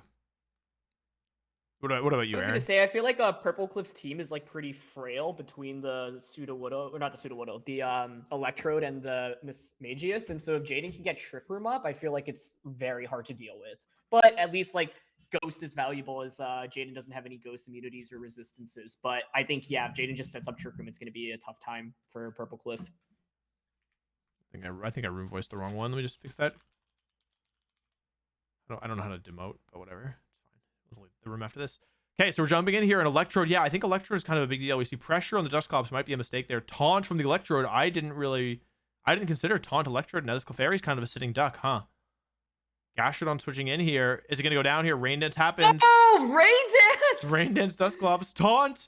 But Gastrodon's online now. Gastrodon and Gastrodon, the friends. Oh, huge damage. Oh, but it survives. Okay, that's huge. If you get to KO one with the Energy Ball, yeah. Wow. Big KO there. Electrode going low. Okay, but I mean, I feel like Purple Cliff has kind of handled this a fair bit, you know? Serve coming out. Jaden doesn't care about attacking into Clefairy. That's so funny. Electro going down, though, is a big deal as Togekiss switches in. Dusclops switching back in. I think we're going to see another Surf here. Jaden just KOing all her partners. Let's find out here. Surf again. She doesn't care about Dusclops. She KOs her and Dusclops. She wants to take any Pokemon out on the field with Gastrodon. It's Gastrodon versus the world. Yeah, seriously. Fago coming out. Hopefully this isn't a follow me from Jaden. Air Slash into the Inferno, bringing it down to Focus Sash. Dazzling Gleam as well. Critical hit in the Gastrodon, taking it really low, but the berry. That's a huge berry activation. Protect from Togekiss. Air Slash. I think that's Scarf Togekiss. Is it going to be Surf again? It's Recover. Oh, the Recover. Whoa. Sudowoodo coming in way. here. Helping hand for the Togekiss. Air Slash into the Sudowoodo. It's Serene Grace. Flinch. Oh, it flinched. Oh my gosh. And the Sudowoodo falls super low. Also, by the way, the rain is still up, so that means that it has to be a Damp Rock Dusclops. Ice Beam into the horse. Freeze! Whoa! What is happening right now? Follow me. Sucker Punch fails. Ah! Dazzling Gleam is not going to do enough. Clefairy hangs on. Is it Surf? No, it's Ice Beam. Sudowoodo down, and it's just... Oh, I don't know if Gyarados and Togekiss are going to be enough here. That Gengar in the back is going to be... I mean, that is a scary Pokemon. Oh my god! Okay, so one thing to note, by the way, is that people are going to be like, oh, lol, like Purple Cliff forgot about Storm Drain, but actually Follow Me overwrites Storm Drain. So if Purple Cliff predicted the Follow Me, then actually that's a good play. So Ally Switch is actually one of the few ways you can get around that. Well, okay, that time it's on them, though. Jaden takes out Purple Cliff's Togekiss, and it's +2 Gastrodon against Gyarados with Gengar in the back. I don't think there's anything Purple Cliff can do to win this one, to be completely honest with you. Bounce? Hang on. Wait, how many moves does Clefairy have? I swear I've seen like 8. I don't know why I thought it had more moves than this. This has been just another fever dream battle. Oh! There's no way. What's Purple Cliff's Gyarados moveset? Do we know? Waterfall Bounce, I think, is all I remember. I don't remember what the other ones are. I was gonna say, if you're Dragon Dance and EQ. Oh, wait, hold on. Oh, there's EQ. Oh, there's no. Wait, hang on. There's no. Wait, what? Uh-oh. Wait, hold on. This isn't over. Wait a minute. Life Orb, I think, right? So Life yeah. Orb should just KO. Unless this Gyarados is somehow bulky enough to survive that, EQ gets the knockout on a Gengar into Gastro full parry, but I don't think Gyarados survives here. It that really would shouldn't. be one of the most unlikely endings ever. Yeah. Well played. I mean, what a game! That was a great game. I'm gonna say it. Wow, that it was because we were a little late and the turns went regular speed. Just what a roller coaster that was. But we've really seen Gastrodon be such an incredible Pokemon in this game. And I said it so many times building the team. It's about familiarity. And I was joking.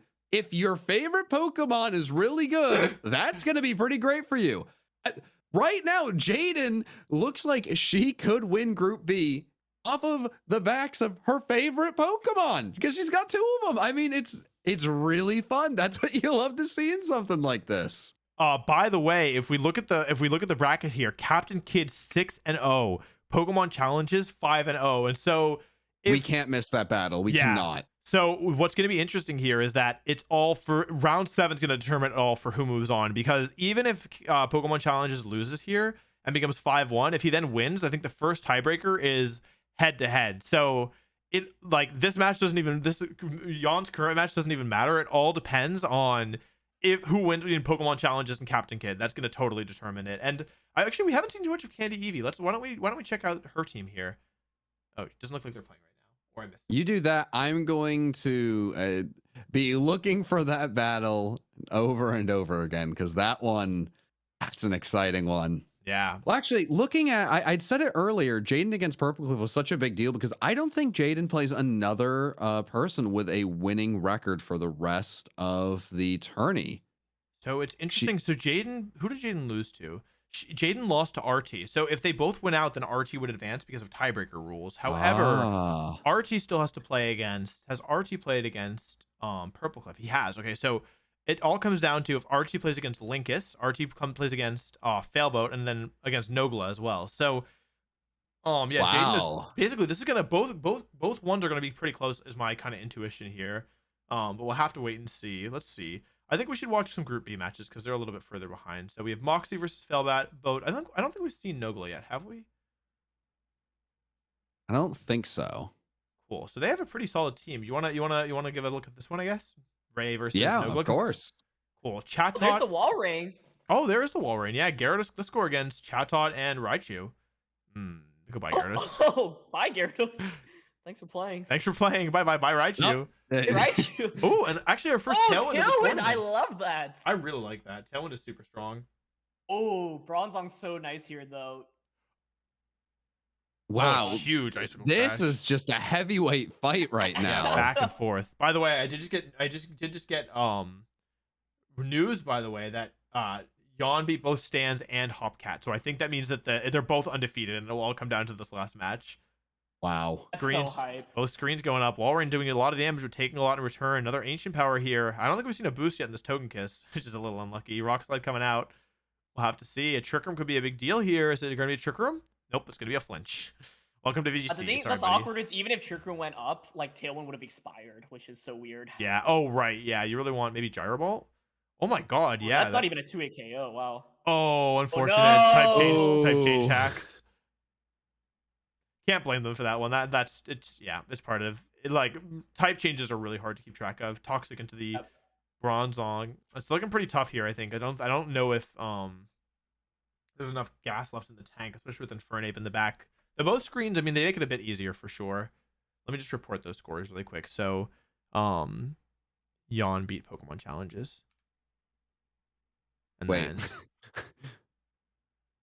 yeah, that's the only update I had.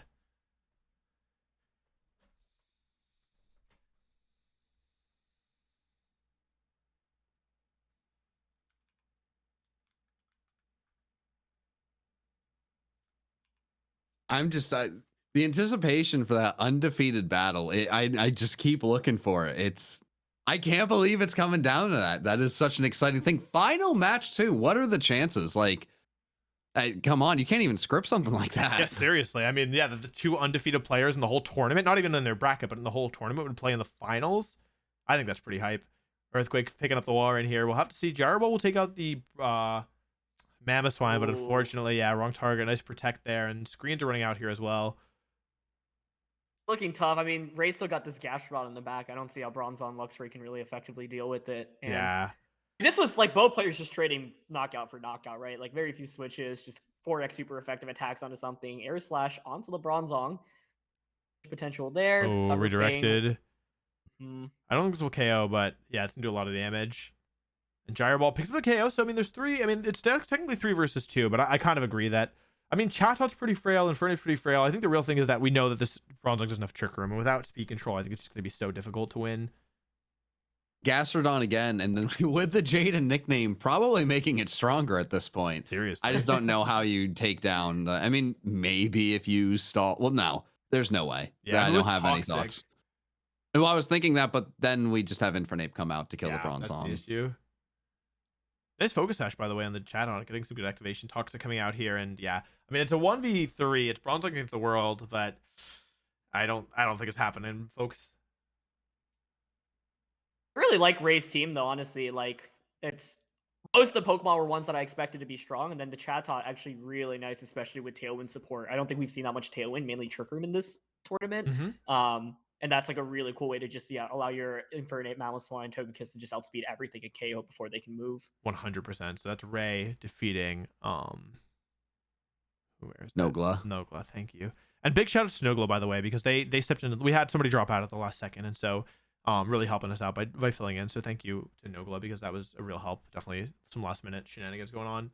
But I have word that our final match of the match that will determine who moves on from Group 1 between Pokemon Challenges. Oh, here it is. Yeah, it's begun. So we can go ahead and watch it. And there's actually only 5 games left in Group A at this point. Stands versus Candy Eevee, and then these 4 matches you see here, which are probably all getting underway pretty soon. So yeah, it should be really interesting.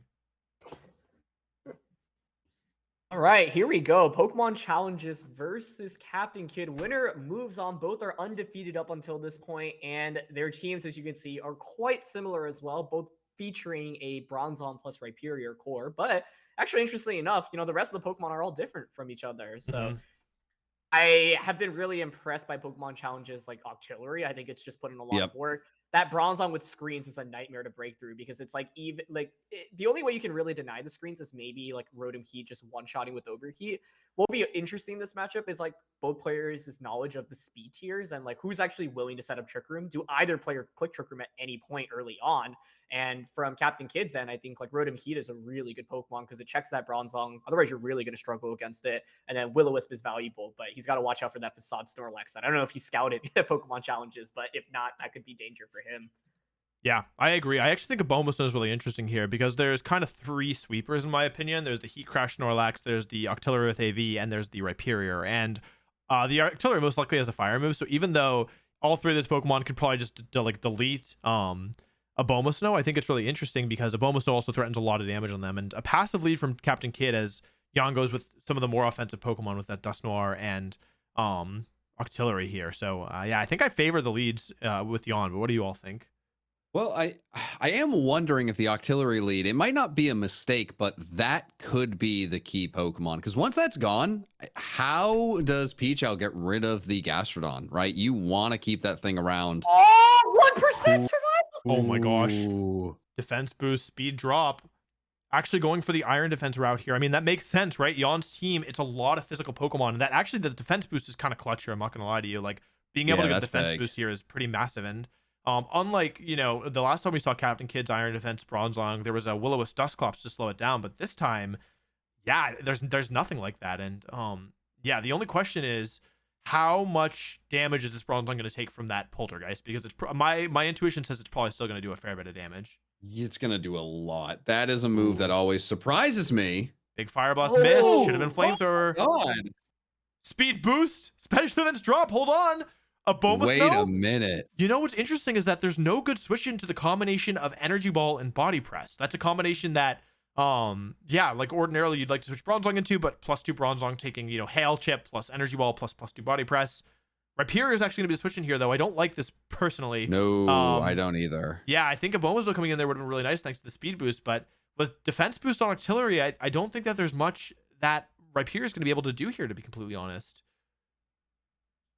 Yeah, I cannot, I don't know. I'm trying to think through why this would be there, but it's a little puzzling. I mean, maybe just the Fire Blast scared out the Abomasnow. I think that might be it. Maybe just thinking Abomasnow is too important for this matchup to risk it going down to the Fire Blast, but that might be overthinking. If you can just take out the Octillery, you don't need to be worried about the Fire Blast. Unless this is a Giga Brain play and they want to bait the Scald, switch to Gastrodon, get a special attack boost, and then go from there. But yeah, I think probably not. That's on the table, because can you think of many other reasons Rhyperior's here? Maybe they forgot about the defense boost. That is possible. Or they want the Rock Slide flinch. Body Press. Oh, he stays in. Big flinch? Any flinchers? Rock Slide flinch would be huge here. Single flinch? There's one. No, not enough. And not on Rhyperior. Can it survive? Nope. No. Attack boost. Special defense drop again. Moody not doing much here, but yeah, Rhyperior didn't need to go down there. Abomasnow could have easily come in, so I'm... And still no, yeah, Gastrodon coming in here. But it is worth noting that really the best Pokemon that Jan has to deal with this Gastrodon is that Octillery. And yeah, Octillery currently -2. Abomasnow is faster than Octillery, so I think that is the big thing. In a little bit of a bind. I was trying to look through. Boost, by the way, Oh, now with a speed boost. Yeah. I'm doing my best. No, you're doing to try great. to- You're really doing great. I'm sorry, I didn't mean to. No. I mean to make sense of the plays. I'm trying to. Oh, actually, I'm trying to get in the mind. Switch Okay. out, okay. And a yawn into the artillery, but it's gonna be an energy ball. And yeah, this is it's just knockout after knockout. Yeah, I mean, it's been 4 turns and 3 Pokemon are down. So, yeah, I think that might be an issue with just familiarity with Pokemon and specifically Moody, which is a bit of a weird ability, but understanding that Moody giveth and Moody taketh away, and you need to make sure that you capitalize when Moody taketh away. By the way, that was the best possible boost. They finally got special defense up and speed down. So, wow, yeah, very unfortunate. And this is looking like a slaughter. I think Pokemon Challenge's lead was really good here because this Agreed. Dusknoir with Poltergeist is an absolute offensive monster, right? It like can destroy Bronzong, but if you look at Captain Kid's team, he doesn't have any ghost resistances or immunities either. So I like this decision to just go with offense immediately. Fire Blast comes out, there is the sash on the Abomasnow, but I feel like it's just all too little too late at this point as Energy Ball will finally knock out Octillery. But if anything, that actually benefits Pokemon Challenges because he gets a free switch in now. If you didn't take the KO there, Octillery at least falls asleep, right? And then like it can't do anything for the subsequent turn. But this was just Pokemon Challenges leading with his heavy offense between the Octillery and the Dusknoir, which by the way is not a sentence I ever thought I'd say, but they were truthfully like some of the most offensive mons on his team and had really good type coverage. And just spamming Poltergeist was really, really well done, basically not allowing Captain Kid to really get too much off. And I think for Kid, he missed out on the opportunity to bring in the Abomasnow as soon as Trick Room set up to replace Togekiss, because then you just pressure Energy Ball onto the Octillery and lost so many resources along the way as well. Yeah, I very well said. And I think actually what's cool about this is that this is a guaranteed game because the Dusknoir has Shadow Sneak and the Bronzong can't take out the Dusknoir. So, yeah, you can just Shadow Sneak infinitely into the Abomasnow and there's no possible way to win anymore. And actually, flexing a little bit, does not have the right HP EV as, yeah, Bronzong or Snorlax takes some damage here, but it's not going to be enough. And yeah, I mean, very well played by Jan. And actually, this is something we've been talking kind of about the Trick Room versus Trick Room matchup throughout the tournament, right? And I think one thing that can happen when you have Trick Room against Trick Room is exactly what happened here, where you can lead with all of your offense because you no longer need to set Trick Room up if the opponent is slower than you anyway. So really good recognition from Jan to realize, hey, I don't actually need to go with my normal lead. This is kind of a special case. Yeah, like, and you can just go from there. So, I mean, well played. Can't complain about that. There's the Ice Shard. Gonna do your best there, Abomasnow, but it's not gonna be enough. Body Press is not gonna pick up the lax, and Heat Crash, nice coverage, and it's actually gonna be a 5 wins Pokemon remaining to Jan, who will be advancing from Group A with an undefeated record. And I think one thing that's worth thinking about in a match like this is, I mean, I've done a lot of competitive battling. I have not done anything in terms of like this is the kind of the VGC style, right? You have to win so many matches in a row, and getting on the back foot in a match that you know determines everything in the tournament, that's really difficult mentally. I think that has to be one of the most elite skills that any top battler is going to have. And I would be really shocked if anyone here has the nerves of steel to handle just this battle is everything. I'm on the back foot. Can I kind of calm myself and make the perfect plays?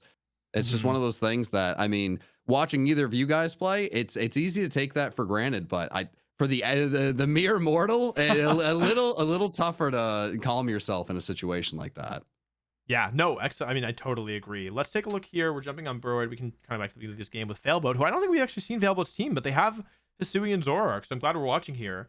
And we see once again that very scary T from Archie, so we'll have to see here. Hyper Voice Carnivore. Oh, that could be. Wait, no, that's not Pixelate. Oh, boom.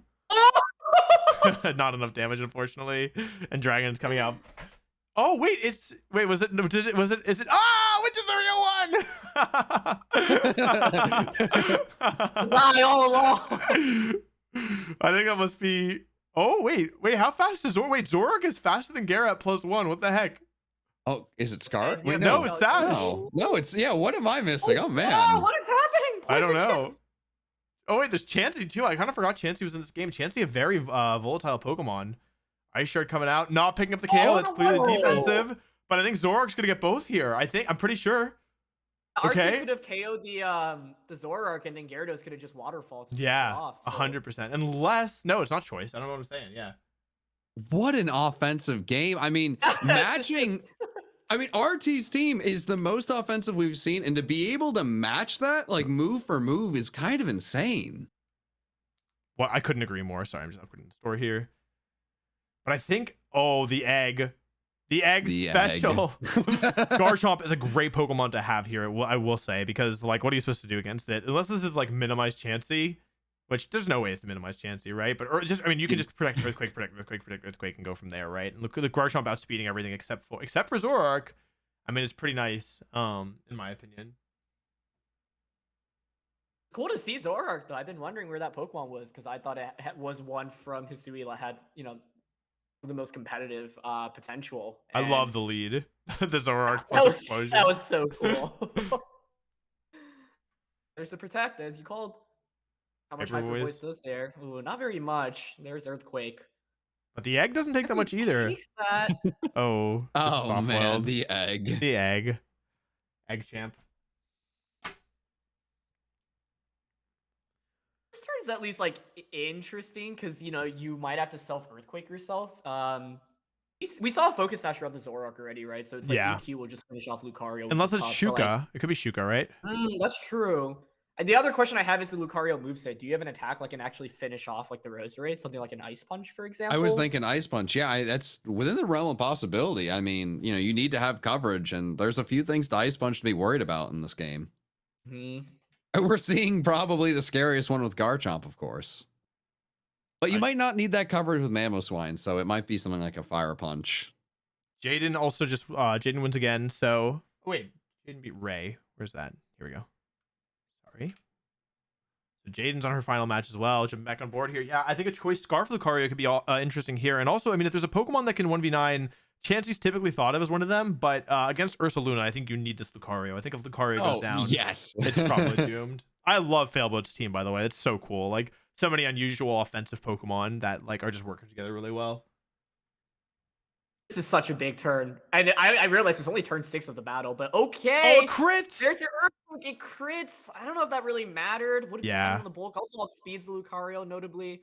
And yeah, Sleep Powder also connects on Chance. I don't see Chansey ever coming out. I think this one's doomed. Yeah, I think Archie's going to Yeah. be moving on, which then means if Archie moves on, then it all comes down to the final match. Archie's playing against Failboat here, and Jaden and Archie played each other. So if Archie wins in the last match against Nogla, I think Archie would advance. We'll have to wait and see. Shoutouts to Failboat though, man. Like this team Great was really team. fun. I love this self-destruct. It was a little unfortunate because he ran into that Intimidate. Without Intimidate, like self-destruct can actually like plus Hyper Voice can pick up a double KO to start off the game immediately. So Mhm. it's a really, really cool combination. But unfortunately, Explosion just you know, decently weak. You have to hit yourself as well. And a single Intimidate means like it's very difficult to pick up a knockout. Mm-hmm.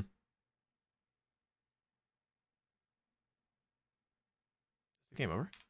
Oh, it is. Okay, so it looks like Moxie beats Purple Cliff as well. So, let's take a look at our standings here because we still have a bit to go. So, in Group A, we're still waiting for the final standings. But you can see that the top two are set. But in Group B, two people at 5-1, Archie and Jaden. Who did Archie lose to? I'm curious. Archie beat Purple Cliff. They beat Jaden, and then they lost. They lost to Ray. Okay, cool. And Ray is currently 3-3. So. Yeah, so this just comes down to Jaden and Archie, and I'm curious just about. Yeah, unfortunately, Nogla. Well, unfortunately for Jaden, fortunately for Archie, Nogla actually hasn't won a set yet. I think, again, they were last minute additions, so they definitely had less time to prepare than like any of the other players, which is definitely unfortunate. And we are really grateful for them to stepping in, but yeah, Archie basically has the lowest currently seeded opponent, so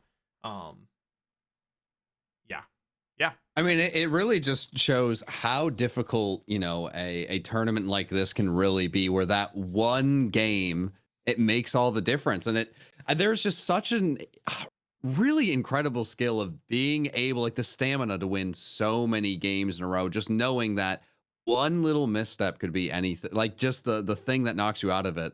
But RT and Jaden, both really, really fantastic runs. It's been fun to watch all of the games that have popped up, and every time I've seen the dual Gastrons, it's made me happy. Same. I like double Gastrodon. I think that's funny. Maybe we should check out Linkus versus Nogla, because I think those are two of our more unorthodox things. Looks like the game is just about over here. Looks like, wait, Nogla actually picks up a win here. So, yeah, that's all good for them. Yeah, that's that Walrein team we saw earlier. And once again, Licky Tongue stuck at the end, not really doing a lot here, unfortunately. One thing That's pretty big in like, I mean, I see it most in just professional sports, but a team that has nothing to lose and the only thing they have is to knock someone else out. That is the biggest incentive, right? You get thrown into a tournament, you have a tough start. Want to know what you could do? You could leave your mark on the entire tournament and knock someone out of the finals. Sometimes that's all you need. You know, it's a little bitter. Go in there and that's what you're fighting for. But hey, if I'm in that spot, I'm trying to play the game of my life because there's still something after 5 straight losses to play for. That's big. Yeah, I totally agree. I think also like there's a lot of pressure when you're on the top and you're playing against somebody who's like, you know, it's like, oh my gosh, if I lose here, like, you know, like how could, you know, there's almost like an expectation you put on yourself, like, oh, based on how this is going, I should be winning, you know. And so yeah, so I think that's another like that kind of pressure and expectation, the player with nothing to lose versus the player with everything to gain. That's a scary matchup, you know, from a psychological perspective. I'm sorry, has this Lickitung just protected like I think so. for how many times in a row? I bet they're probably in call just laughing about it back and forth. I have to imagine. Got 4 protects off. That's like the worst time to waste your good RNG. Like, out of all the times to get all those protects off. Oh, Lickitung, the one Pokemon that no one can take down. Lickitung. Maybe that's the secret strategy. We're all overlooking it. Next tournament, everyone needs to look into Lickitung because this thing is unstoppable. Hey, how many turns has it been just Lickitung? Like 10, I think.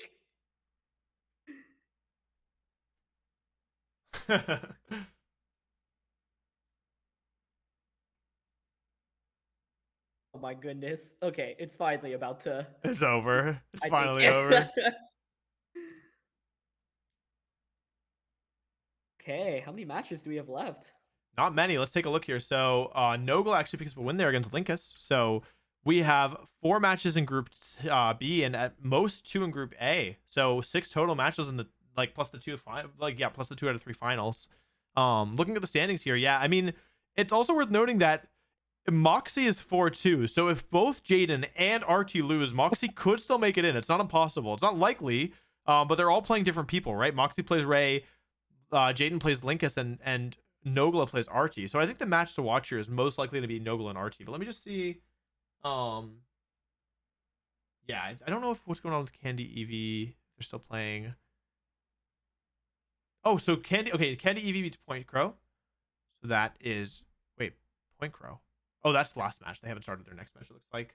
And then the other match is Stans versus Hopcat. So let's just see what's going on here. Looks like Stans looks like they're winning, but we'll have to see. I guess we can watch this one in the meantime since it's like midway through. So Gastrodon, so many Gastrodons. Gastrodon pulling on. Oh, I think this is a surf strategy. Ooh, that's always exciting. Oh, never mind. I was wrong. You tricked me. I gotcha. Scald Burn. Trick'em goes up. Might see the old Bulldozer Earthquake. Yep. I don't know how I feel about letting that happen for free. It was, I mean, I don't know really what else you could do in that spot, but it's just a really, really tough spot to be in immediately. Stans really has the upper hand, and okay, interesting. I like that switch though, getting both Intimidate and Bulk, and yeah, actually playing defensively. Oh, it actually works out so well because I really like that. You pivot back out into Bronzong. Mm-hmm. Gastrodon switching in, which means I guess there's no Earthquake. Never mind, I'm stupid. Big damage on the Gastrodon here. Yawn into the Rhyperior, it's a big deal. And Spikes goes up. They love Spikes. Question is, it looks like Rhyperior is staying in here. Yeah, stays in, goes to Rock Slide. Not going to do much damage here, but Gastrodon looking pretty scary. Scald into the Powdon isn't going to be enough. It is. Takes it out. Gastrodon heals back to 50%, but the Rhyperior falls asleep and Spikes are on the play, and Trickerm ends as Empoleon switches back in. We know Empoleon is Grass Knot. Caesar switching in, taking Spikes damage. Bronzong switching in, taking no damage. Grass Knot, Caesar, not much damage. Did I say damage again? Said Headbutt misses, but it wasn't going to do anything. Long into Gastro and Surf now would be nice, but it's going to be Quillfish. Surf again, knocks out the Quillfish. A lot of people attacking their partners in this game, I've noticed. Swords Dance from the Scissor. Trickerm goes back up. How slow is the Scissor, though? The Gastrodon and Bronzong on the other side of the field might be too fast. protect on both Bronzong and Empoleons, and headbutt Ooh, a Scissor. knockoff. Knockoff picks the Yeah, KO. there it is. Oh, No Custep Berry left. 3 Pokemon left on Hopcat's side, but both Scizor and Bronzong are pretty low. Bullet Punch into Gastrodon. I mean, you're not mad about that damage. That's good damage. Bulldoze again knocks out the Scizor most likely. Lowers the speed. I don't know if lowering the speed is actually a good thing, but maybe setting up for post Trick Room. Earth Power misses, but doesn't matter. Empoleon will finish it off with a Surf, and Gastrodon starts boosting up. Oh, wait a minute. Hold on. Well, there is another Gastrodon to bring in to, nullify it, but I guess not. Solfest Gastrodon. I actually didn't know that. High Horsepower into the Ooh, the split is tough here because you don't get a KO onto either, allowing them to both get attacks off. Yeah, and that's actually setting up for Ooh, another Surf okay. next turn. 1 turn left to Trick Room, though, which is pretty big. If the Snorlax has to pick up a KO here, and I think they have to take out the Gastrodon. Otherwise, this could be a huge reversal, I think. And actually, with Garchomp in the back, if you do enough damage this turn, I mean, this actually is not over, I think. I think Hopcat How can low actually is win the this. Gastrodon on Stance's side? I don't think it's come in yet, but... Oh, no, it has. It's at 53% with leftovers. Big Protect. It's like so close to EQ range. Oh, but a nice double up. Stands. And this is the match for 3rd place. Whoever wins this, I mean, obviously neither of them can move on, but hey, that's still bragging rights. For sure, especially in a pretty stacked tournament, to be honest. This is really awkward for Hopcat because if you Earthquake, you KO your own Empoleon, but if you don't Earthquake, you can't knock out either Pokemon, and Stans is looking like he can potentially set up a Trick Room right now. So like if I'm Hopcat, maybe I'm doubling up onto the Dusclops slot, but instead of EQ, like Dragon Claw or something. And it's tough, but if Stans gets another Trick Room up, I don't really see how Hopcat can win. Yeah, it all depends on if you think, wait, this Empoleon's in Torrent range. So that's a good call. Yeah, so I think Dragon Claw plus Surf would actually finish off the Dusclops and would probably, I mean, you'll damage your Garchomp, but if you think Garchomp can hang on, there's a chance that Life Orb Earthquake Garchomp, the Rhyperior is asleep. I forgot about this, guys. If Life Orb Earthquake Garchomp takes out Gastrodon, it could solo here. It's not impossible. Wow, this is a really big turn. Yeah. You can also always bet on the old classic Rock Slide and Pray, where there's a Rock Slide, there's a way. But yeah, it's actually pretty close. I love endgames like this, where you're like, oh, one person has 4 Pokemon left, the other has 2. Of course, the one with 4 is going to win, but the speed is currently in Hopcat's favor, so this is not over by any means. Do you like the Surf play? Yeah. Have we seen all of Garchomp's attacks? Dragon Claw to Okay. Black. Oh, Dragon Claw to Snorlax. Okay. Maybe Roar? Ice Beam? Any freezers? No. Oh. Really going for the freeze. Yeah. This is not over, actually, though, because if let's say the Garchomp Earthquakes here, it'll. Oh, I forgot the spikes. Yeah, it might take out both Pokemon, and if it takes out both Pokemon, then yeah, obviously. Yeah, but Ice Beam, right? Well, yeah, but if the Gastrodon Ice Beams and the Empoleon could Grass Knot, and then it would be the same situation next turn. So it's kind of a little mini game here, depending on if you think Empoleon has more or less than 100 HP. Because if it has 100 HP, then you just Ice Beam and Nightshade. Stans could protect twice for the Earthquake, but that was big. Oh, but the double up! Oh no! Oh! Wow! Hang on. Yeah, I think an Earth Power there might have just sealed it, but great. Capitalizing on perhaps a misplay on Stans' end. All of a sudden, I think an Earthquake will probably knock out the Dusclops. Hold on. Dusclops can get the burn off, but the problem is this Rhyperior is asleep. So it's like, even if you burn the Garchomp, it's still attacking relatively freely. And with Grass Knot, you don't even need to rely on Surf to KO the Rhyperior. Yeah, Stans there, unfortunately, just misplayed. Like, you can't go for a double like that, because Ice Beam itself will knock out Garchomp, but I'm sure he didn't know that, which is completely understandable. Yeah, I think I would have liked to see a Nightshade there, but because I don't think Empoleon would have survived a Nightshade from that range, but maybe we'll find out together. I feel like we haven't seen a lot of plays like that in this tournament, and it's always exciting. I don't know, you take it for granted in a regular VGC match of a nice protect, someone doubling and making a play like that, but in this, it's been a little few and far between, and it just makes that play stand out so much more in a battle this important at the very end. Yeah, nice protect. This is going to be an Earthquake. If it finishes off the Dusclops, we'll have to see. Oh, it doesn't finish off the Dusclops.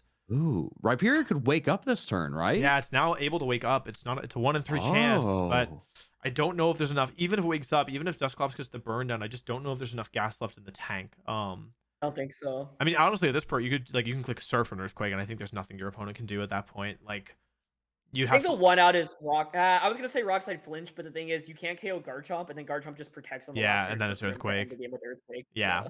And we know it has protect. So yeah, there's I think this is I think Hopcat has guaranteed win from here. But whether or not they, Aaron and I have like 20 plus years combined VGC experience. So asking people with less than that to see these plays isn't always isn't always fair to them given the context. I love the name, by the way. I love the nicknames on Alpha. Like I like Alpha Pingu a lot. I think that's cool. Hey, I said the only reason I beat you is you didn't have nicknames, and Right. I mean, maybe that's coming to rear its head again. We'll have to see. This should probably be the last turn of the game, but nothing wrong with taking your time to really make sure you're giving it the right amount of thought. Hey, it's last turn and probably the last battle of the tournament. Both of these guys played incredibly well. This has been a really, really fun tournament, and I am absolutely.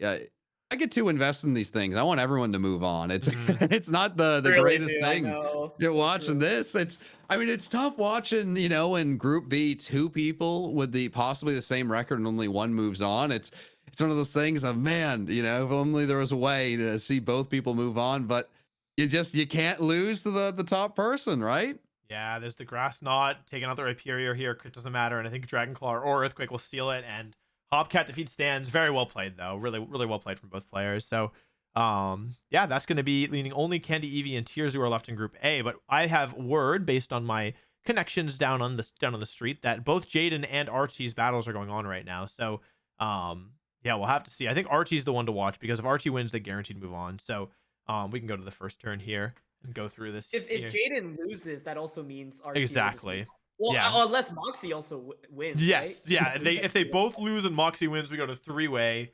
Moxie won. Hang on, I just got word. Okay. So if the other two lose, then we'll have to see. I think if Archie wins, that guarantees it. If Archie loses and Jaden wins, then that guarantees it. And if both Archie and Jaden lose, then I have to figure out some complicated tiebreakers. But Ice Fang going into the list score, not going to take it out here. That's a really slow Gyarados, by the way. That's +1 speed, and it was still slower than the Gliscor. So definitely interesting here. Seeing the value of leftovers and Black Sludge. Go ahead, sorry. I was just trying to think of like the reasoning behind that. Maybe something with Trick Room, but it very interesting. Yeah, maybe bulky Gyarados, I guess. Yeah, I mean they're getting a lot of value out of leftovers. It's so hard to get any damage on this Gyarados, Roost again. The thing is that makes you vulnerable to Leaf Storm. We'll see if they capitalize. Another Dragon Dance that also makes you very vulnerable, and Sleep Powder into the wall. Yeah, just seeing the power of Gyarados plus Rose right here, and it's gonna be pretty tough. Gyarados, yeah, a +2 gonna take out the Gliscor. Leaf Storm into the wall rain. Actually picks up the KO. Oh my gosh! And Archie's looking poised. Playing like he wants the championship.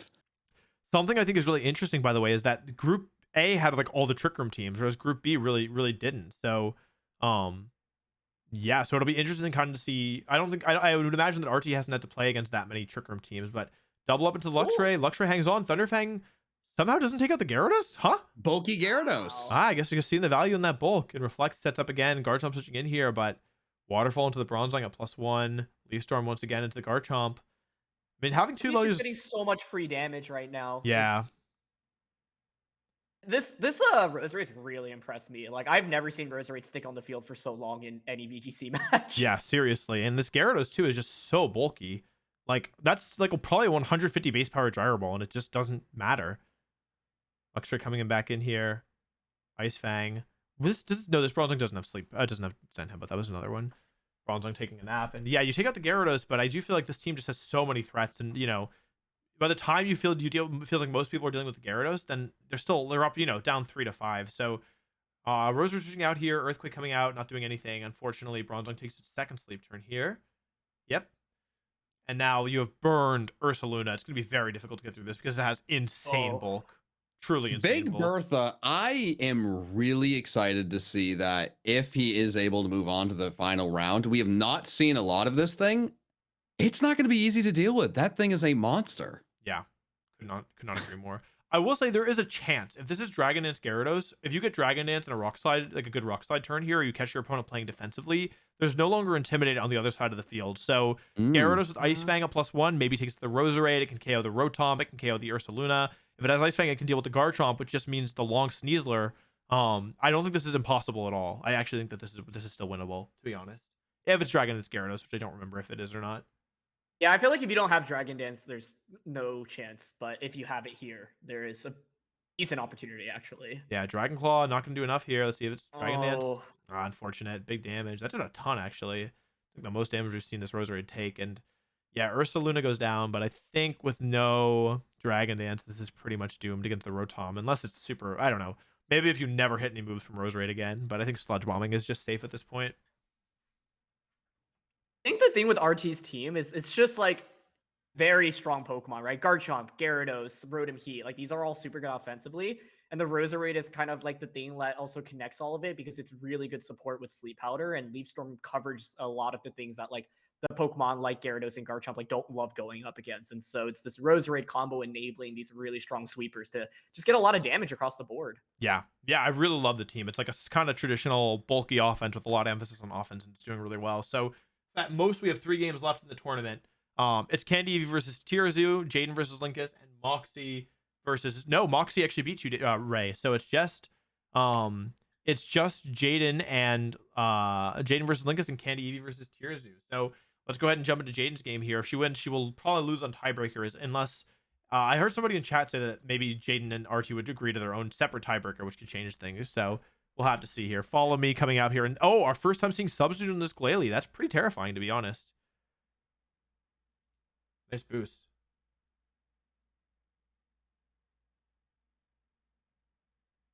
Body slam with the Gastro. Para's pretty big there. Dance on the Dusclops. I know. Love it. And it has the thing too. But that's a lot of special defense boost in the Glalie, unfortunately. I don't know if these Gastrodons are going to be able to get through it. Also, was this freeze dry Glalie? I can't remember. Thought it was. I'm pretty sure it is, which is yikes. Oof, not what you want to see if you're running dual Gastrodon. Yeah, that's pretty bad. And a para as well. That's really, really bad. Ooh. Finally break the sub, but okay. Gastrodons are hanging in there. I think you need one of these to crit. I'm going to be completely honest with you. Special attack drops are nice, but oh yeah, they can just protect. Yeah. And it's the Lickitung that will never, ever die, but recover. Hang on. If there's another special attack drop, I mean, I don't think this Glalie is going to be doing much more damage. No, and she gets a special attack boost. That is looking pretty bad. But Gastrodon somehow hangs on, recovering the Gastrodon. Body slam. Oh my gosh! Serve, big serve. Wow. And the Lickitung actually goes down early in the battle. What is this? Special attack down again. Hang on.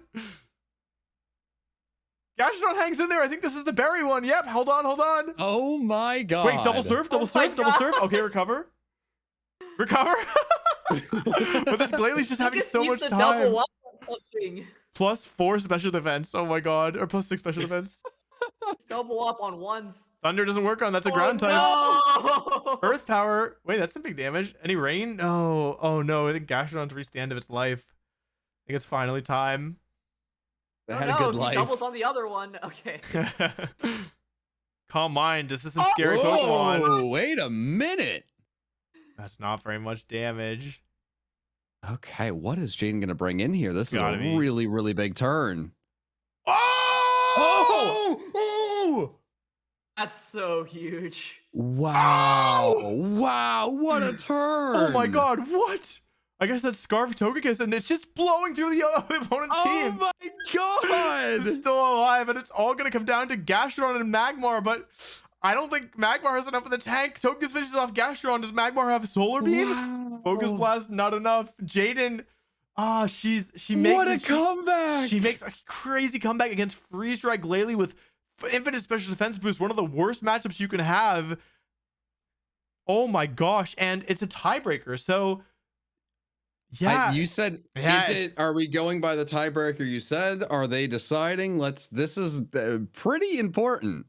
Yeah, so based on my rules, RT should advance. However, if Jaden and RT, if they're just having fun and they want to do their own tiebreaker, then that is okay with me, but I'm not going to suggest it because like if they have to bring it up basically, because I don't want to, that would put RT. It has to be in RT's core, and it's got to be his thought. Otherwise, it's putting him in unfair It puts him in position. an uncomfortable position. Yeah. But we still have one match left as well. So I mean, I think it probably should be RT advancing, but we will see here. And can he The beats ball Point is in Crow. his court. So yeah, well, that's the beauty, right? He makes the decision. Because it's one of those things, right? It's tough. You're in this spot, you can advance, but then there's something. It's tempting. Yeah, I beat her once. Oh wait, shoot, if that I was the beat her wrong one. again. Oh, I put and Candy Eevee against. Shoot, I messed up. How do I undo that? Row. It shouldn't be a huge deal, but it should be. How do I adjust this? Edit scores. Oh, there you go. Edit scores. Yeah. This isn't that archaic. Yeah. It doesn't affect the rest of the tournament, but I want it to be updated, or yeah, as you should. Yeah. So I'll just wait for this. Wait for confirmation. Sorry, I saw that she played against. Oh, she won. Okay, so I can just update that really quickly. Cool. So then that should be correct. So, cool. So let me just give me 1 second here to kind of just do some posting. So let's do announcements.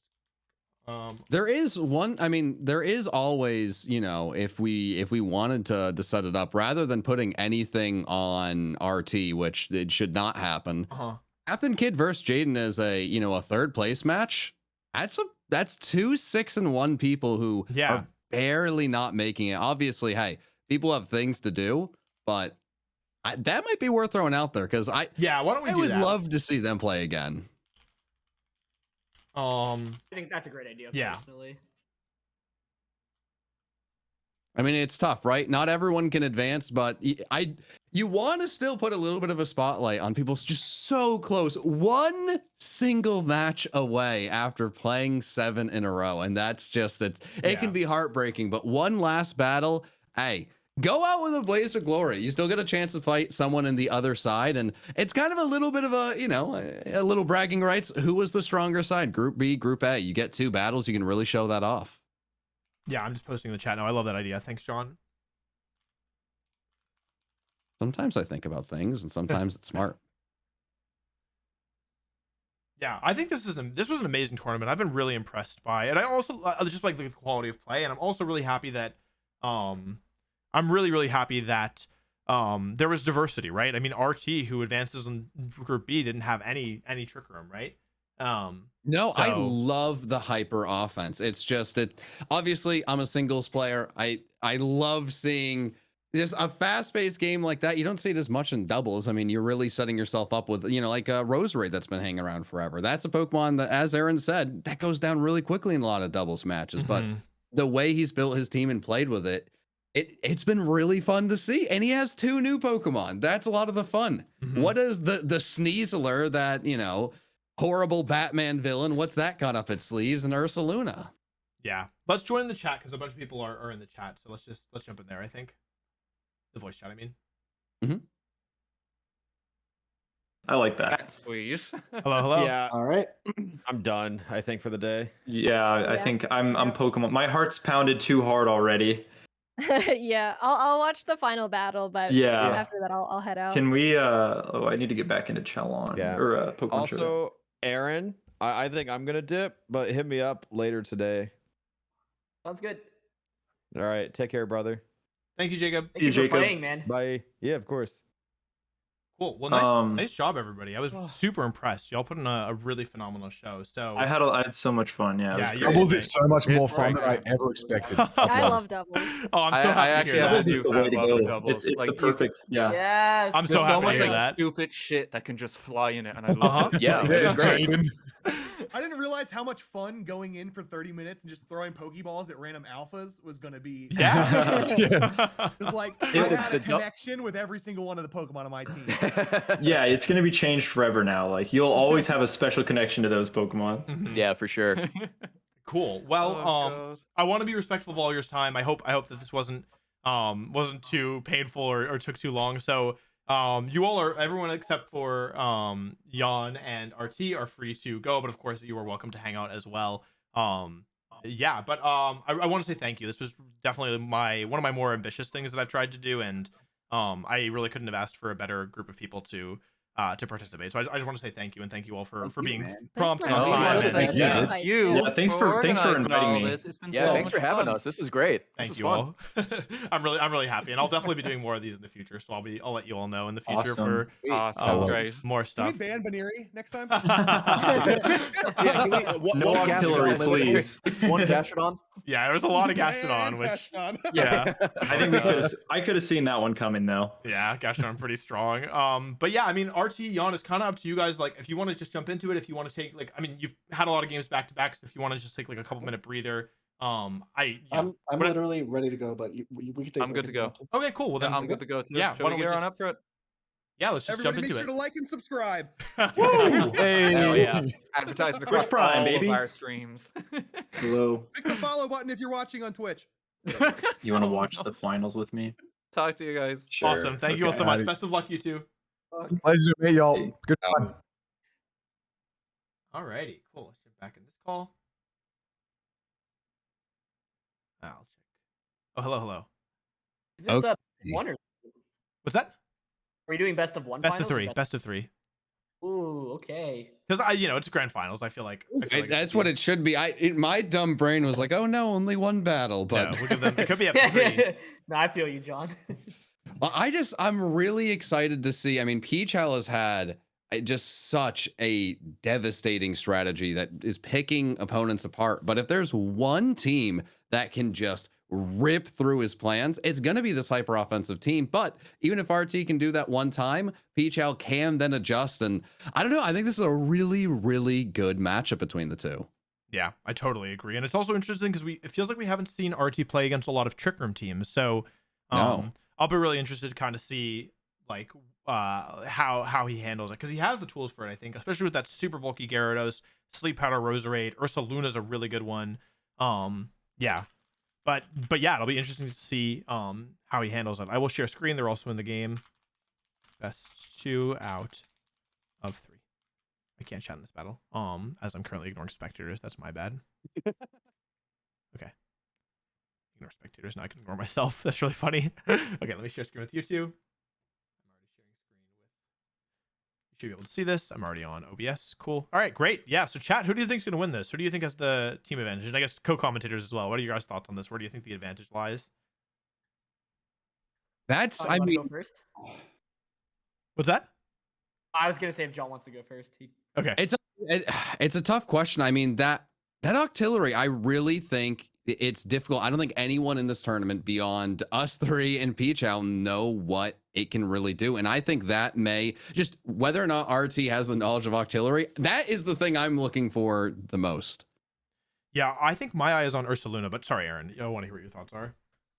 I was just gonna say it's interesting because like Pokemon Challenges team is all about setting up Trick Room, right? And so for RT's end, like you don't have ways to outright like deny it immediately with this lead, but you do have Rotom and the not the Tangrowth.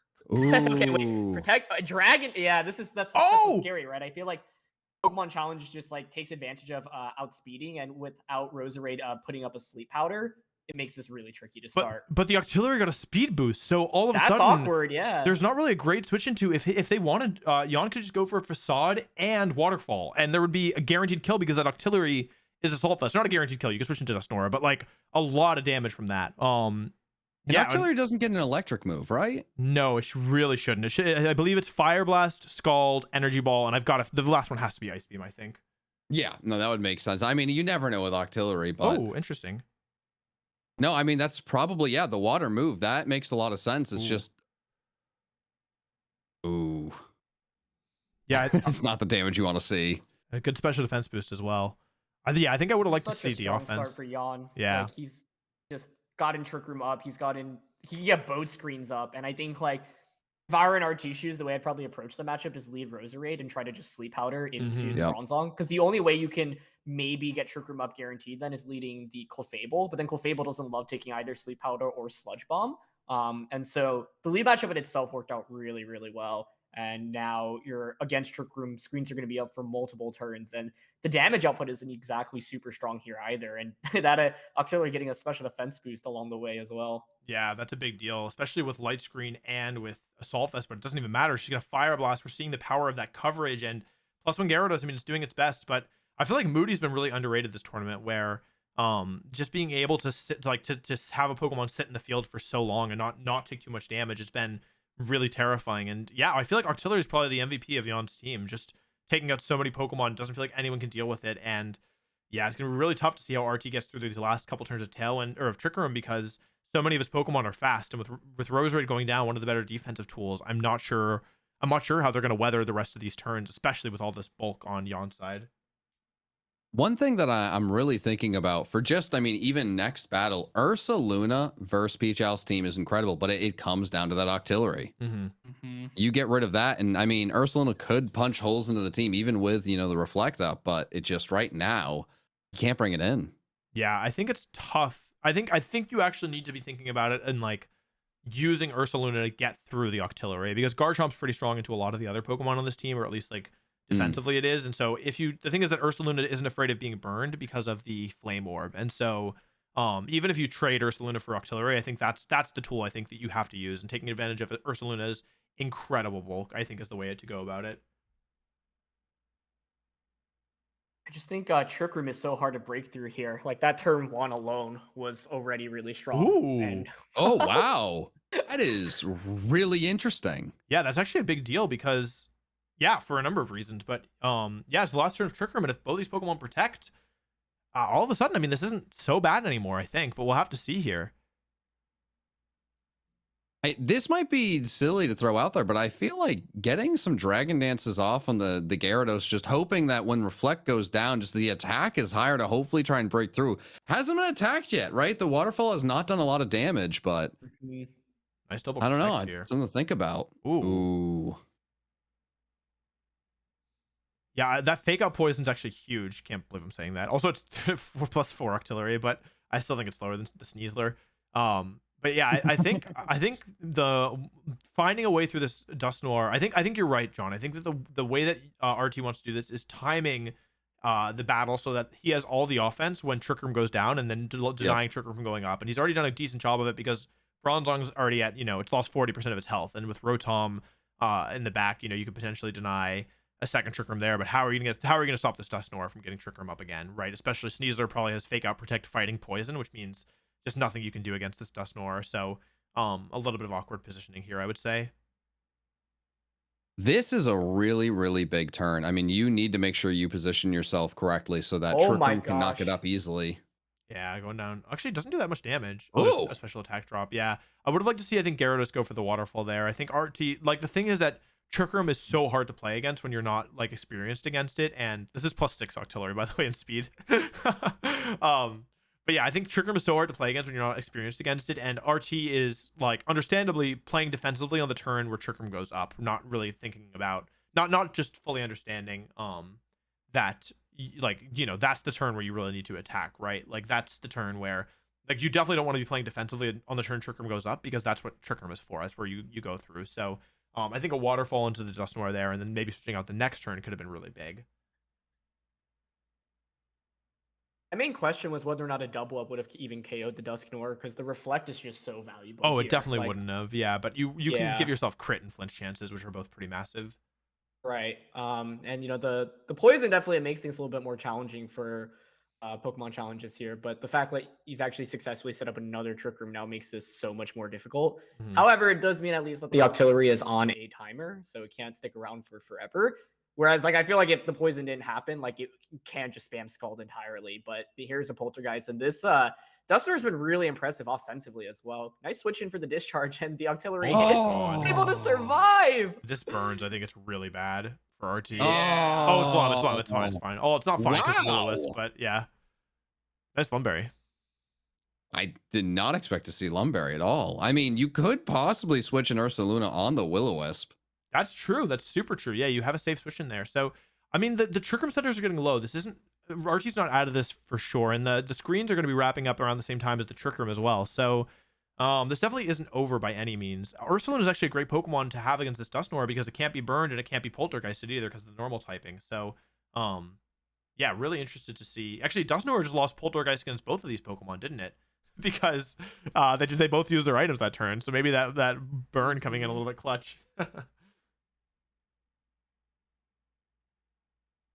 think if you are RT right now, I would be conserving the Rotom as much as I can because I think the Bronzong in the late game from Pokemon Challenges End is scary. It's a defensive Bronzong, right, with dual screens, but still, like, it just sticks out on the field. You're gonna struggle to KO, and he can potentially set up even a third Trick Room, which would be really scary. Yeah, you're right. Because the Dusknoir is now low enough that if you time your attacks correctly, you might be able to break through it. But that Bronzong you do need Rotom for, and need to make sure you're positioning it correctly. Gyarados switching in here. Could be an Earthquake coming out, but it's a little bit scary. Ice Punch. Oh, jeez. He's got Ice Punch, and yeah, goes for the Poltergeist onto the Rotom slot, which is gonna now do a little bit to the Gyarados.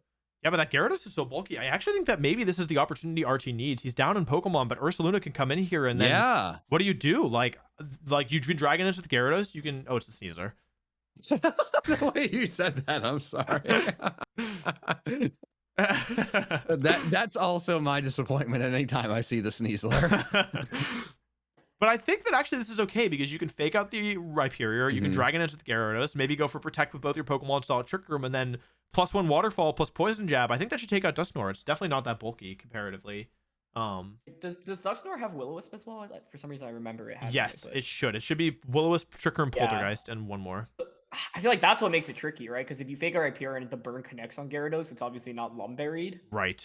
Yeah, you're super Then your damage output is looking a little bit more sad. But at least this is the last turn of Reflect, so that actually managed to stall it out, and I like this switch a lot.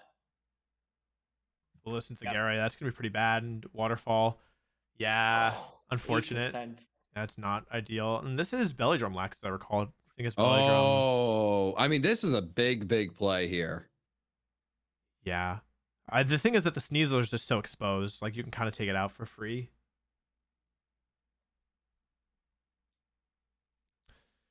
That Will-O-Wisp really feels like an MVP this tournament. I don't know how it's looked to you all, but to me, yes, yeah, it looks like just being able to totally invalidate Pokemon is just such a huge deal. It's so tough because I feel like so many of the main nice like sweepers that people have used have been these physical attackers as well, right? And so just being able to burn them is such a big deal. That was a really good switch. I'm really happy with these plays all around for RT. I mean, this is what you have to do. I don't know if it's going to be enough to break through, but you have to take, this is the opportunity, the one turn to make a big play. Obviously the Will-O-Wisp is really going to hurt, but there's not much any of the Pokemon on the field can do to Ursaluna. Yeah, absolutely. And I think Ursaluna should definitely prevent Dusknoir from getting another Trick Room up. So we also don't know the last move on the Ursaluna, right? I think we saw Protect, Facade. We want to see play rough. Play rough, yeah. So I mean, it's probably a ground move, but it could be a fire move, maybe. Although that's probably bad. So, yeah. So it probably isn't going to be able to stop Bronzong from getting another Trick Room up. But I like the decision to Dragon Dance here. Gyarados is kind of like useless anyway, so at least like getting yourself a little bit more offense in the future. Waterfall is it? Oh, it's actually Earthquake, even better than High Horsepower. There's a ton of damage. Facade not doing too much. Ursaluna has a pretty incredible natural bulk. This is interesting. This is a really interesting spot for Pichou. This, I mean, I haven't seen all of his battles. It feels like this is one of the tougher spots he's been in because Trick Room now is incredibly important to set up. Yeah. You go into Bronzong though, yeah, and like but so one the thing flinch. Is, can you KO the Bronzong? Yeah, or flinch. I think Facade's gonna do a non-trivial amount as well. Like I think Waterfall could do up to like 20% maybe. So if you think Facade from Guts or Ursaluna does, 40%, which is, I know it's a tough ask, but maybe, right? It's not, I'm just saying it's not out of the realm of possibility, We've seen a lot of freezes and some crazy little bits of hacks. You never know when there's a flinch. Not much damage. Facade is enough. Oh, just barely. Oh my god! Is there a flinch? Wow. Oh my god! Oh my gosh! Does this Snorlax have Protect? I can't remember. Wow. That means there's not going to be any Trick Room unless something wild happens here. There shouldn't be any more Trick Room for the rest of this game. And if Snorlax doesn't have Protect, it could be Waterfall into the Bronzong and Facade into the, let's see, Ursaluna going for an attack. Facade, that should be enough. Lax is down and Yaw is on the back foot.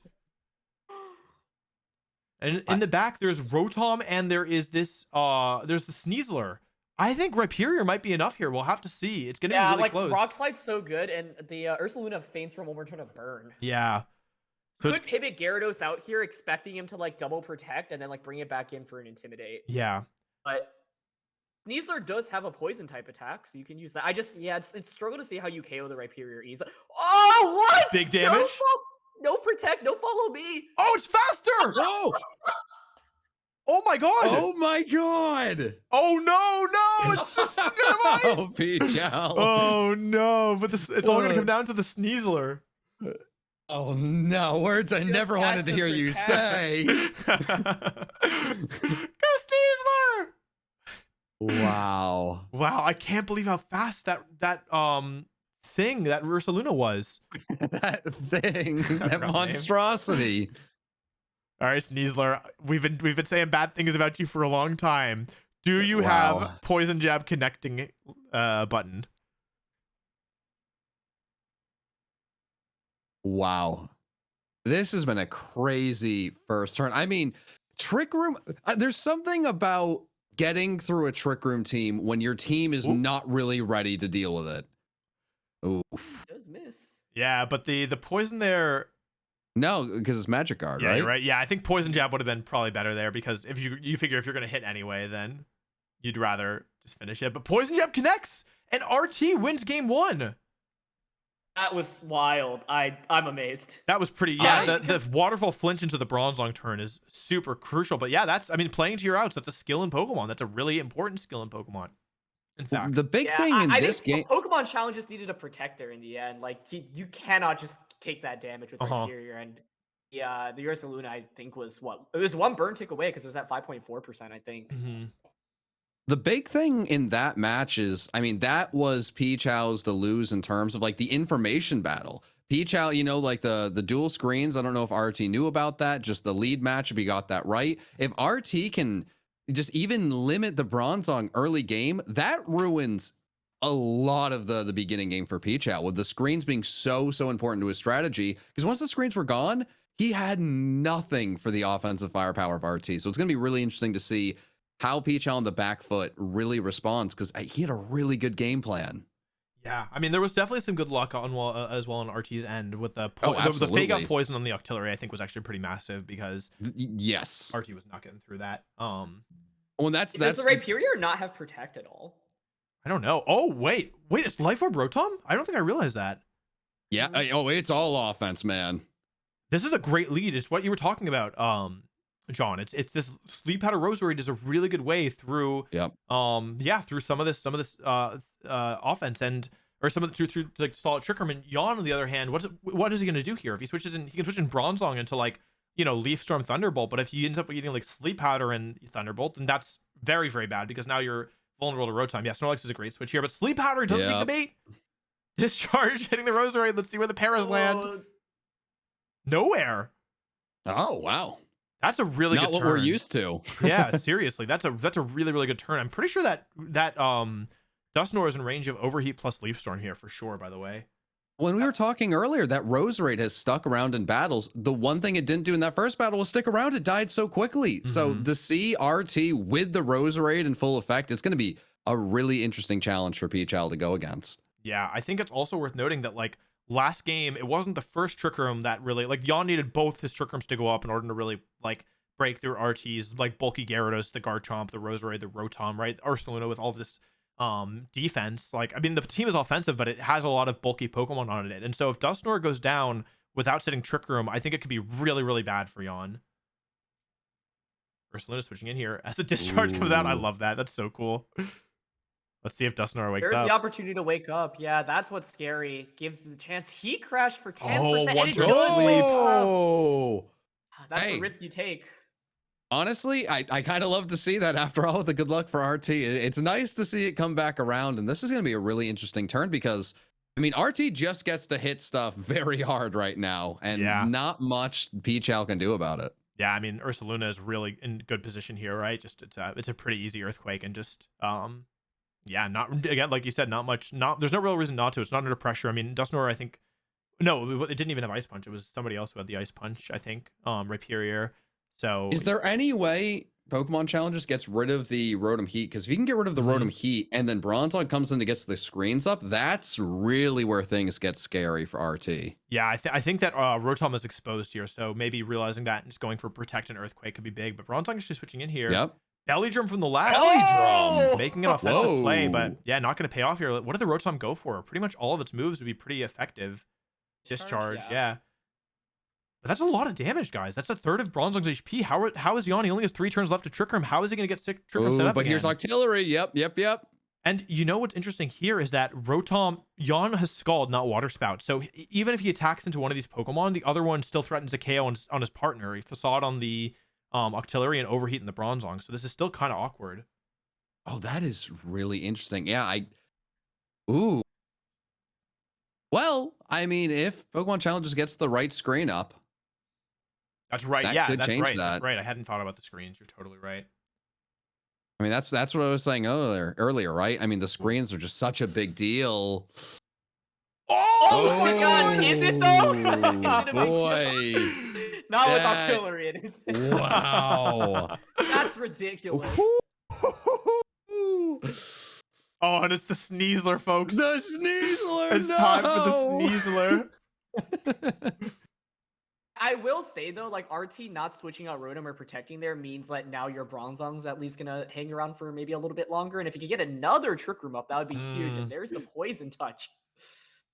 What's Ursaluna gonna do here at Earthquakes? It says, "I hate you, Sneasler." But with the poison, this Rhyperior's on a timer, unfortunately. You did just activate the policy for it. Now RT has that Gyarados in the back, so that can come in. But with Reflect being up now, with Rotom being eliminated, I mean, your best. I think it's going to be tough to just knock out a Bronzong with the double up, considering the physical attackers. But the Roserade in the back does have Sleep Powder, so I feel like this may come down to whether or not Roserade can deny Bronzong a second Trick Room with Sleep Powder. Yeah, that's a really, really good point. I mean, Trick Room, it's so make or break in those turns. You have to execute perfectly, because once it's gone, it could just be over. Yeah, this is the last turn of Trick Room. We know both these Pokemon have Protect.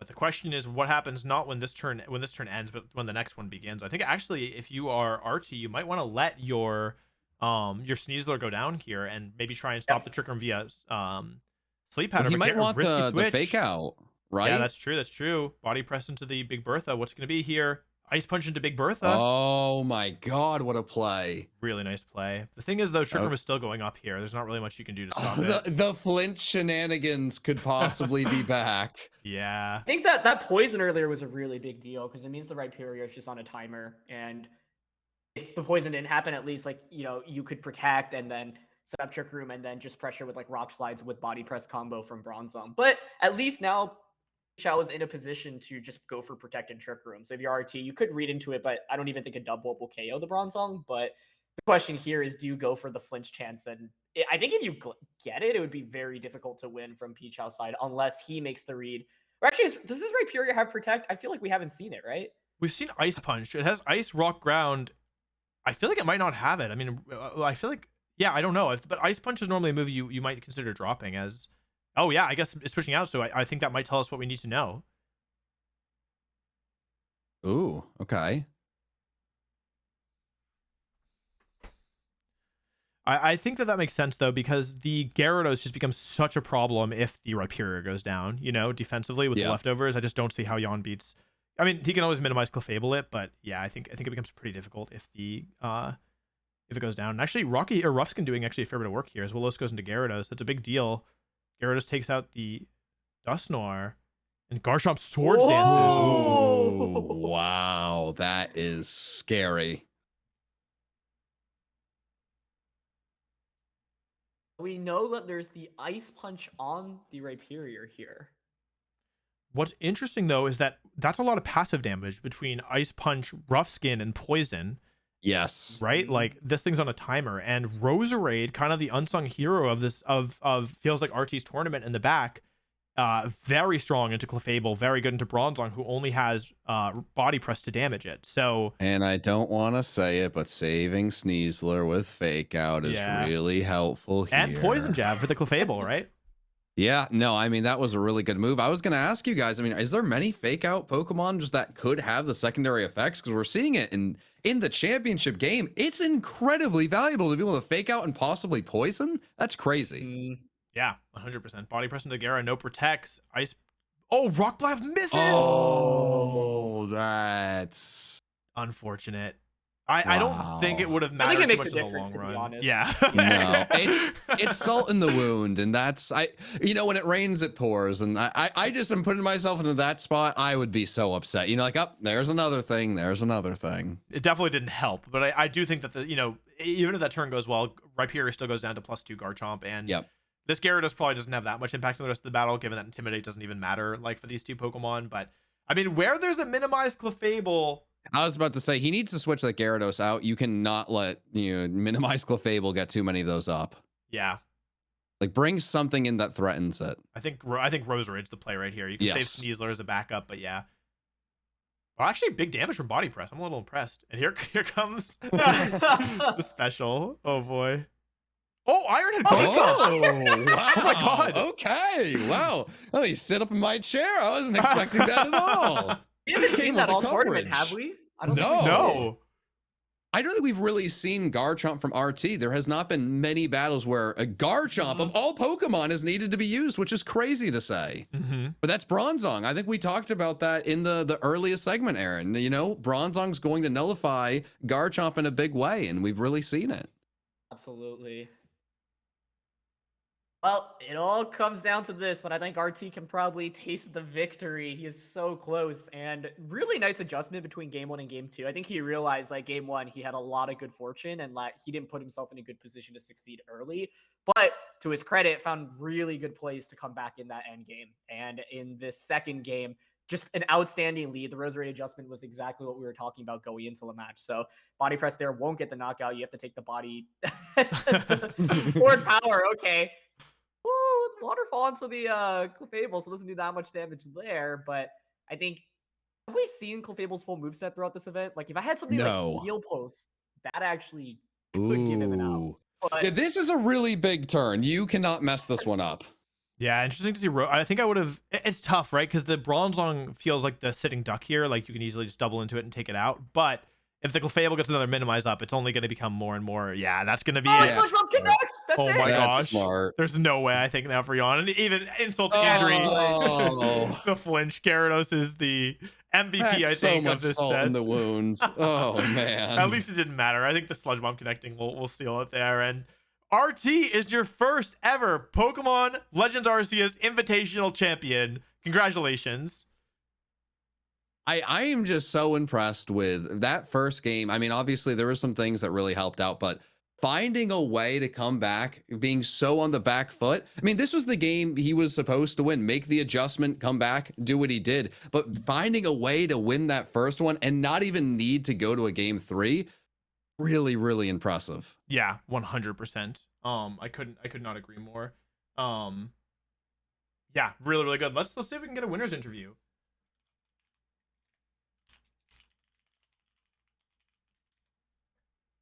Why don't we jump into we'll jump into room 2 and see if that works.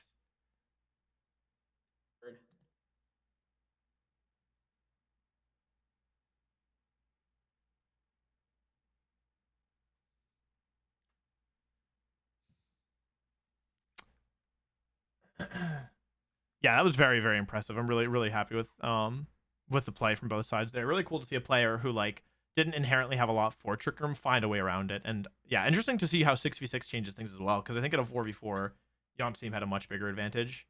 No, absolutely. Yeah. I mean, hey, 4v4 and VGC, definitely superior format, but Trick Room can be so frustrating with how prevalent it was in this tournament. It's just really nice to see the 6 Pokemon allowing people to really take a second, realize their mistakes, and then have a way to come back like, RT did. Yeah.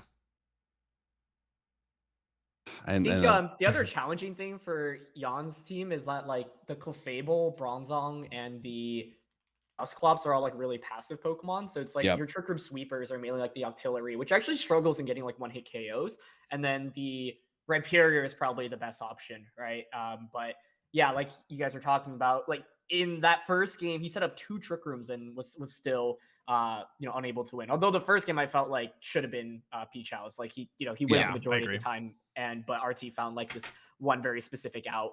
I was really curious about that end game. Like, does the Clefable not have Follow Me either? Because then that would I don't think Rhyperior had Protect. I don't think Clefable had Follow Me either. So that would explain the lack of how that final turn played out, where he just lost the Rhyperior for nothing. Yeah, so I'm looking at his pace now. It was Cosmic Power, Minimize, Stored Power, Soft Boiled, which explains a little bit more of I think some of the end games, because especially game 2 when he goes for Minimize, or game 1 when he goes for Minimize instead of taking out like the low HP or Saluna, it's probably because Stored Power wouldn't do it. So I don't even fault him for that. And it was also 0 speed Clefable, which is why he was able to outspeed it with Ursaluna in game 1. So yeah, and looking at Jan's team, he didn't have a single Pokemon with Protect, it looks like. Yeah, he literally doesn't have a single. He had Rock Slide and Rock Blast on Rhyperior. So yeah, it's worth noting that Jan knew he initially was in it and then had to drop out, and then somebody else dropped out and filled in at the last second as well. So literally last night. So he also was somebody without a ton of prep time.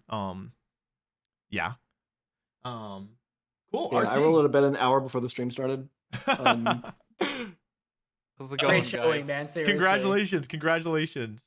Incredible final match, guys. Very impressed. It was a lot of fun. And also just incredible runs. I mean, exhausting to have to play that many matches and get into a championship. Oh Jesus.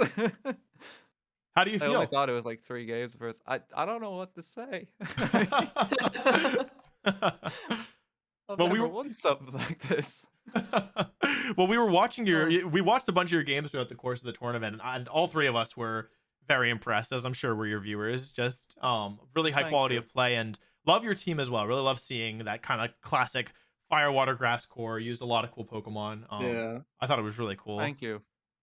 Oh no, thank you very much. Yeah, I mean, I just want some tried and tested things. Like the most competitive Pokemon I played was Gen 5. And I had a Gen 5 VGC team back in the day for one tournament that actually was a Rotom, a Garchomp, and a Roserade. And the reason for Roserade is just because there was so many Gastrodons even then. And I think I got quite lucky there because almost every team had a Gastrodon. Well, I was about to say, both of you guys, I feel like the strength of both teams that stood out was a Pokemon not expected that dealt with Gastrodon every single time. So true. It's just such a menace.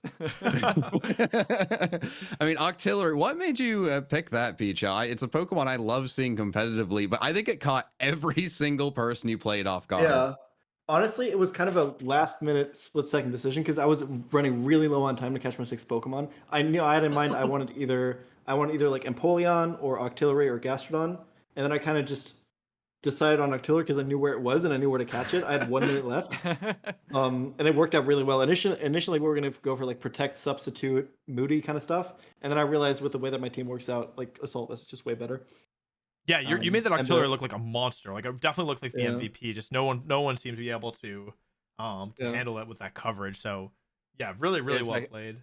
Insanely powerful, honestly. I was really scared of it.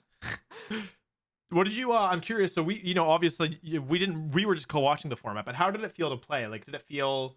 I'd be curious just kind of your impressions from my own just understanding of how the format felt overall, and then also the format in terms of the Pokemon allowed, and then also the tournament format. Do you think this was a good length? Do you have any feedback for us while you're here, since you all played the most? I think you killed it on the length. It's perfect. Thank you. The format is really good too. I will say, the round robin into 2 people playing finals, it's definitely while you're in the round robin, I feel like for some people it's a little bit disheartening because at some point you can't get top 1 spot anymore. If you don't get top 1 spot, you're automatically out. Right. But the round robin means that you get to play everyone, and you get to play 7 matches guaranteed, which is a lot of fun. I think the format's really good. For sure. Thank you. I'll think about if there's ways I can improve that as well. Yeah, I mean, I just like the novelty of having to actually go out and find the Pokemon at the start. That was quite cool. And I was just stressing and panicking because it's oh god, how do we get this? And I remember the biggest one for me is fuck, it has to be a full moon for Ursaluna to evolve. So I have to keep resetting the game until it actually showed up. That's so funny. Yeah, I mean, it was fun. It's refreshing too because it's just a very different mix of Pokemon. I want to say that the Pokemon here are very physical heavy. Yeah, we don't really have as many special attackers. Yeah, we noticed that because of I think it was your Will-O-Wisp Dusknoir, and then there was I think Stan said Will-O-Wisp Dusclops, and it just every time we saw them, it was just totally invalidating Pokemon. So that yeah, we noticed that as well. Kind of watching it did seem like it was a lot of physical attackers, which yeah, I guess is up to Game Freak. Yeah, the dex really doesn't have a lot of like strong special attackers. That's true. Yeah. Cool. Well, do you all have any like final words or things you want to share or anything before we wrap up? Because I know it's been a couple hours at this point, so I don't want to keep you too long. Jan, if you can go first if you'd like. No, just thanks for hosting, man. I really appreciate it. This was a lot of fun. Awesome. Thank you. Yeah, and my end, just similar sentiments. Thank you so much for organizing all this. Like, this is so much fun. I'm like absolutely down if you have any ideas in future to do more. Yeah, That'd be I great. will definitely be doing more of these, so I will let you know. Cool. Sorry. Also, I realize I'm monopolized. So, Aaron, John, is there anything you guys want to say before we wrap up here? No, I mean, hey, this was a bunch of fun. I mean, we thought about it. You know, we talked to, you know, this whole format through, and it worked out way better than it possibly could have really expected. And I love seeing all the different, like, new Pokemon be used. The championship with a really good doubles team with Octillery leading the charge, a last-minute addition, which is very fun. And the other side, I don't even know how you managed to get an Ursaluna, and that thing was a monster. I don't know. It was really fun. I could not have been happier with how it ended. I gotta say the same. It was such an honor to be able to commentate with you guys, and you guys put in such a good show in the finals as well. That was so fun to watch. So shout outs to RT, shout outs to Pichao. Like that was legitimately a blast, and you guys like brought your A game. The teams are really cool, and thank you so much to all the creators who participated in this. And it always makes me so happy to see people play formats even adjacent to competitive VGC, and to see the audience for that expand. So it means a lot to have all these creators in it. So thank you. Awesome. Cool. Well, yeah, thank you all very much. I think we will wrap up here. So, yeah, I think that'll be it. So, I guess I'll just probably hop and say thank you to my stream for hanging out. But, yeah, Aaron and John, we can do like we'll just like message, I guess, after, do a little debrief about how things went. But, yeah, I think It's that's been probably lovely it talking from to you. all of us. Yes. Thank you all so much. Yeah. it's been good Congrats, crack. RT. Seriously, awesome job. Thank you very much. Cool. Have All a right. good one. Thank you all. All the best, guys. Take care. See you. Take care. Bye, guys. All right. Thank you all so much for watching. I hope you enjoyed. Thanks again to all of our competitors who did such an amazing job. Really grateful for all of them. And yeah, I hope you enjoyed. Definitely like some lessons learned. I think could have been a lot clearer on some of the rules. I like there was like a couple hiccups in terms of like miscommunications, I think, or less miscommunications. But overall, I feel like that was a really great experience. And yeah, I think I would consider that a big success. So thank you for watching. I hope you enjoyed. I'm gonna get out of the suit. I hate suits. I wore it just for you all. I hope you enjoyed. And yeah, I'll see you all shortly. We'll probably do a video on this as well, so look out for like an edited version. So thank you very much, and I will see you soon. Bye bye.